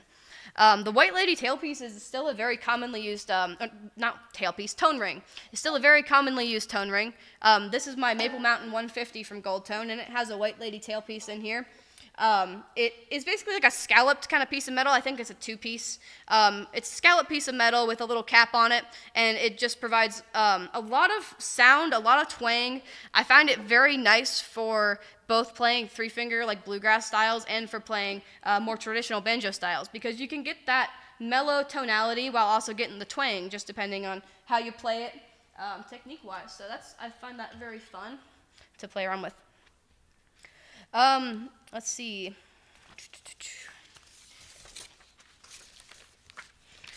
With the rise of the recording industry and the rural music as a genre, Edison elaborated on the French inventor's Martinville's phonograph, and later led to Emile Berliner's development of the 78 RPM shellac records that were much more easily distributed and had a longer lifespan. On page 9 of the Doyen of Dixie, Hazlitt's thesis, he states that, quote, banjo players who made commercial recordings in the 1920s were not necessarily professional musicians, but most often they were recreational players who were presented an opportunity to experience the novelty of hearing themselves on record.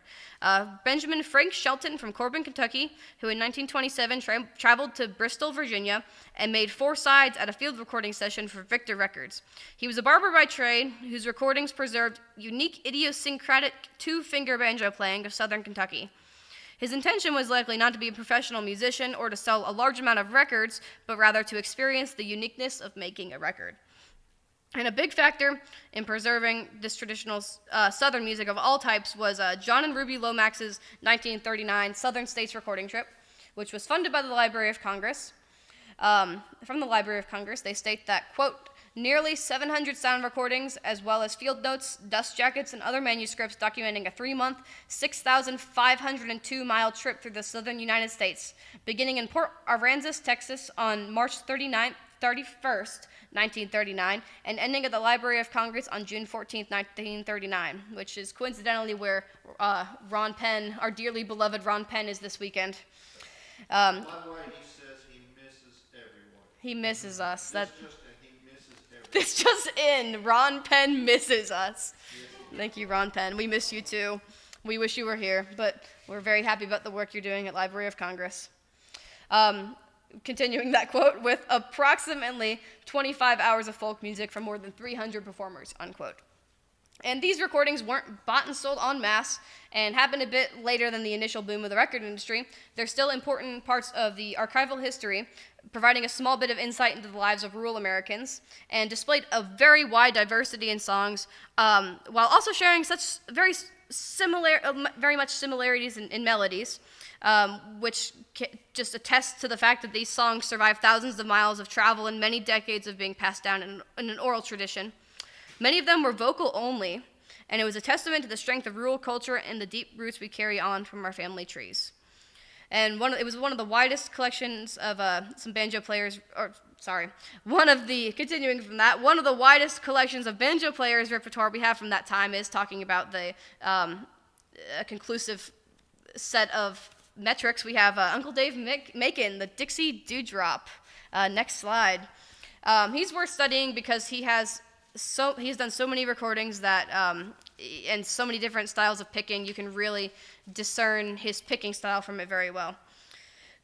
He was born on October 7th in 1870 in Smart Station, Tennessee. His father, John Macon, was a Confederate officer during the Civil War. And in a speech for the Tennessee Folklore Society in 2019, Michael Doubler, one of Macon's great-grandsons, recounts the life of his great-grandfather. Just to paraphrase some things he said, Macon was one out of 11 children, and by the time he was 35, his parents were dead, and half of his siblings were dead.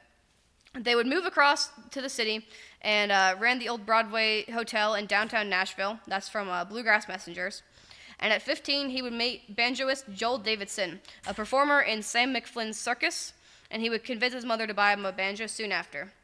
He would play and perform at his family's hotel, which is probably where he got his charisma and showmanship and stage presence, getting to play for a lot of people very often. He learned folk songs from both black and white sources and took a lot of influence from African American folk music, while also learning tunes from fiddlers in the surrounding counties. Later on, his father was murdered outside the family hotel, causing his mother to sell the building. Dave Macon later on got married to Matilda Richardson, and they bought land near Readyville, where his mother had moved to, and went on to have 6 sons.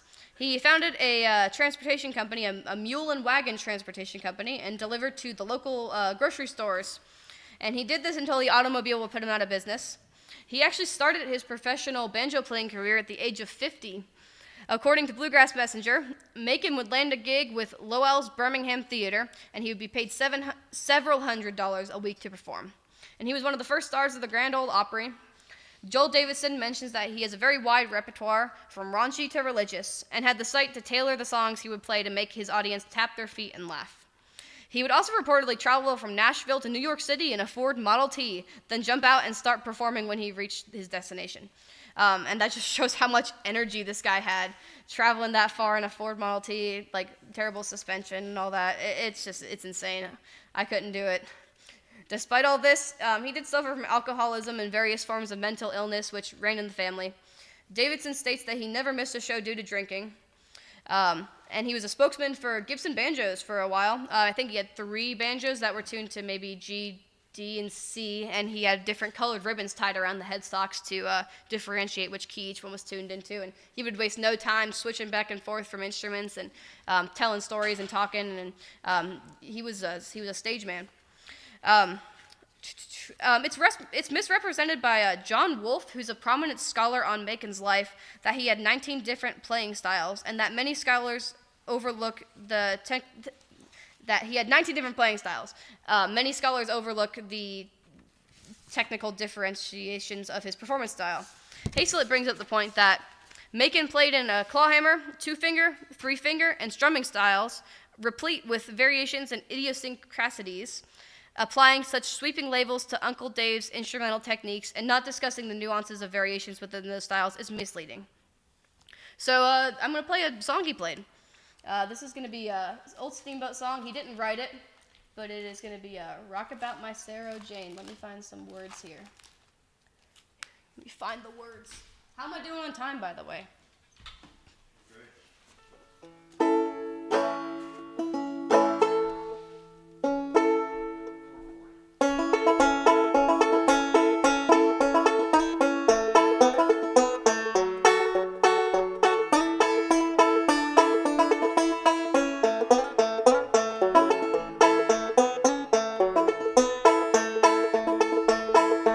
I've got a wife and 5 little children. Believe I'll take a trip on the Big Mac Millin'. Oh, Sarah Jane.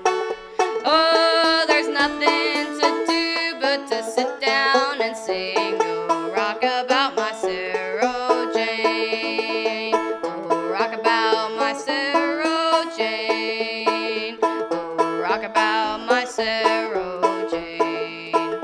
Oh, there's nothing to do but to sit down and sing. Oh, rock about my Sarah Jane.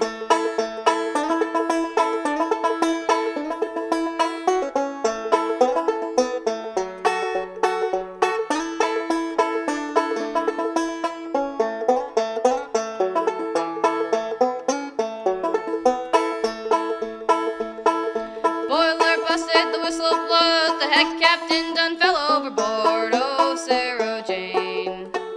Oh, there's nothing to do but to sit down and sing. Oh, rock about my Sarah Jane. Oh, rock about my Sarah Jane. Oh, rock about my Sarah Jane. Oh, there's nothing to do but to sit down and sing. Oh, rock about my Sarah Jane.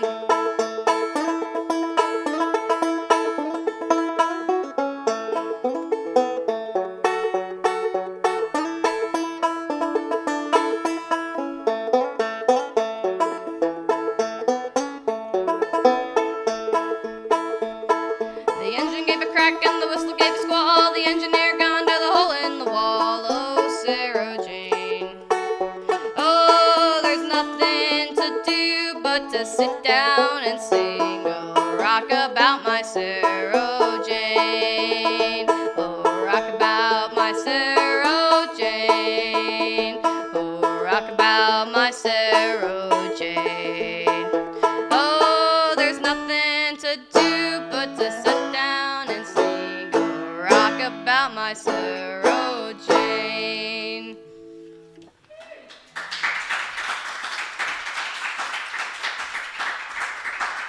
Thank you. All right, for the sake of time, I'm going to skim through a little bit of stuff here because I want to make sure I get all the way to the end to give everybody the full context. But Uncle Dave would continue performing in the Grand Ole Opry until 3 weeks before his death of cancer in 1952 at the age of 81.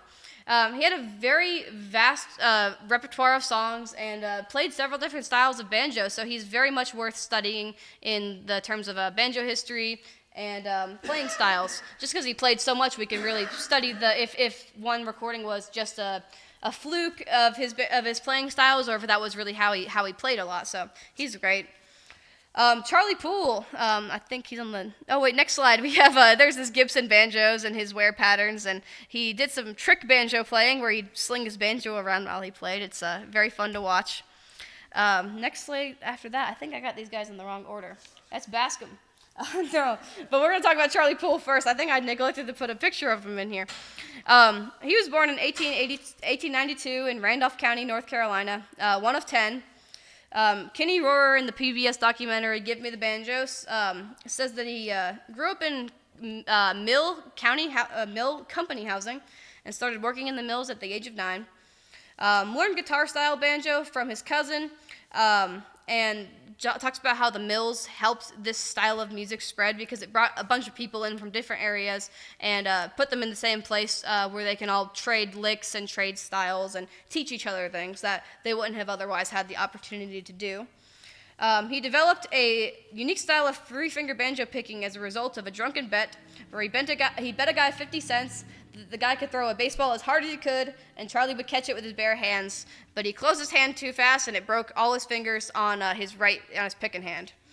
And they grew back crooked, or healed back crooked. I don't think they grew back. They healed back crooked.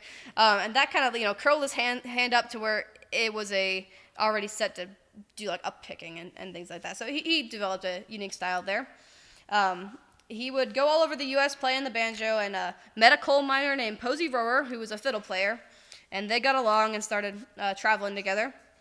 And Charlie would marry Posey's older sister, and they would continue rambling around. And eventually, Charlie and Posey would travel to New York and try making records, and got a deal with Columbia. Their single Don't Let Your Deal Go Down, Blues, sold 102,000 copies, which was released in September of 1925. And at that time, any record that sold over 6,000 copies was a hit. So for one to sell 102,000 copies is just incredible. Smash hit right there. Let's see. Eventually, Columbia Records would drop his band during the 1930s. And in 1931, he got a Hollywood movie deal, but would die of a heart attack in Spray, North Carolina, on his sister's porch after a night of drinking at 39 years old. He was very young. And that was before he could record music for that movie as well. His genres are described as both bluegrass and early country, and he was an incredibly popular banjoist at the time when some early recording technology was at its peak. Had an interesting blend of styles, dance rhythms, and some jazz elements. And according to Kenny Rohrer from Bluegrass Heritage, he said it was a sound that would not be duplicated until Bill Monroe and the Bluegrass Boys brought it back nearly a generation later. He was one of the most earliest popular three-finger banjo players as well, so that's something there. A lot of people attribute that to Scruggs, but Charlie Poole was there decades before him. The best-selling quality of the North Carolina Ramblers, which was Charlie Poole's band, works undoubtedly influenced bluegrass and country artists alike in the coming generations, and still in this modern day provides both a look at the past and inspiration for aspiring banjo players and folk artists. Now we're going to talk about Bascom Lamar Lunsford, which is the picture I have. I think we're on the same page probably. Important. That's Roscoe Holcomb. Oh my goodness, what am I doing? Okay, we're going to pretend it's not there. Let's go back to Uncle Dave. We're talking about Bascom Lamar Lunsford. Born in 1882 in North Carolina. Like I said, it's true to the best of my ability. I'm bad with faces. Born in 1882 in Mars Hill campus, right down the road from Don Petty's house. WilkesHeritageMuseum.com describes him as being, quote, born in a time that gives him a grasp of 19th century history and culture, and he grew to understand the great changes that were coming in the new century. And in his early career, he would ride on horseback through the mountains to collect songs from people.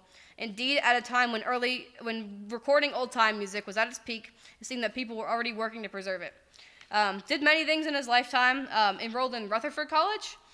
He was a teacher in Madison County, a fruit tree salesman, a beekeeper, a teacher in McDowell County, and passed his bar exam in law at Trinity College. And these jobs allowed him to travel around to a lot of different people's houses and just collect mountain songs from the local people that live there. According to BlueRidgeHeritage.com, the songs and tunes he knew from memory numbered over 300, and the files he kept included 3,000 pieces. He eventually recorded his memory collection for Columbia University and the Library of Congress, and started organizing festivals in 1927 with the Mountain Dance and Folk Festival held annually in Asheville, North Carolina. And went on to organize many other festivals as well, but that was one of the big ones. Let's see. According to Wilkes, what was that? It's the 98th this year. It's the 98th festival this year. The what was that? The Mountain Dance and Folk Festival. Yeah. That's awesome. Yeah. That's really cool. I'll have to go on like the 100th one or something like that. I never make it up there, but it would be fun. It's not a picking festival. It's more of a, they showcase people. Gotcha. Still sounds like a good time. Yeah. It's good. And definitely historical as well, being one of the older festivals there. According to Wilkes Heritage Museum, Bascom was the person to give Pete Seeger his first banjo lesson, which is pretty cool there. That's something of how he influenced some of the culture going forward with banjo history. In one of the ways he influenced it in many ways there. This is my gourd banjo. I'm going to play Wish I Was a Mole in the Ground, one that he popularized.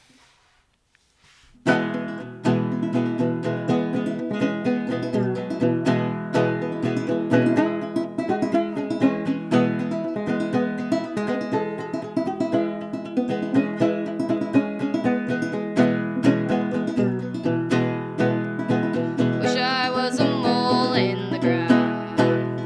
Yes, I wish I was a mole in the ground. If I was a mole in the ground, I'd root that mountain down. And I wish I was a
Lunsford would live to the ripe age of 91 and would die eventually in 1973, leaving behind a rich legacy with many tunes preserved for future generations to enjoy. He was credited for writing the bluegrass standard of Mountain Dew, and undoubtedly inspired many of the great banjo players we have today, and will definitely inspire many more to come. Pete Seeger, which is past Roscoe Holcomb in the PowerPoint presentation. There you go. No, you're good. It's just stay on Pete Seeger. You're good.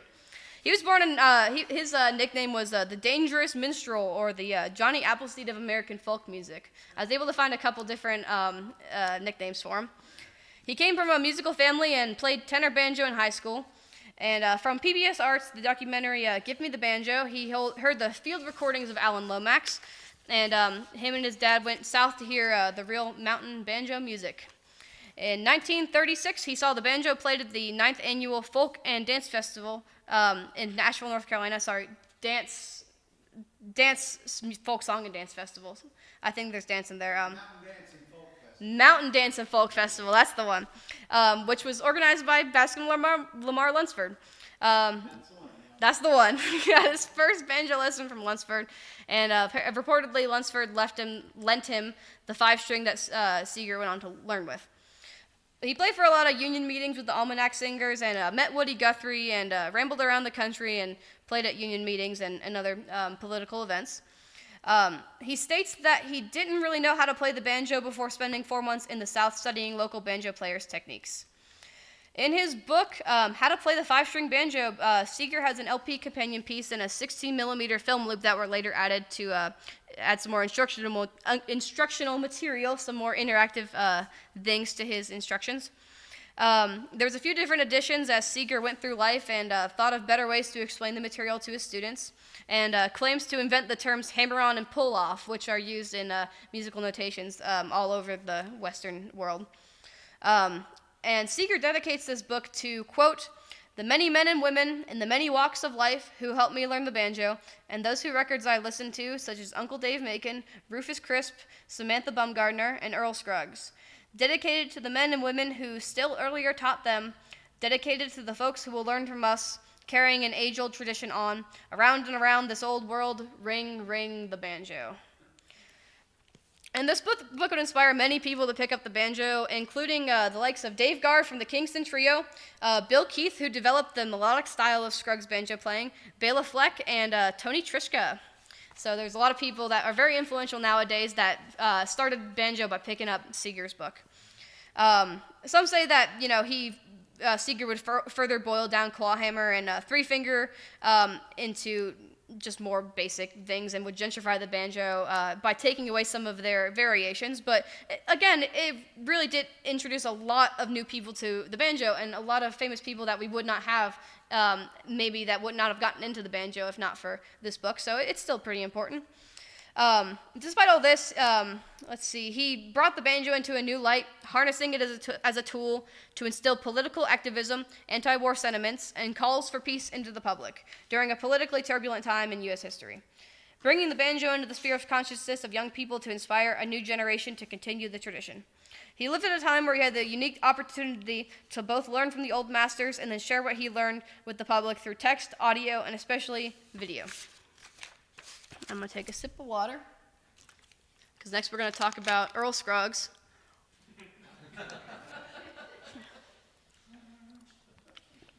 I've been going on about this all weekend. Thank you to my family. Thank you to my family, and especially my husband, Ben, for putting up with me rambling on about this for weeks while I was preparing this lecture.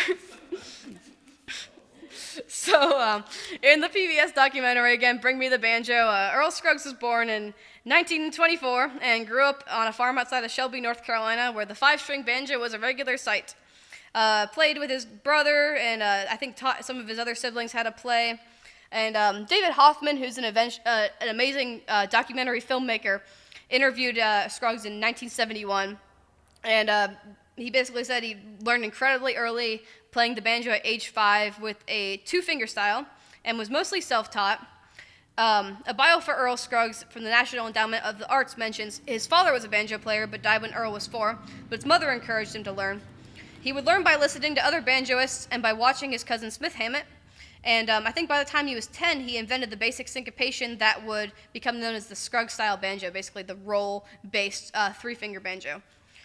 And he'd be working in textile mills as a teenager to support his family, and was hesitant to try and make music a full-time endeavor due to the risks. But in 1945, he landed an audition with Bill Monroe and the Bluegrass Boys, and his mother encouraged him to go, and he landed the part.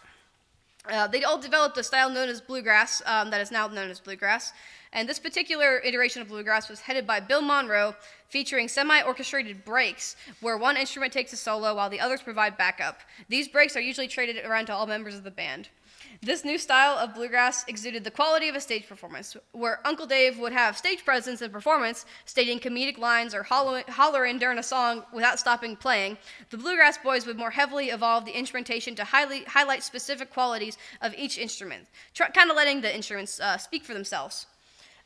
He played with Bill Monroe's Bluegrass Boys for 2 years and then quit, and joined with Lester Flatt and played with him for 20 years under the band name Flatt and Scruggs, and would die in 2012 at the age of 89, leaving behind an incredible legacy that really has become synonymous with the banjo itself to a lot of people.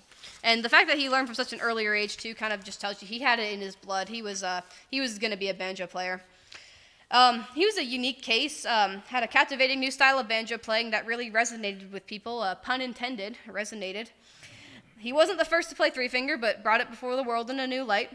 And this evolution of the style of bluegrass is sometimes criticized for feeling faker, more inauthentic, and this is partly due to its disconnect from the roots of traditional string band music, where music was played more impromptu among friends and neighbors and not a highly planned stage spectacle. It's a shame because many of his disciples and followers are kind of disconnected from the folk tradition as a whole. The Bluegrass Hall of Fame Museum itself credits him with writing My Sarah Jane, which is incorrect. As you heard before, this was recorded and performed by Uncle Dave Macon 37 years prior to him publishing it. I was talking to Don Petty last night about how, they were credited as copywriting the songs, not, writing the songs, and a lot of people don't know the difference between those two things. So that was an interesting insight there. Let's see. A lot of this isn't the fault of Earl Scruggs that people view him like this, but it has caused further shrinkage of banjo styles across the U.S. And many times, like I said, when the banjo is brought up with the initiated, they only know it from Scruggs. And I only really wish for fans of Scruggs to widen their knowledge of banjo better, to see the big picture and not just the small snapshot that Scruggs provides. Let's see. Now we're moving on to technology, improving the banjo to a modern stage. There is a slide with Scruggs. I'm sorry about that. Next slide is Scruggs. Here's let's see, Flatt and Scruggs there, and then Scruggs when he's older on the right, and then there he is down there younger. So there's some pictures of Scruggs. Next slide has a couple of modern-day variations of the banjo. In 2013, Greg Deering, the owner of Deering Banjos, has basically, to paraphrase, they found a lot of the banjo escaping normal cultural boundaries with movies like Oh Brother, Where Art Thou? He said there wasn't much of a boost in sales with the movie's release, but notable people were inspired by that movie to pick up the banjo, like Mumford & Sons, the banjo player from Mumford & Sons, the Avett Brothers. It's kind of ushered in a family-friendly folk revival in pop music, just as country music has moved towards a pop sound. We just found out the guys, quote, we just found out the guys from Mumford were influenced by the movie to start working with the banjo, unquote. During talks in regards to technology, changing the banjo itself as an instrument, to paraphrase, before the only way to amplify banjos was with an internal microphone pickup, which causes a lot of issues with feedback, as the banjo is a very resonant instrument. Now we have a new type of pickup. He's probably referring to the magnetic pickups. Mine has a gold tone humbucker pickup in it, so it's got the two little pieces right there that go right under the head. Takes the vibrations from the strings right into the instrument, and it allows the banjo to be better amplified and put into a lot of different musical genres that it couldn't have been put into before. So Gold Tone Music's been making these folk fusion instruments that have led the banjo to the next phase of evolution. Next slide, we'll just talk about some notable people more in the modern era. We have Jerry Garcia, who's played banjo before he picked up electric guitar for the Grateful Dead, and he did a lot to bring that bluegrass style into the jam band genre, which we still see remnants of today with Fish, and it's very cool to see. Next slide we have Next slide we have Bela Fleck, the virtuoso of virtuoso banjoists. Has 19 Grammys, has blurred genres like no other, integrating aspects of jazz, Middle Eastern music, and other genres to his very melodic bluegrassy style, but it's really almost an evolution of its own. Along with his wife Abigail Washburn, who's a really good frailing banjo player in her own right. And below we have Rhiannon Giddens, who's recently featured on Beyonce's Texas Hold'em, playing a fretless banjo, which was one of the really cool, really popular ways that the banjo has been shown in the modern day. She has worked, this is according to the Smithsonian Museum, she took an interest in the 1955 publication Briggs Banjo Instructor, like we talked about earlier, and reworked certain pieces to take on a new meaning, helping telling the stories of enslaved people, real and fictional, and bringing awareness to the realities of slavery, reclaiming these stories and helping African Americans take agency in their history in the U.S. So she's worked a lot in blending music styles and brings forgotten and uncomfortable parts of U.S. history back into the light, and is a unique and welcome evolution of the culture surrounding the banjo.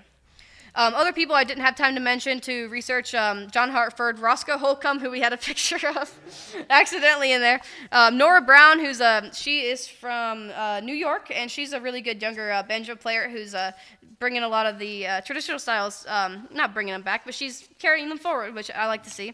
And Lee Sexton, he's from Letcher County, right? Letcher County. I hear stories about him all the time, and if I had more time in here, I would go on. This is a lot to cram into an hour. The conclusion there, we have banjoists in all school of thought nowadays. We have traditionalists who seek to preserve the traditional way of banjo, such as Clifton Hicks, who makes it a goal to share knowledge of the wide variety of the ways the banjo used to be played. Rhiannon Giddens, preserving and bringing the traditional history and black history of the banjo back into the spotlight. We have more modern banjoists, such as Bela Fleck, who blends styles and genres to create new styles of banjo playing. And as we can see, traditions changing with technology allowing us to share tunes with one another across the planet instantly, as well as letting us digitally preserve and share old source recordings, which can bring previously forgotten songs back into popularity. Similar technology allows us to bring the banjo itself into the technological age, which allows it to be integrated into even more styles and genres. And as much as things change, thousands of people still make their way to folk festivals every year, coming from all across the world to share tunes, swap stories, jam, and mingle with others who enjoy traditional music. These festivals provide an even deeper intermingling of styles that seem to transcend time periods. And despite great losses of knowledge through the gentrification of the banjo, it's an incredible thing that we're able to have access to this many styles still known to us to play and experiment with. And at every festival I attend, I'm reminded that we're closer to the past than it seems. I see people from all walks of life that embody the same spirits of the legends that we discussed here. Next slide, we have local Florida legend Banjo Dewey, who embodies the same ironic yet genuine stage performance compared to the likes of Uncle Dave Macon. Next slide, we have Remedy Tree, which is our local St. Augustine bluegrass/country band that reminds me of a modern Flat and Scruggs with their boundless energy and vibrant stage presence that really does evolve the banjo while, going back to the roots as well. It's a very cool fusion. Next slide, we have Lindsay Lydon of Mulherron Banjos, and that's a picture of him. And on the next slide, we have a picture of some of the banjos he builds open back 5-string banjos with modern yet classic designs, some Victorian influences, and some almost like hippie influences from the tie-dye rims we have here. Reminds me of kind of an S.S. Stewart type of character there. Next slide is just blank because we're almost at the end. Then we can go eat dinner. The banjo has evolved from a cultural tradition that stretches back thousands of years to the modernized instrument and orchestrated styles it contains today. Despite these changes, the banjo still invokes these feelings of nostalgia as it has for generations past. And as much as the banjo has been a symbol of oppression, mockery, and foolishness, it has been a symbol for liberation, resilience, resistance, and survival. And it was a way for people to make money and escape the situations of their upbringing, and that is something we can carry forward with dignity. Thank you guys for sticking around.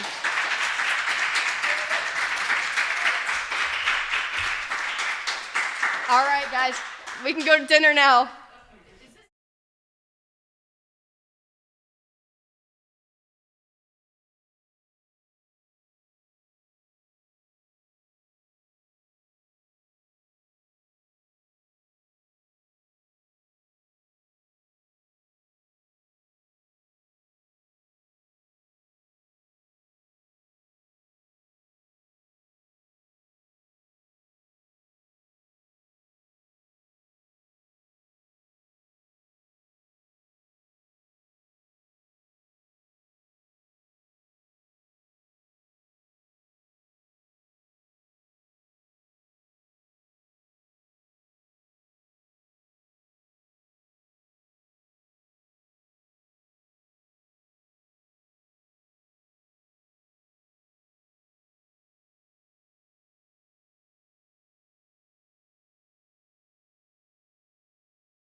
Good evening, everyone, and welcome to the home stretch of the 2025 Hindman Dulcimer Homecoming. And it is a great evening because as good as the festival has been, it's starting to get even better. We've been blessed with the appearance of our good friend Carla Gover, who's here. She's going to be doing a section on songwriting, story crafting, and we were hoping we could get her over here for this.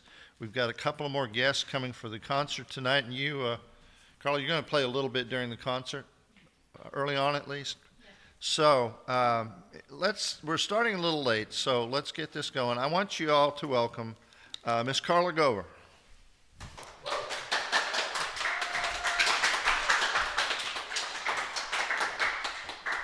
Thank you.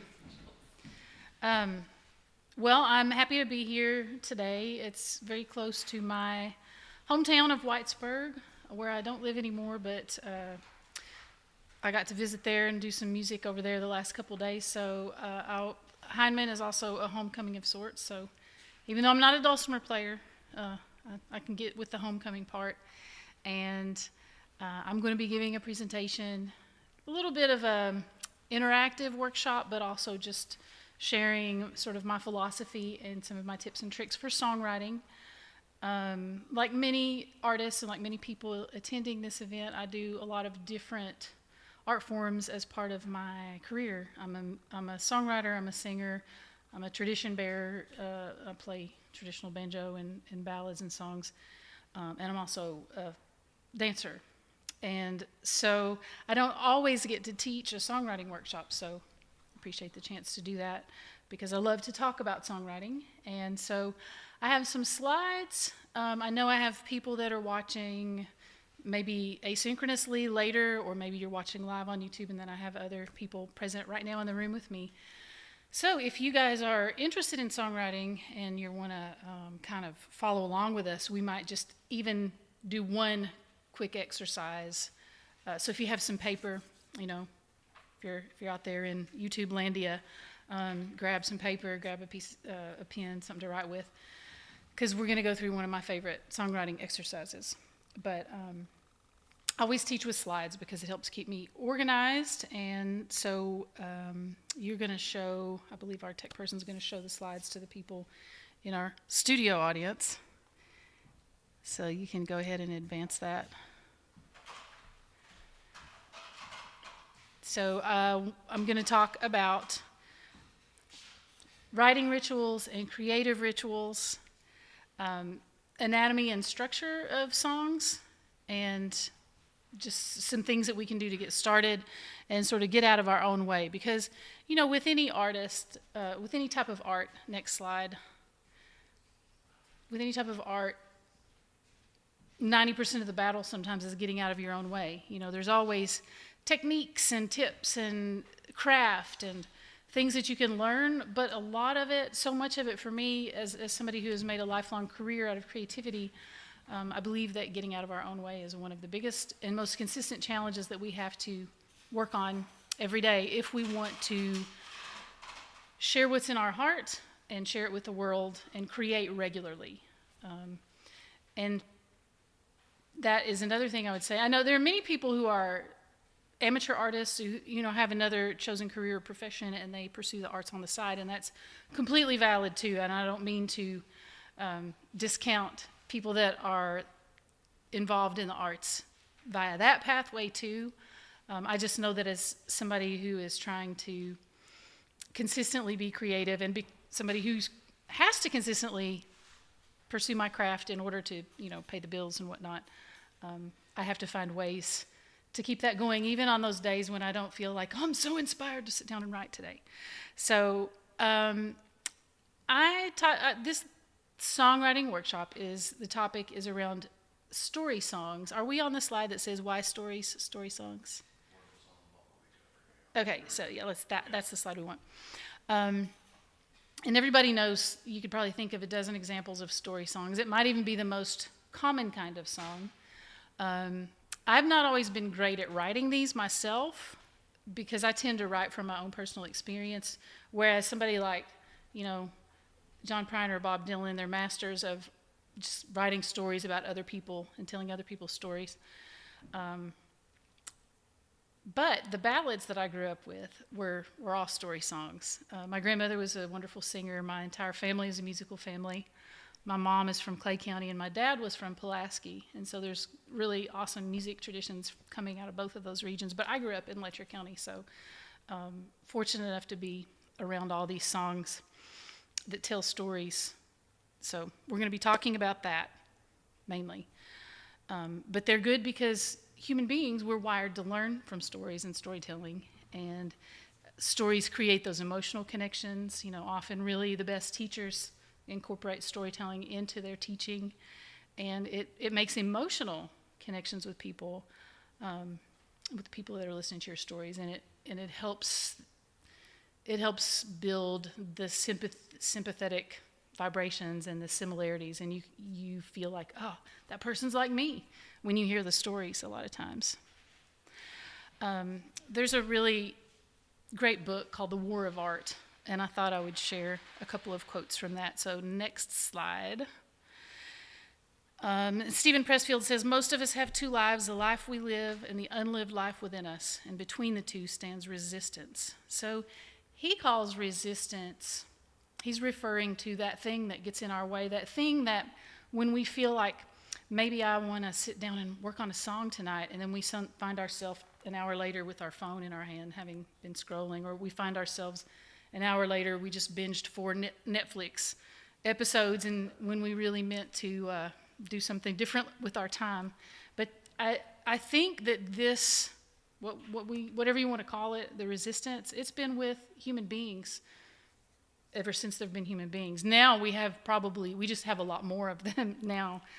But this is a struggle, I think. This is something that artists and creative people and writers and thinkers have always had to overcome.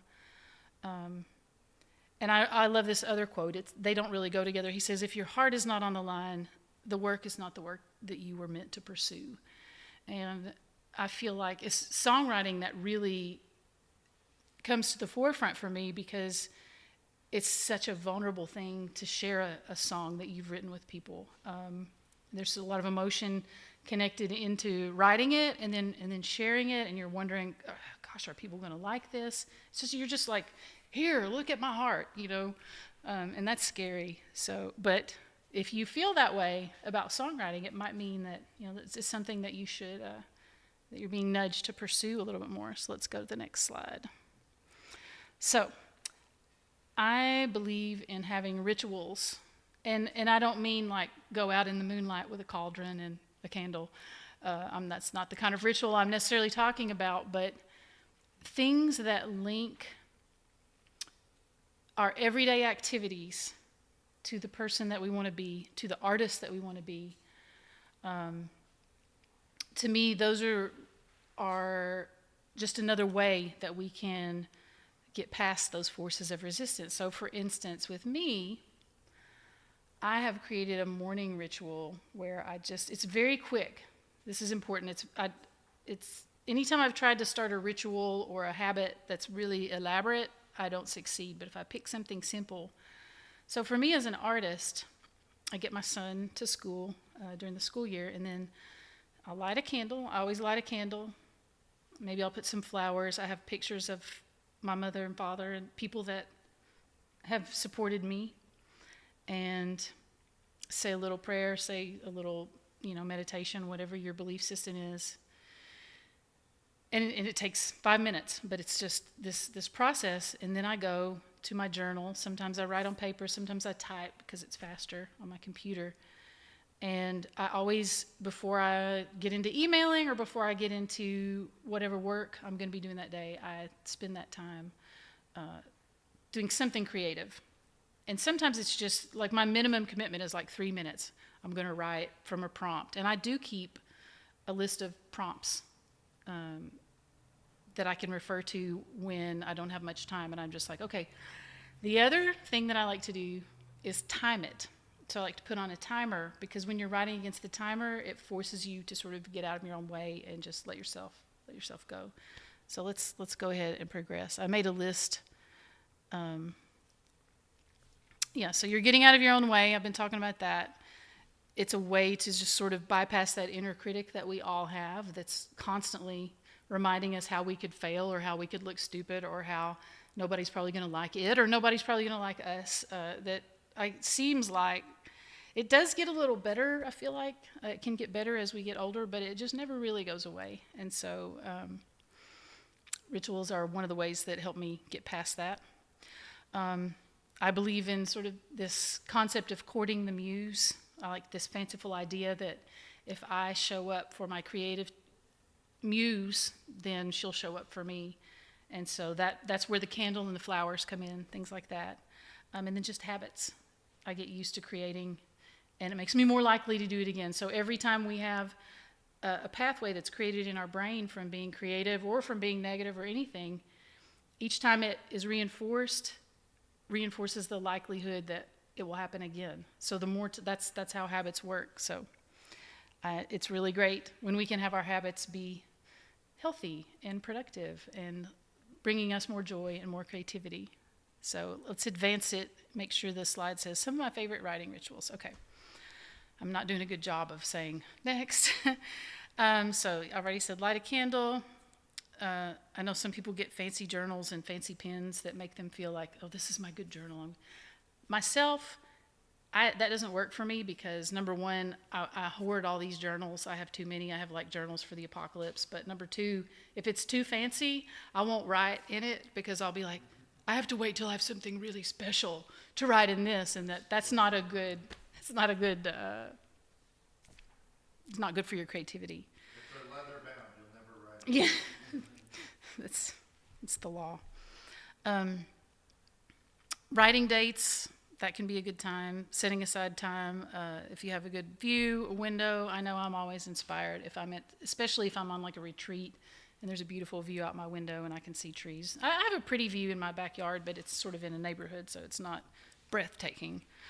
Having the drink and having warm-ups. So this is nothing revolutionary. This is probably nothing that you guys don't already do in some capacity or part of it, but I think it's good to be deliberate about it and be thoughtful about it. So one of my favorite warm-up activities, and it's the next slide, please. It's a 7 sense writing. And I've met other songwriters that do this as well. I like it because you can do it just on its own, even if you don't know what you want to write about. You can just pick something random, or you can use the 7 sense writing to write about a list of prompts that you have. And I put mine in my phone because I tend to have my phone with me, and I have a note. Most phones have a note. I use the Notes app, honestly, the one that's already on there, and I have a whole folder that's just ideas of things to write about. And I've trained myself to constantly enter. So a lot of times in the morning, I will pick one of those quickly, and then I will go to the 7 sense writing. So we're gonna actually try this. And I like to do this one. It sometimes can be especially good if you know that you're getting ready to go do something else, or you're not sitting down to write for an extended period of time, because it just gets your wheels turning, and it gets you in the writing, artistic, noticing mode to begin with. So most of us, when we think about 5 senses, it's all of the, sight, sound, taste, smell, touch. But we go even a little bit further with 7 sense. So there's this organic sense of your whole body, your heartbeat, your breath, how you feel in your body at that moment, and then this idea of the kinesthetic sense, which some people would call proprioception. Like maybe the way if you drop something under a porch that's made out of wooden boards, and you got to crawl under the porch, and you can kind of feel the cobwebs down your back, and it's not exactly any of your 5 senses, it's this extra sense. So some of the most beautiful prose and songs contain a lot of rich 7 sense or 6 sense writing, however you want to think about it. So since this is a workshop, normally I would say 10 minutes, But let's just do 5 minutes. Is that okay? Can we take 5 minutes to do that? And I'm going to set my timer. I want you to pick a theme. If you are at a loss for it, I mean, you can choose any theme you want, but if you need something, maybe pick something most of us have is a memory of being really young in a kitchen somewhere, whether it's your mother's kitchen or your grandmother's kitchen. That usually can get some memories dredged up for people. I'm going to set the timer, and we have to stop right when it ends. And that's another important part of this exercise, because you want to have that feeling of, wait, I'm not done yet, because then that puts you in that feeling on an extended basis. So here we go. And go.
About 15 seconds.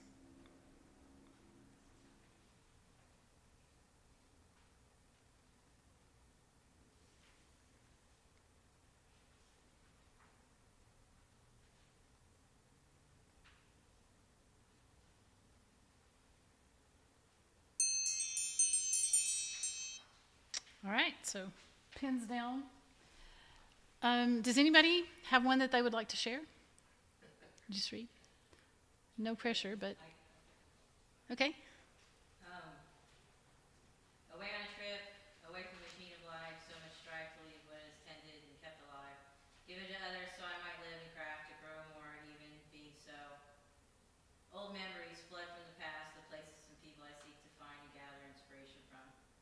Before the day is done, plans have changed, not just for the trip, but for life is damaged. It is now clear from stormy days past and ignored. The air smells sweet and dread. So you got some scent in there at the end of it. Well, you said 15 seconds. Oh yeah. Well, no, it's good. I think. That's good though. That I love. I've never thought of putting a time limit on that, and just to be able to spit something out without thinking much about it. It is my best advice to you if you are trying to create, because the biggest obstacle for so many people in trying to create anything is editing as you go. Yeah. That is not the way to do it. That was like a half a page. Get it out Like that was a lot. and edit later. Yeah. Yeah. Because if you edit as you go, trying to make things rhyme as you go or something. Yeah, I can see how that is like so much helpful. yeah. I love Annie Lamont's quote in her book, Bird by Bird. Yes, When it's she a talks great about book. writing, give yourself permission to generate shitty first drafts. In other words, just write. Don't look back.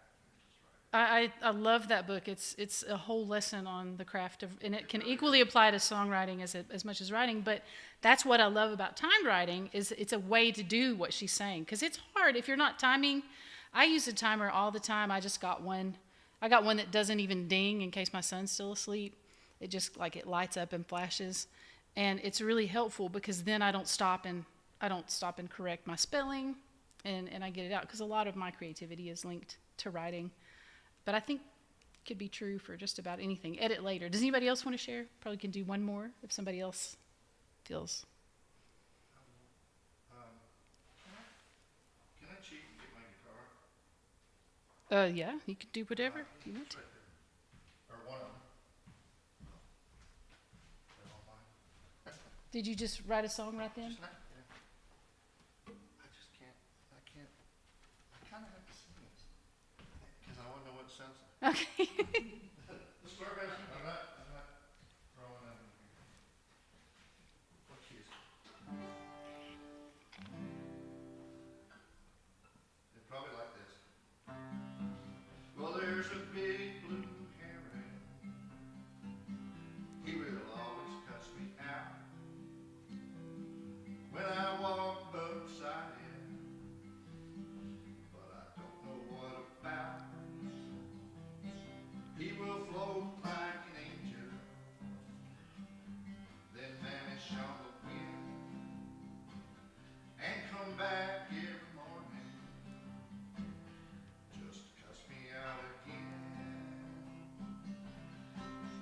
He's a big, long, tall, blue heron. Nice. He lives out in the creek there. I was sitting here thinking about him, so that's what I think. That's a great source of inspiration. Nature is always a great source of inspiration. The tune is pending. Of course, of course. Which No. underscores my point. Yes. I love it. All right, so I guess moving right along, I know we have another whole concert to get to. So let's see, let's advance slides. So I'm going to talk a little bit about the anatomy of a song. And, you know, I should preface this by saying I don't believe it's possible to teach anybody how to write a song. And it's just that we can, sorry, I lost my train of thought. I don't think you can actually teach anybody how to write a song, but we can think about just ways to court our own creativity. And so I do love thinking about rhyme schemes and different things that can inspire us in our writing. And so we'll think a little bit about rhyme schemes, about this idea of using the hero's journey, which in Western storytelling is a really common, you know, from Jack Tales to the Odyssey. This is different maybe in indigenous cultures, but in Western storytelling styles, the hero's journey is really common. And the structure is just, I guess, rhyme scheme. So let's advance it one more time. So a lot of times when I'm listening to songs, I'm kind of halfway thinking about the rhyme schemes. So I thought maybe I would just do, I don't want to do any kind of lengthy song, but maybe just to sing a verse and illustrate it instead of, whoops, all right. One of the things, I feel like listening to traditional songs growing up, it was part of my songwriting education, because a lot of times if a song has been around a really long time, like hundreds of years, like some of these folk songs have, it's because there's something really compelling about it, something beautiful or compelling or universal. And I feel like it's like when you put a gemstone in a tumbler and it just brings out the beauty and brilliance. I feel like some of these songs, the older they are, they just have these beautiful lines in them. So Barbary Ellen is a ABCB, so you don't have to worry about the first and third lines rhyming, but the second and fourth. I'm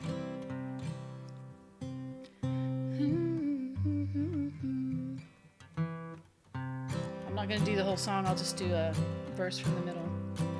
He turned his pale face to the wall, for death was on him dwelling, saying, fare thee well, my good neighbors all. Fare thee well, sweet Barbary Ellen. So that's a song. I love the rhyme scheme. I love the melody. But it's got that ABCB. Then, I threw that. Sometimes I teach this to not such a traditional audience, and that Superstitious song by Stevie Wonder, it's got AABBCC, and that's pretty cool. AB is pretty common, and actually, I put Ellen Don't Stop Here as an example of that, but that's ABCB because the first and third don't rhyme. There are quite a few that have 4 A's in a row. I want to play another, I shouldn't put this down, a song that I was singing last night because I was at Pine Mountain Warbler Weekend, and it's a song I wrote about Pine Mountain and how beautiful it is. Actually, Sarah Kate sang on it with me. But I did the chorus rhyming 4 lines in a row, so I'm just going to sing the chorus for you. It's that Pine Mountain high, reach out and touch the sky. You know heaven is nigh. I might sprout some wings and fly. It's that high, lonesome sound, 3,000 feet above the ground. I hear music all around, sweetest song I've ever found. So that was fun. Obviously, I put the example, if I'm on Rhyme Scheme, are we on the slide that says Rhyme Scheme? That Yesterday by the Beatles is an example of that.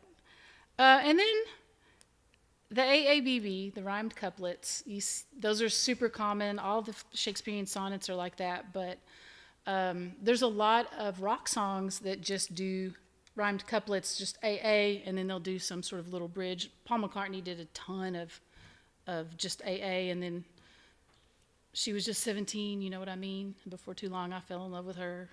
I wouldn't dance with another when I saw her. You know, like those are the only 2 things that rhyme sometimes, are the AA in a rock song.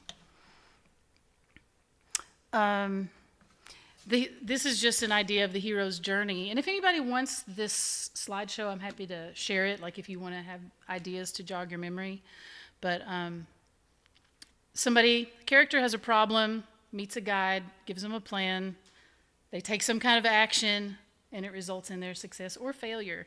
So L&N is kind of like that. I was trying to think of some songs today where she's talking about,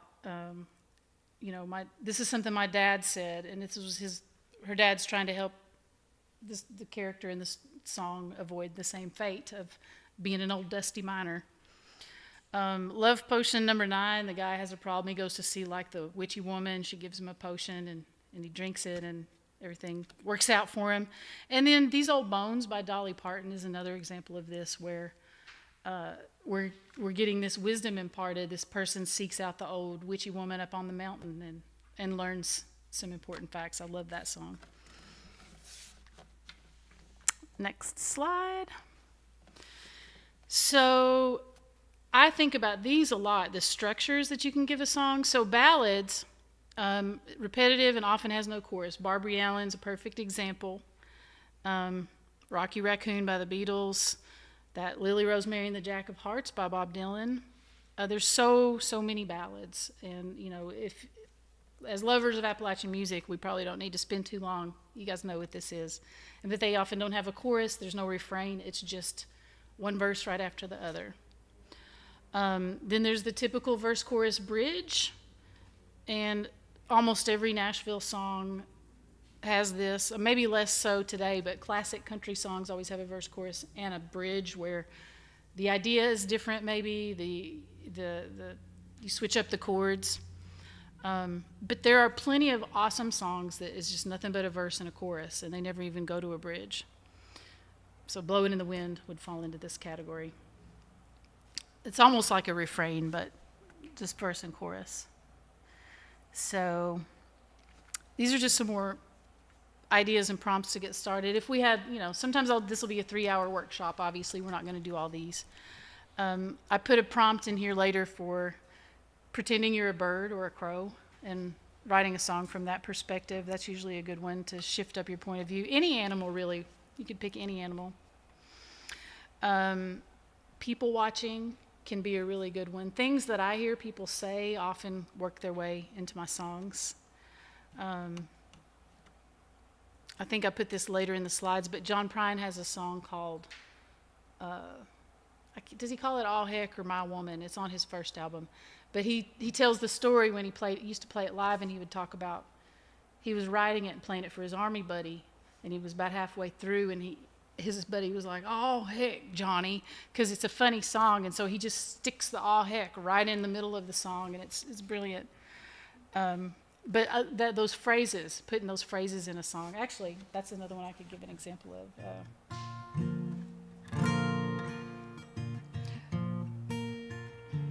I saw the whole song came about, I saw like a sign somewhere. I was in the South somewhere, and there was a sign that said, "Hug more necks." And that's something that we said around here a lot, too. My granny would always say, "Get up and give your Uncle Ben a hug around the neck. Hug his neck before he's got to leave." And it's just a very place-based way to talk about hugging somebody. So I wanted to put a bunch of those phrases in a song. So I'll just do like a verse and a chorus. Lose your mind a little, find your soul, kick it right on out of gear and lose control. Don't waste your life staring at a little screen. Get a little dirty and wash your spirit clean. Fry more chicken, break more beans, give more sugar, eat more greens, dance more jigs. Oh, what the heck. Make more, ride more horses, and hug more necks.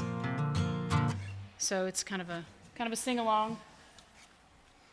The kitchen prompt, or thinking of a photo in your granny's house that your granny had in a frame. I love that as a song or a story prompt. I'll show you what I mean by steal this song in just a minute, and songs in the key of.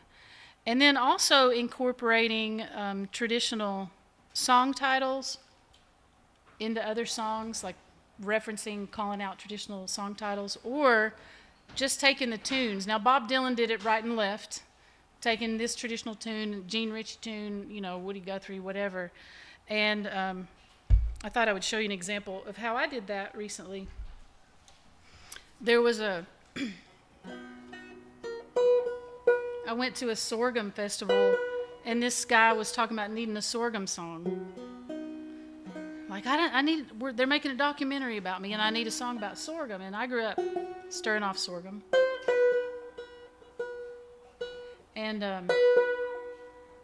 I get a lot of my song ideas in dreams. So one of my favorite ways to write is to, right before I go to bed, think about what I want to write about, maybe write a few lines in my journal. And a lot of times I'll wake up and I get a song. And this time, though, the song was to a melody to a song called Lazy John, which is a super common, popular Kentucky jam tune. But I'll just show you kind of what I did with it. I added a 6 minor, and I know there are people that think this is great sacrilege, but I won't play the whole thing.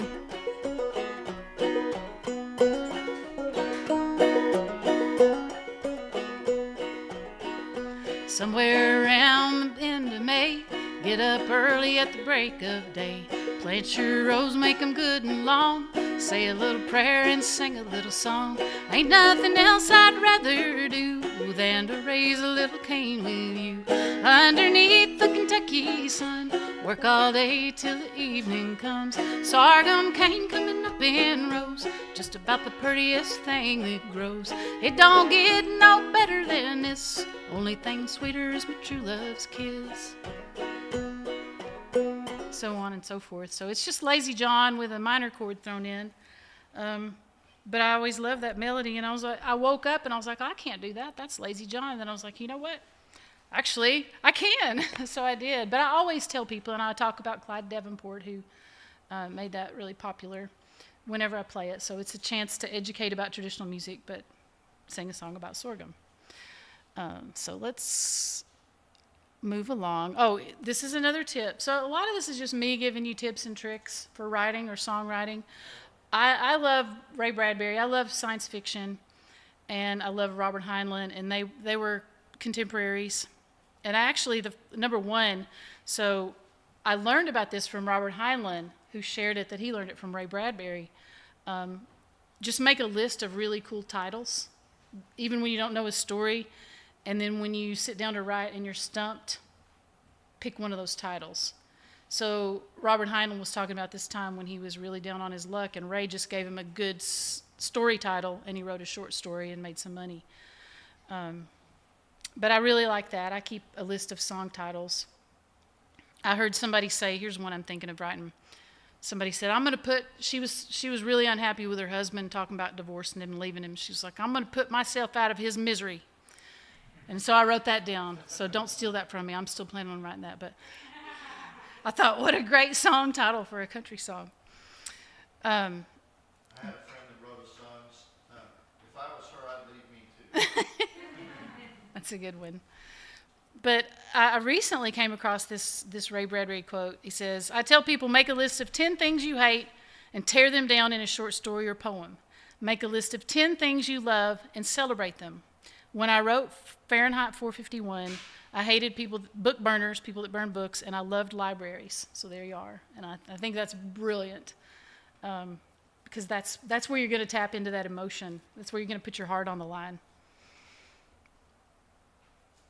So this next slide is, if you want to advance it, it says you're a crow at the top. It's just another prompt for writing songs.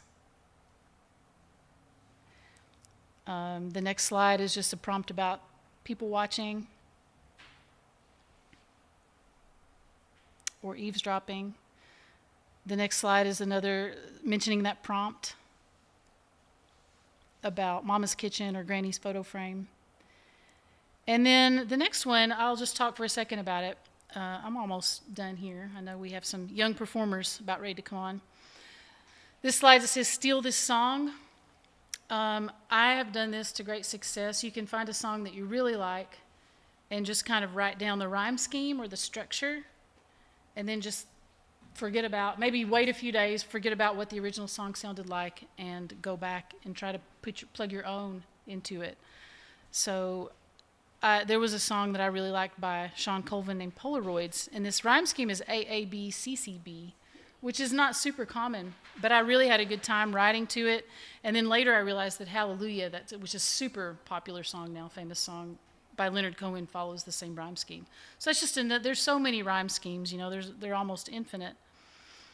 But I like that. next one. And I'll explain this when it says song worksheet. I don't actually have a handout, but the idea is that you think of a theme that you want to write a song about. Like maybe you're feeling sad, and maybe it's been really horrible weather, and so that's kind of the idea with this example I've got. You make a list of words that have emotion and that are evocative in the theme of what you're wanting to write about. You write them down, and then you make this list of rhyming words for it. So you can see blue has news, muse, through, fuse. They're not all perfect rhymes. Rhymezone.com is a website that helps you find rhyming words, and I really like to use that if I'm getting stuck in my songwriting. Then once you have this sheet filled out, you can kind of use that as your bank of words when you start the process of trying to put your emotions and your thoughts into a more structured form or into a verse. So let's see. I gave a challenge on here, the next slide. And the challenge is write a verse and a chorus of a song within the next 5 days. You've already done that. Check. Or commit to the object writing or the sensory writing every day for 5 days and do it 10 minutes a day. So if you want to give yourself that little challenge, and I put my email on there if you want to let me know how it goes. Or write a song about a current event. I put springtime. I mean, current events right now are pretty alarming. But, really, really wonderful music can transcend it. 10 things you hate. It's not going to be hard to find. But really, really wonderful artists can write songs that are galvanizing without being polarizing, and I think that's a beautiful thing to be able to do that. Let's see, what else? So that's really the end of my slides. I know that we... Carl, everyone will have these in the recording on YouTube of this. Okay, all right, great. So they have the slides and they have the prompts, and you guys can find them online, so we don't have to worry about emailing people slides. But I do have an email list. You can just easily sign up for it at carlagover.com, and I have a lot of fun with it. I send out a weekly email that is part of my creative practice and my creative ritual. I share about behind the scenes of my life as a musician and a dancer and a mother. Sometimes I share creative stuff. Sometimes I share Granny's recipes. I really have a lot of fun with it, so I welcome anybody who wants to get on my mailing list. I will send you my Granny's cornbread recipe plus a free flat pudding lesson if you get on the list, so it's worth doing. But are there any questions before we move on? Anybody have any questions? Yeah, I was privileged to actually talk to Sean about songwriting back when she did Fat City. Oh, nice. And, I was way too pushy, and I said, oh, Sean, we went out to lunch, and I said, you've had this great songwriting career, and, where'd you get that song, Fat City? And she says, oh, my God, she says, I was hoping someone would say, something like that. I wrote it, and I was just like, yeah, but how? I want to ask you a similar question. I love being in the Redbird River, and I'd just like to know what was your process on that? I mean, how did you... I'm so glad you asked that. See, Sean was the same way. It works. Yeah, no, totally. I really am, because, I mean, in general, I've been writing songs since I can remember, since I was little, and still yet, I'm still never sure where they come from, and I'm still never sure if I'm ever going to write another song again. Like, how do I do it? I don't know. And I always feel that way. But that particular song I wrote, it was right after Oh Brother, Where Art Thou came out. And my band was playing at Merlefest, and there were like 10 bands that were playing hillbilly music from like California and Vermont, and they were all wearing like these hillbilly suits, what they thought were hillbilly suits. And it was like we were just going to see the other bands when we weren't on stage, and it was, like the 7th one I'd been sitting through. And they were singing about pills and stabbing each other and violence and like killing each other. And yes, of course, we have those. We have stuff like that in our culture and in our songs and in our. But I got so angry that I hate wrote Me and the Redbird River, like on a little piece of paper while I was listening to this band. And I was like, I'm going to write about my granny and all the good stuff she taught me. And like the song is so full of love, but the anger is what spurred me to write it. Well, explain that. I know what you're talking. Hank wrote. Hank Williams. No, I hate wrote. I anger wrote. I was mad, like, you people coming down here and trying to like cosplay being a hillbilly, and you didn't grow up with it, and you didn't grow up with the stigma of all your cousins from Indiana and Ohio like making fun of the way you said night, and and yet and you think that you're representing us by singing songs of just about pills. And I just really got angry, and so I wrote this song about my grandmother teaching me how to dry apples and make quilts, and like some of the really beautiful, powerful things about growing up here, because I just feel like people from here need to have a larger say in the broader cultural narrative about what it means to be from here. More positive storytelling. Yeah, because no other region is as defined by their problems. Well, maybe there are a few, but we're particularly defined by our problems that everybody has. And so that's one of my life's missions as a songwriter and as an artist, is to just paint a bigger, broader picture as a Kentuckian about what it means to be from Kentucky. So. Don and I were talking earlier about the misguided interest that O Brother launched, in that genre of music and culture, and that sort of, swell up and down. I hope we're past that a little bit now. Nobody's wearing fake beards anymore. We'll see. I don't know. Well, thank you all for attending the workshop, and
Good evening, everyone, and welcome to the final concert of the 2025 Hindman Dulcimer Homecoming. Come on, guys.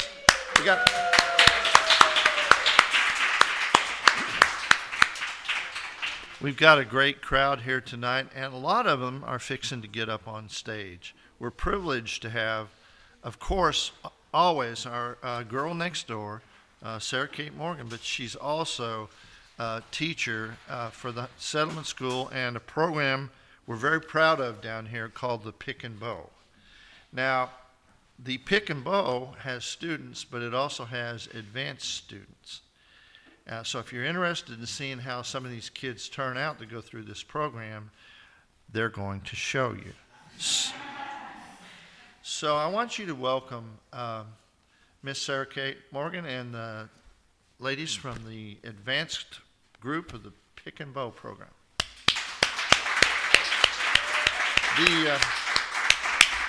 The Pick and Bow string band, I should say. Yes.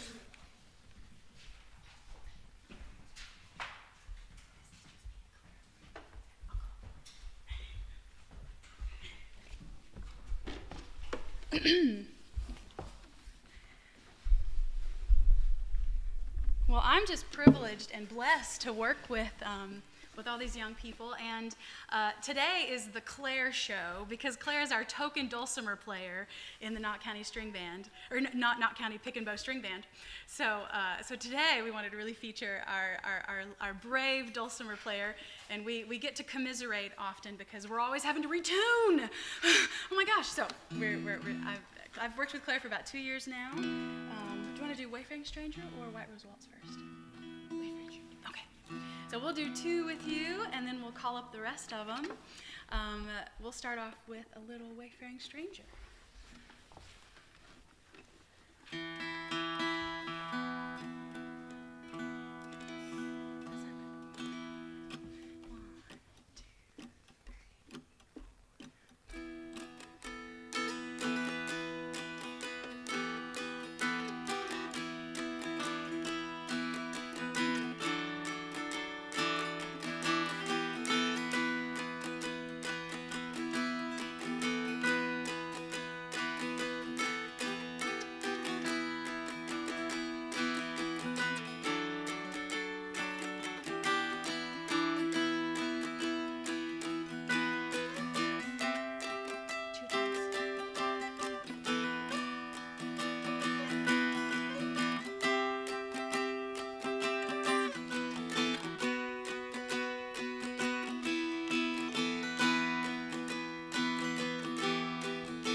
We're going to do a JP and Anadine Fraley song tune. This is White Rose Waltz. 3 times? 2 times? 2 times. No pictures, please. Paparazzi. No, Claire, no.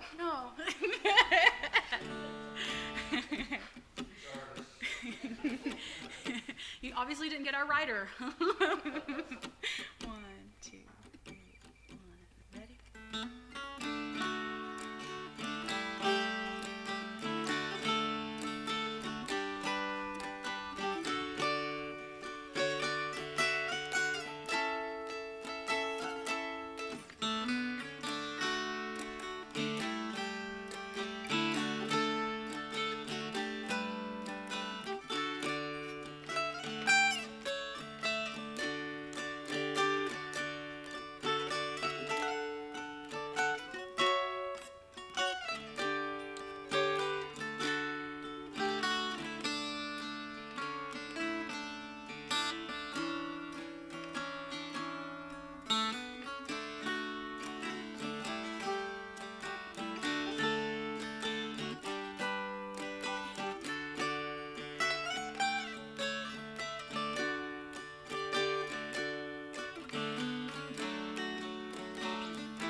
going to bring up one of our mandolin players. Please welcome Amy Lynn to the stage. Woo! Oh, let me lower this for a second. And both Amy Lynn and Claire are not only multi-instrumentalists, but they are songwriters and tune writers. And so Amy Lynn has written a couple songs, and Claire has written some songs as well. And we're going to play one of Claire's originals called Barn Swallow.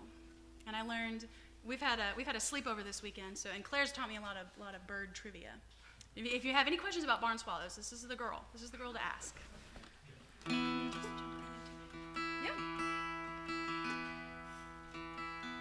Okay. Whenever you're ready.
left band member out. We're missing our lead singer, Kylie, who plays rhythm guitar and she sings for us. So I forgot to mention her. She's homesick. So if, for any of you in the room and anybody online, if you're interested in signing up your kids for Pick and Go, it's free. It's always, the instruments are free, the lessons are free, it will always be free. It's open to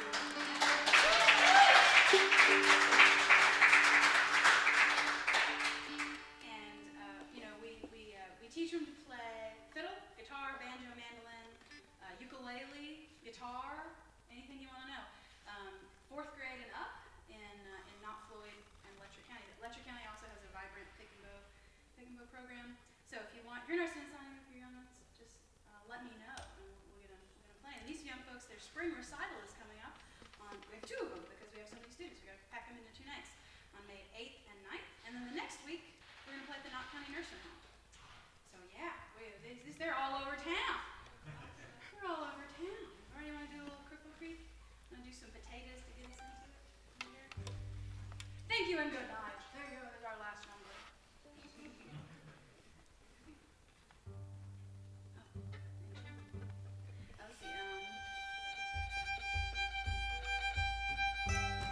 Let's do it again. Let's do a little quicker. We can do it faster than that. 1. Let's do it again. 1, 2, ready, go.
All right, y'all. We'll get reset and we'll move on to the rest of the show. Yes. Thank you.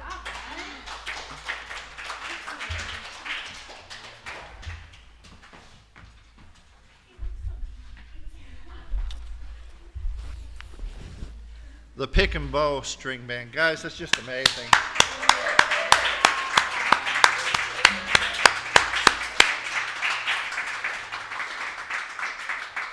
Girls, please continue to exceed expectations. Miss Sarah Kate will show you how.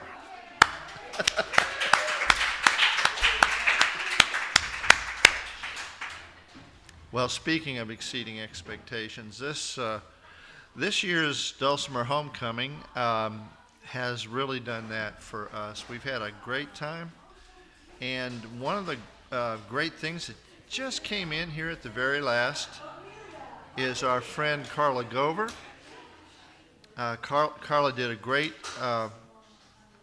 quick workshop on songwriting, which a number of us enjoyed a lot. She's going to play a few songs for us. She's got to get back home, so we're going to let her go ahead and play before the lights. Well, it's about dark anyway. But if everyone would please put your hands together and welcome back Carla Gover.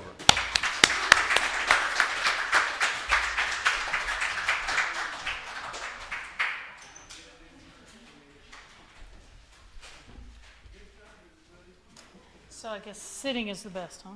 If you want to stand, you can. Can I stand? I like to stand.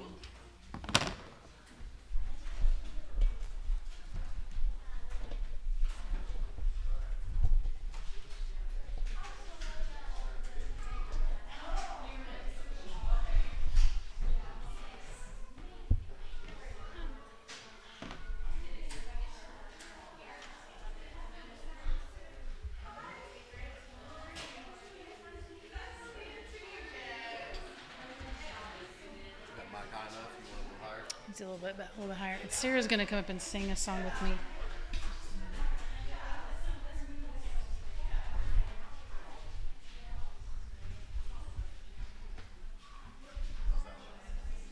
Yeah, it's good.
Okay.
Take me back to the place where I first saw the light.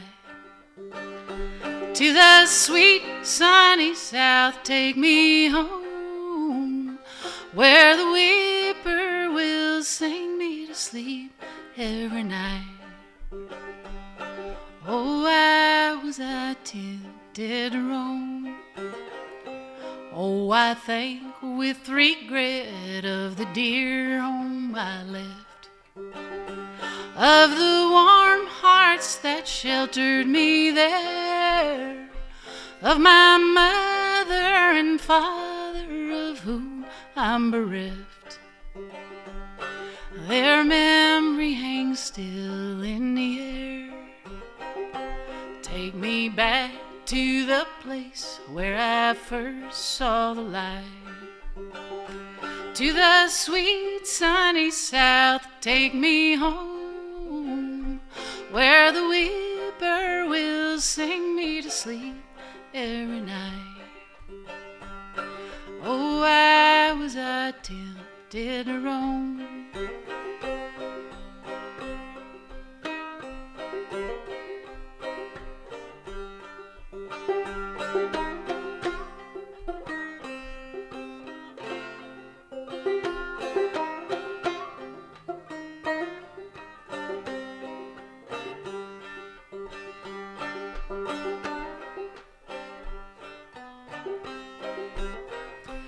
Oh, the path to our cabin, they say, has grown green, and the stones are all scattered around, and I know that the friends and the forms I have seen now lie in the dark, mossy ground. Take me back to the place where I first saw the light. To the sweet sunny south, take me home, where the whippoorwills sing me to sleep every night. Oh, why was I tempted to roam? Oh, why was I tempted to roam?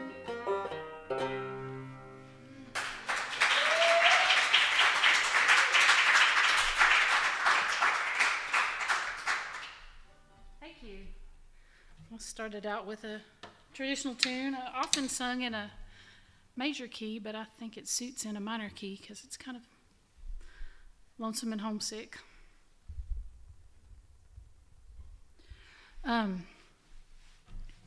Since I was doing a songwriting workshop earlier, and I'm talking about songwriting, I'll do a couple of original tunes, and I was talking about how a lot of times I will catch something that somebody says around me and put it into a song.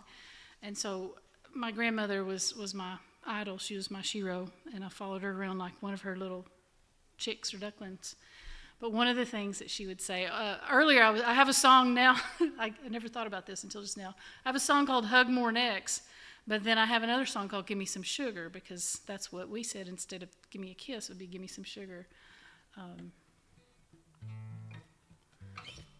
remember what key I do it in. So anyway, I took this song that my grandmother, this phrase that my grandmother said, and turned it into a song.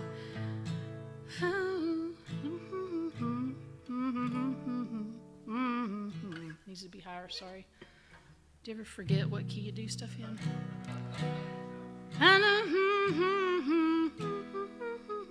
Okay, so this one came out kind of swingy.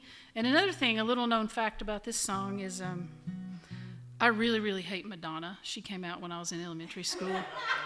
I don't know why. Like, I know my age mates loved her, but it was just like, I liked Hall & Oates, yeah, but Madonna, Cyndi Lauper, yeah. But so she had this song called Material Girl. It's like super famous. And I was just like, now that is just the worst thing in the world. She's just saying it right out loud. She just wants him for his money, and that's horrible. So that kind of factored in. That bubbled back up when I was writing this song. And it all came out via a swing tune. So, you never know, the creative process. Don't bring me flowers. Don't bring me pearls. I think I'm going to mess myself up. I think I do it in C. Don't bring me flowers, don't bring me pearls. Those things might work on some other girls. Don't buy me diamonds or golden rings. I don't want them fancy trinkets that you bring. I don't want no perfume to make me stink. And I would not be caught dead in a mink. You wanna court me? I tell you how, just give me some sugar now. sugar on my lips. But at least this kind of sweetness won't go straight to my hips. You're the only sugar daddy, can't you see? For a sugar mama like me. At Christmas time, no need to stress over the color or size of my dress. Just wrap yourself in a big red bow and go stand underneath the mistletoe. Our anniversary ain't no big deal. I don't need no movie or no fancy meal. You wanna court me? I tell you how. Just give me some sugar now. Or lay it on me and make it stick. You can linger longer or you can make it quick. You're the only sugar daddy, can't you see? For a sugar mama like me. All right, take it away, boys. All right, we'll just go on here. You know what I want from my mister. What? I'm gonna tell ya. Say it, sister. A bus or a smooch or a peck on the cheek makes me weak in the knees and light on my feet. You can give me a snog or a big beso like they do in England or Mexico. Kiss me naughty or kiss me nice. Give me one quick smooch or pucker up twice. I'll bat my eyes and play along. But please don't make me wait too long. Well, I know I'm greedy for sugar on my lips, but at least this kind of sweetness won't go straight to my hips. You're the only sugar daddy, can't you see? For a sugar mama like me. You wanna court me? I'll tell you how. Just give me some sugar right now.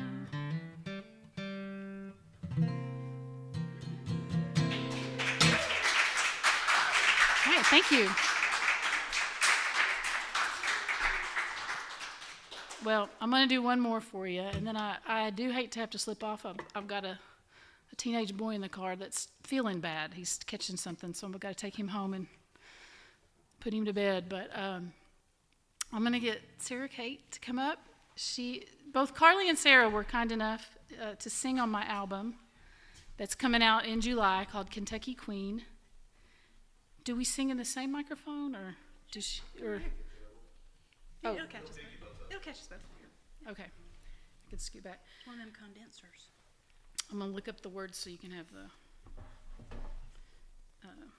This is a song I wrote about Pine Mountain, and I just came from the Pine Mountain Warblers weekend, and it was just all these people celebrating the beautiful habitat and wildlife over there. It was just a really special place to me growing up. Of course, it goes from Letcher County and Harlan and I think parts of Bell. It's a really big sort of extended mountain, part of the mountain chain. And so I just sort of wanted to commemorate all the beautiful experiences that I had growing up there and hiking up there and driving across it. It's really gorgeous. There's some scenic overlooks, and would it be better for you to be over here? Wherever you want to be, wherever you feel good. I feel like Sure, yeah. then you won't be blocked from your access. But I was also thinking about John Denver's Rocky Mountain High, because I was driving across the mountain one day and I was like, we need a song about Pine Mountain, kind of like Rocky Mountain High. And I was like, I'll just call it Pine Mountain High. And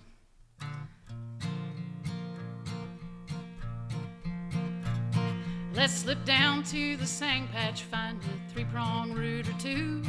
We can make all kinds of mischief with that magic root to chew. You can tell me all your troubles and we'll lose them one by one. Chase the blues so hard they'll scatter all the way to kingdom come. It's that Pine Mountain High. Reach out and touch the sky. You know heaven is nigh. I might sprout some wings and fly. It's that high, lonesome sound, 3,000 feet above the ground. I hear music all around, sweetest song I've ever found. Let's hike up to the high rock with the laurel all around. And if we take a notion, we might never come back down.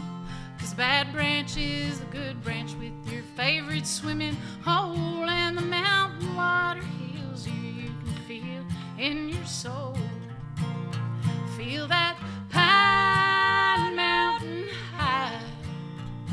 Reach out and touch the sky. You know heaven is nigh. Might sprout some wings and fly. It's that high, lonesome sound, 3,000 feet above the ground.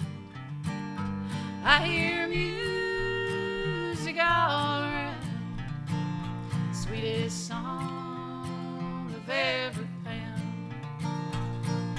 A little trip to heaven cures what ails you, and darling, you know I'll never fail you.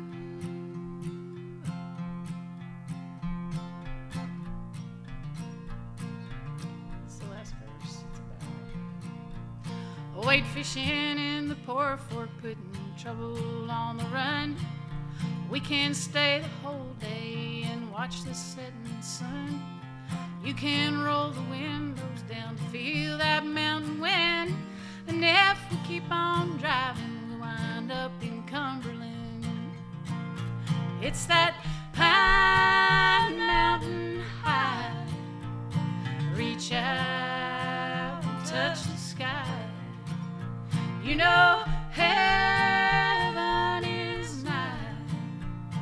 Might sprout some wings and fly. It's that high, lonesome sound, 3,000 feet above the ground. I hear music all around, sweetest song I've ever found, sweetest song I've ever found. Oops. Thank you.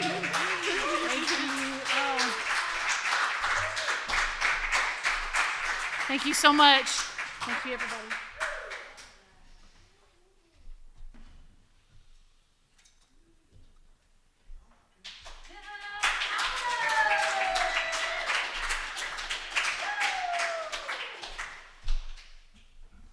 Carla, thank you so much for stopping by this evening. It's made our evening. It's really great. And another person who we've been looking forward to having over here and agreed to come on at the last moment is an old friend of ours who knows just about everything there is to know about a lot of Knott County stuff and banjos and dulcimers. And I don't know, George, you feel like sharing a little bit with people tonight? Yeah. Okay. And of course, I'm referring to George Gibson, who looks like he's packing a banjo.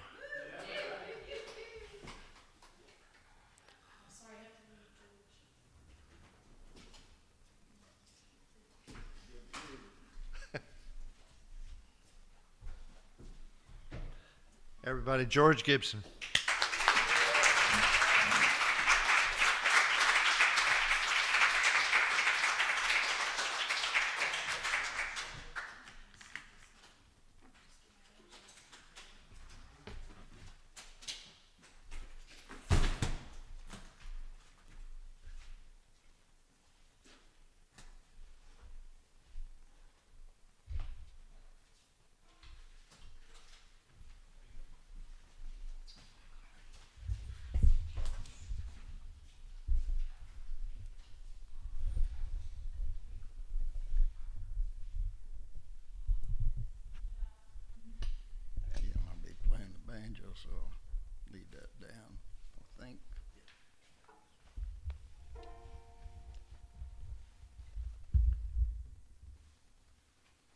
I want to first talk about the history of the dulcimer. The dulcimer has interested me since I was a boy. My father was a friend of James Edward Thomas, who everybody knows made dulcimers and sold them around Hindman here. Mr. Thomas was a very interesting man. He made a 9-ring puzzle, very difficult to work. He told old Indian tales, and he told riddles, and the boys liked to hang around at his house, of course. And my uncle was one of those boys, so he told me a lot about James Edward Thomas. He also made a concoction called cherry bark tea. Now, he used cherry bark for part of this. The rest of it was moonshine. And I know the guys who supplied him with the moonshine. Mr. Thomas would get 2 poles with a half gallon or a gallon of cherry bark tea on each end and take off through the woods and deliver to his customers. So in addition to making dulcimers, he was a very interesting man indeed. My father helped bury him in 1933 because the family wanted him to. And of course, at that time, they didn't use undertakers. Dad said that was the first and only man he ever helped lay out, and he came to Hindman to buy him a suit of clothes to be buried in. And when the gentleman at the store knew what he was wanted the suit for, he said, "I have the perfect suit. It's split down the back. I can sell it to you cheap, and no one will ever know it." So when Ralph Lee Smith wanted to visit where James Edward Thomas was buried, I told him to contact my father. James Edward Thomas is buried on cemetery on top of the mountain between Letcher and Knott County. And Mr. Smith took a photo of my father standing holding one of Thomas' dulcimers.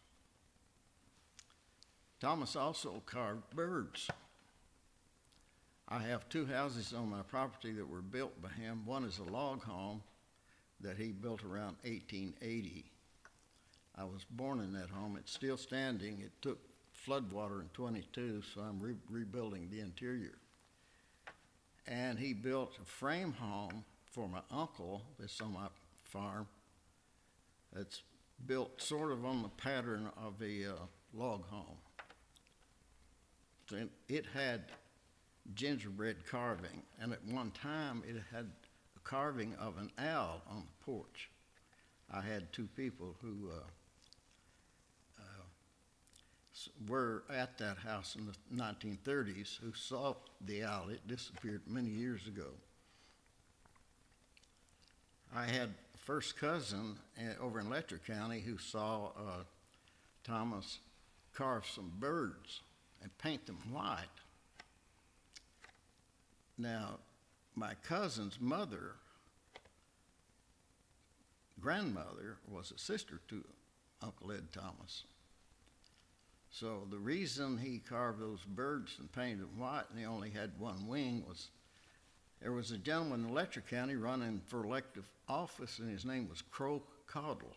His first name was spelled C-R-O. So to help him in his campaign, Thomas carved these white birds with 1 wing. And I haven't run across one, but I've had more than one person describe them to me. I don't know actually where they are to today. But if you ever hear of a carved bird that's painted white with 1 wing, you'll know who carved it. Now, I began researching the history of the dulcimer many years ago, and I found what I think is the first dulcimer maker. His name was Eli Boggs. He was a grandfather several times removed of the old banjo player Doc Boggs. Eli Boggs was born in 1781 in southwest Virginia and died in Letcher County in 1869. And he carved or made a dulcimer for a young lady in Letcher County in the 1830s. And that was a long time before Uncle Ed Thomas started making dulcimers. Uncle Ed was born in 1850 and started making dulcimers presumably around 1870. So this guy was making dulcimers a long time before that. Anybody have any questions about that?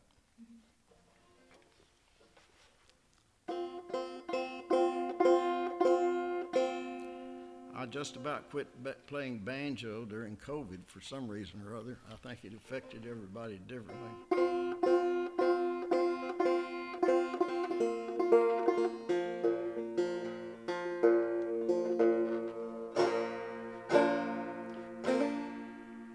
There were a lot of mixed ancestry people that lived on the creek, and they had a lot of good music. A fellow that lived next to me was 7 years older than I. And by 1950, everybody was playing bluegrass music. And by 1960 or 70, you couldn't find an old-time banjo player in Knott County. Well, this guy eventually moved to Indiana, but I learned some stuff from him. And then my father picked up the banjo one day and started playing. He was an excellent player and had a really good voice.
This song in 1959 in Lexington, Kentucky from a young man from Hindman. It's called Jubilee. And it has verses that Jean Ritchie did not sing. And it does not have some of the verses that she sang. This young man told me he learned this as a boy. Coffee grows on the white oak tree. River flows with brandy. I've got a gal that's neat and fine, sweet as sugar candy, sweet and tender. Jubilee, live and learn, Jubilee. If I had no guitar, you would find me crawling up and down this rocky road, looking for my darling, sweet and tender. Jubilee, live and learn, Jubilee. Wish I had a little thread, fine as I could sew my baby to my side, down this road I go, swing and turn. Jubilee, live and learn, Jubilee. Saddle up the old gray mare, who will be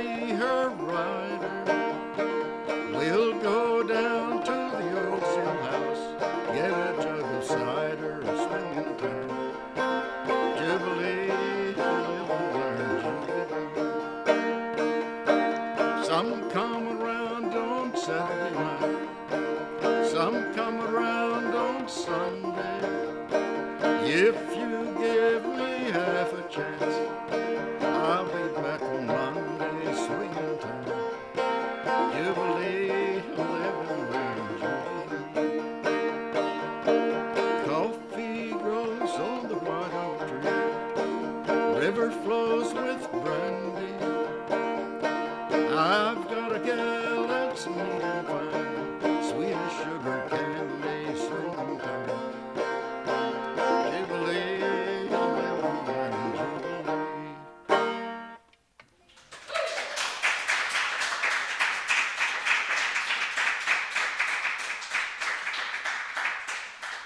I have just written an essay about all the ladies that played banjo, and there were many of them. The highest paid performer in the 1880s on the American stage was a lady banjo player. Her name was Lotta Crabtree. And there were lots of ladies playing banjo on stage, and of course in the South there were a lot of women playing banjo in their homes, so I'm going to soon be looking for a place to publish that. It's going to be a chapter in a book that I'm finally writing about the history of the banjo.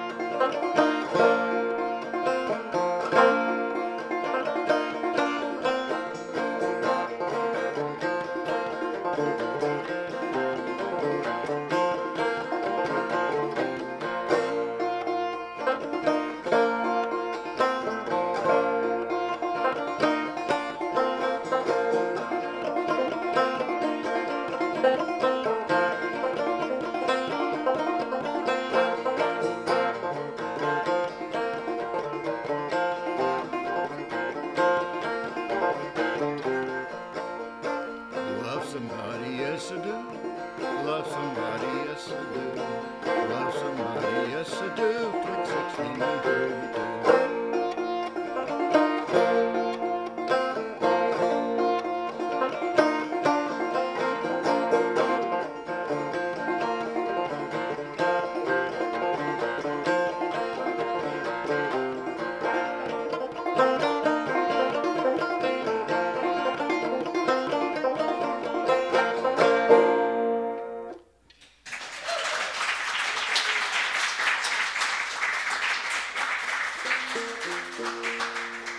There's a few more verses to that song.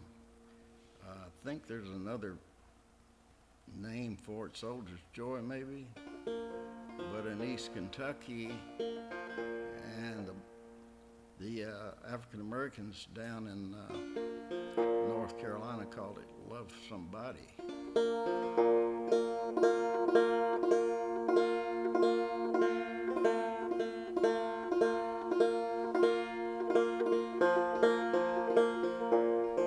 When people look at the history of the United States, they talk about the Indians, the American Indians, African Americans, and the European Americans. What they leave out is the in-between people, and there were a lot of them. And in the book that I'm writing, I do have a lot about those in-between people who had strange names at times. Melungeons was one of them.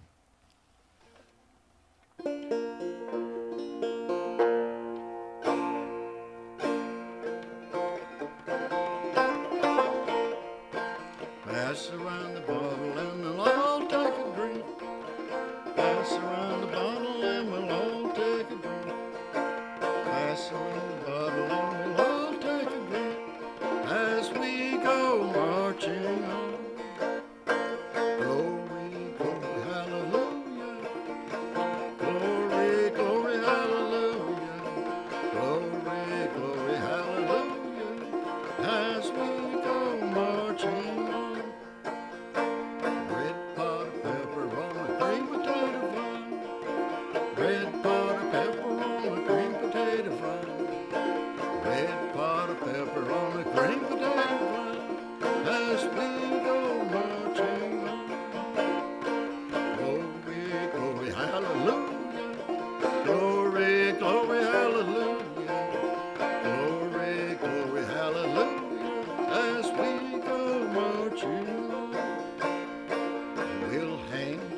Davis from a sour apple tree. We'll hang Jeff Davis from a sour apple tree. We'll hang Jeff Davis from a sour apple tree as we go marching on. Glory, glory, hallelujah. Glory, glory, hallelujah. Glory, glory, hallelujah. As we go marching on.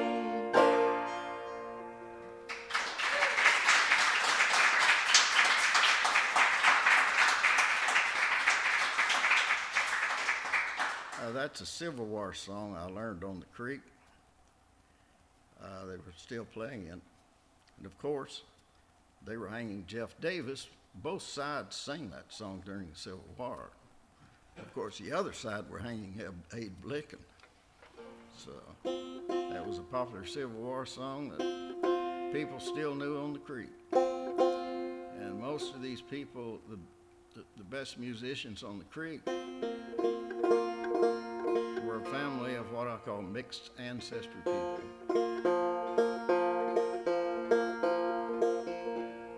Family of musicians. One of them said he played with my father and my sister when they were young. My father was born in 1900, and his sister, I think, was born a couple of 3 years earlier.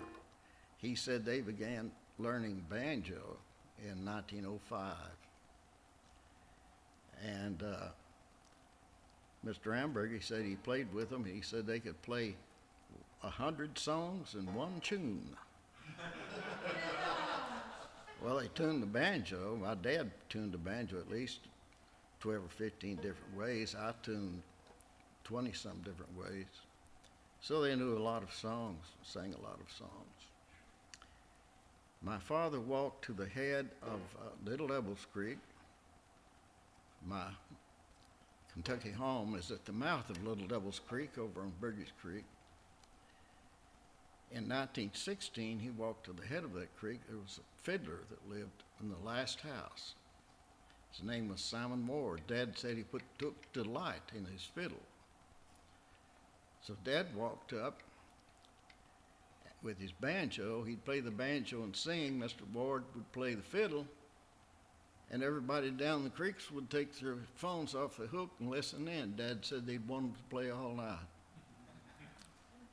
And I got to thinking about that. I said, that can't be right. We didn't have phones until the 50s. But then I remembered I'd seen remnants of an old telephone system. And then this would-be poet named William Aspinwall Bradley. In 1916, he was visiting Hindman, and he walked over to Carr. And the first log home he came to, in 1916, the ladies were listening to hymns over the telephone. My dad was right. What had happened, they installed a party line telephone system, but each house had to maintain the poles on their land. And of course, in the late 20s, with the Depression and people moving out, the system fell into disrepair, and we didn't get telephones until the 50s. But he had the first radio program via telephone.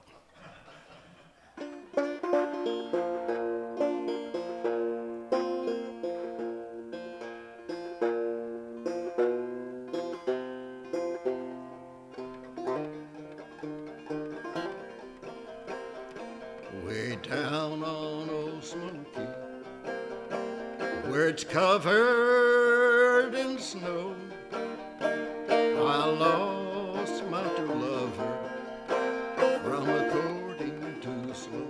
It's raining and it's hailing, the moon gives no light. My horses, they can't travel this dark stormy night. Come put up your horses and feed them some hay. Come sit here beside me for as long as you stay.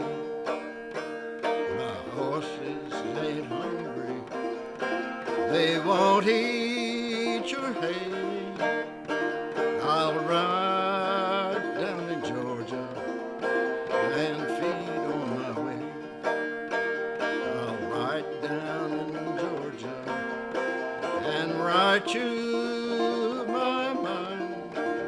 my mind is to marry and leave you behind.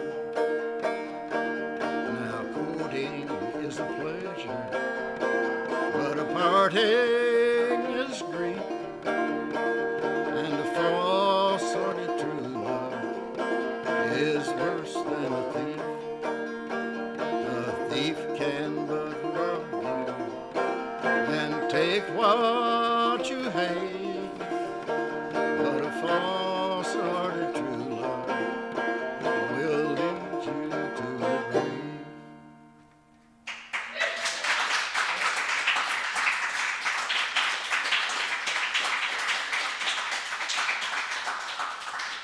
That's one of my favorite songs because of how I learned it.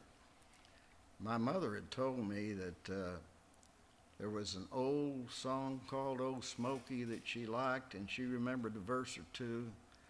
And I went down to the creek and talked to John Hall. He had been a former singer and banjo player. He remembered a verse or two, and I put it all together and fitted up to a tune and played for Mother. My mother, she said, that's about right. And I played for John Hall, and he said, that's close. So that's how I acquired that song. Now, my mother told me that her mother told her that when she was a girl, have was pronounced have. My mother's mother was born in 1862 in Floyd, Virginia. So thereafter, when I sing that song, I pronounce it have. Now, a young man approached me who was at the University of Kentucky and said he needed songs for a project. And I gave him that song and 3 or 4 others. And he had them published in a folklore magazine in 1963, I think. But he changed the story around so that it was his mother. But of course, his mother died when he was about 5 or 6 years old. Couldn't have been.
I love my woman, God knows that I do. It's the truth and it ain't no lie. If I knowed she didn't love me like I love her, Lord, I'd take morphine and die. I took morphine last Saturday night. Lord, I took it in that morphine way. If the doctor hadn't come just as he did, Lord, I'd been in my grave today. Well, it's peach jasmine, rock and roll. Oh, baby, let me tell you the dream. I dreamed last night, had a pocket full of money and a quarter in a big dice game.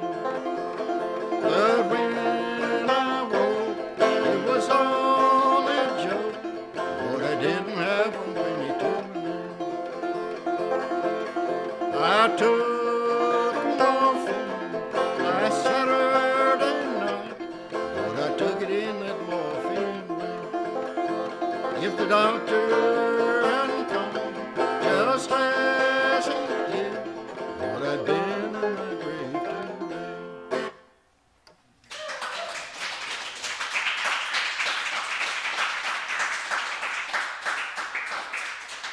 That was a popular Knott County tune. It was one of the first I learned. Mel Lamberg sang it. Banjo Bill Cornett sang it. As a matter of fact, a lot of people around that Knott County sang it. It was pretty much a Knott County song. It was it might have been sung over Letcher County a wee bit. And it stayed that way until I taught a young man in Florida a lot of East Kentucky banjo songs and tunes, and I taught him that, and he played it on the internet, and then a couple of other people picked it up and played it. This guy's name is Cliff Hicks.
As I said, I pretty much quit playing banjo and singing during COVID for some reason. I guess everybody was affected differently with that. So I'm trying to get back and practice.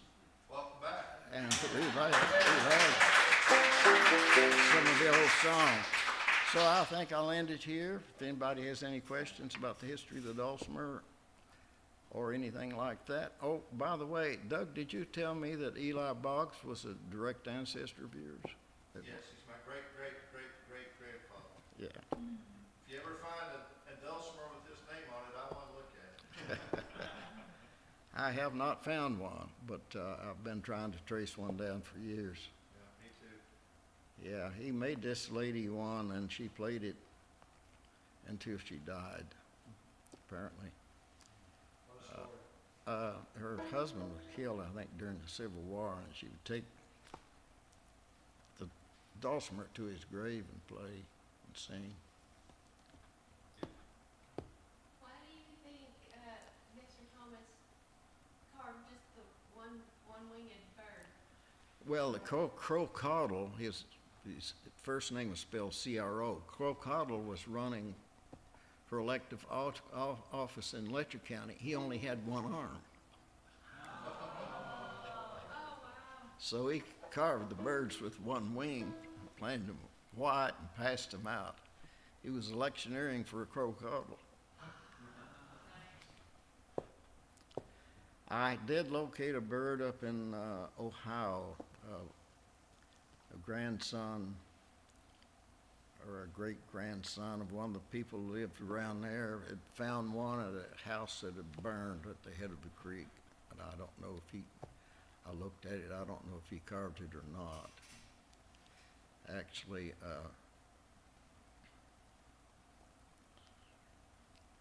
there was one other thing I wanted to tell you, but it momentarily escaped me.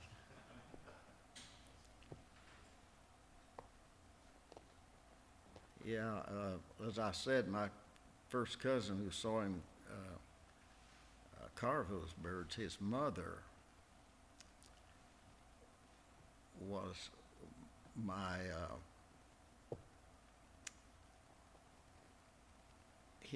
her mother was my mother's sister. That's the way it was, and her grandmother was a sister of Uncle Ed Thomas. So they were dark-skinned. Ed Thomas was part Indian. You know, a lot of people claimed Cherokee heritage or whatever, but they had black heritage mostly, as did my family. But anyway, he was one of the few people who actually had Cherokee ancestry, and he looked Indian. Any questions? If not, I'm done.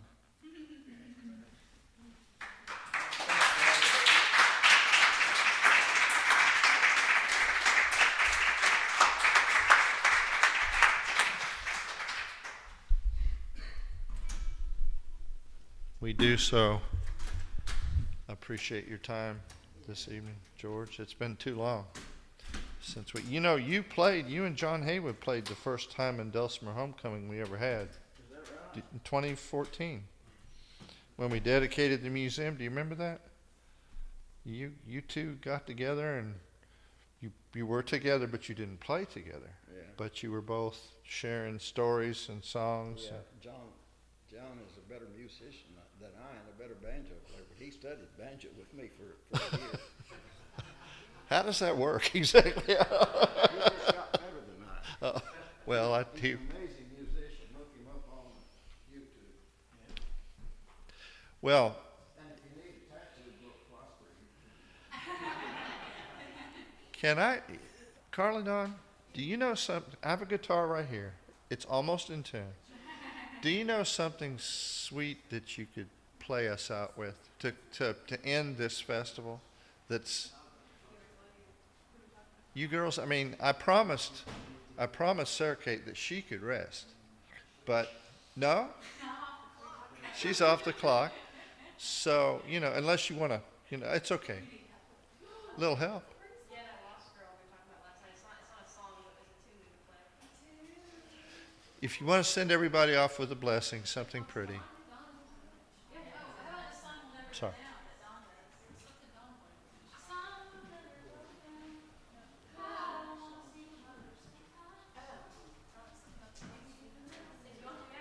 We're cooking something right here. I'm sorry, everybody. They talked about something last night. I think I had y'all looking at my belly button there for a minute out there in YouTube land.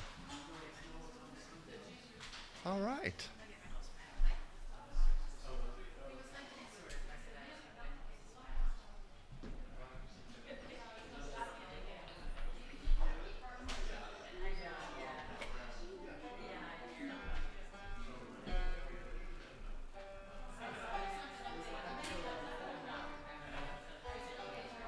Anything can happen here. I said anything can happen here. I'm sorry.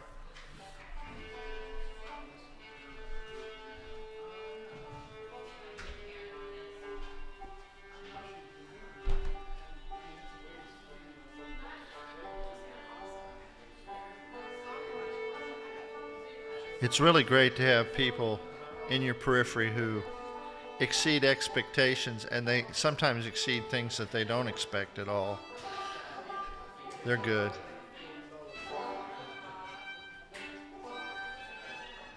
This has been an exciting week. All kinds of great teachings. We've been blessed with banjo. We've had a lot of banjo playing going on. Oh, and here's a fiddle. Are you rested up, Will? Are you ready?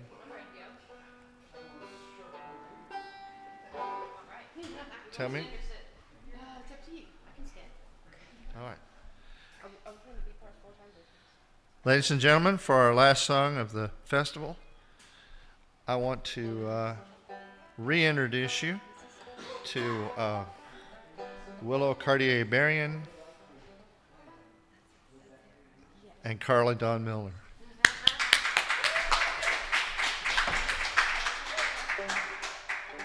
Sorry, we have no dulcimers. This is a hard act to follow up on. George Gibson is a very admirable figure in this community, and we're so happy to have him here tonight. It was so cool to get to see you talk about the history of the dulcimer and the banjo and just the local history around here. It was really an honor to get to see all that in person. We were playing this a little bit last night, and we were thinking it would be a good tune for a show like this.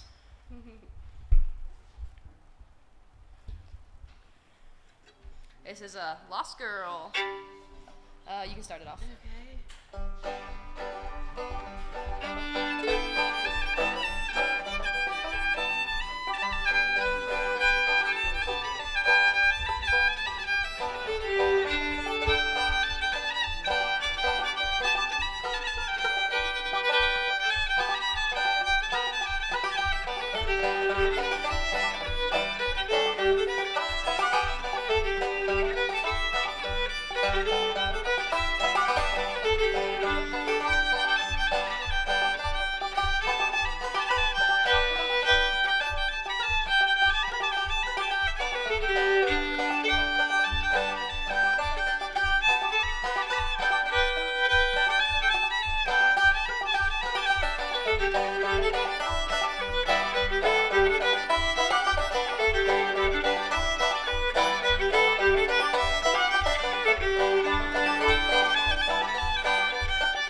Thank you guys.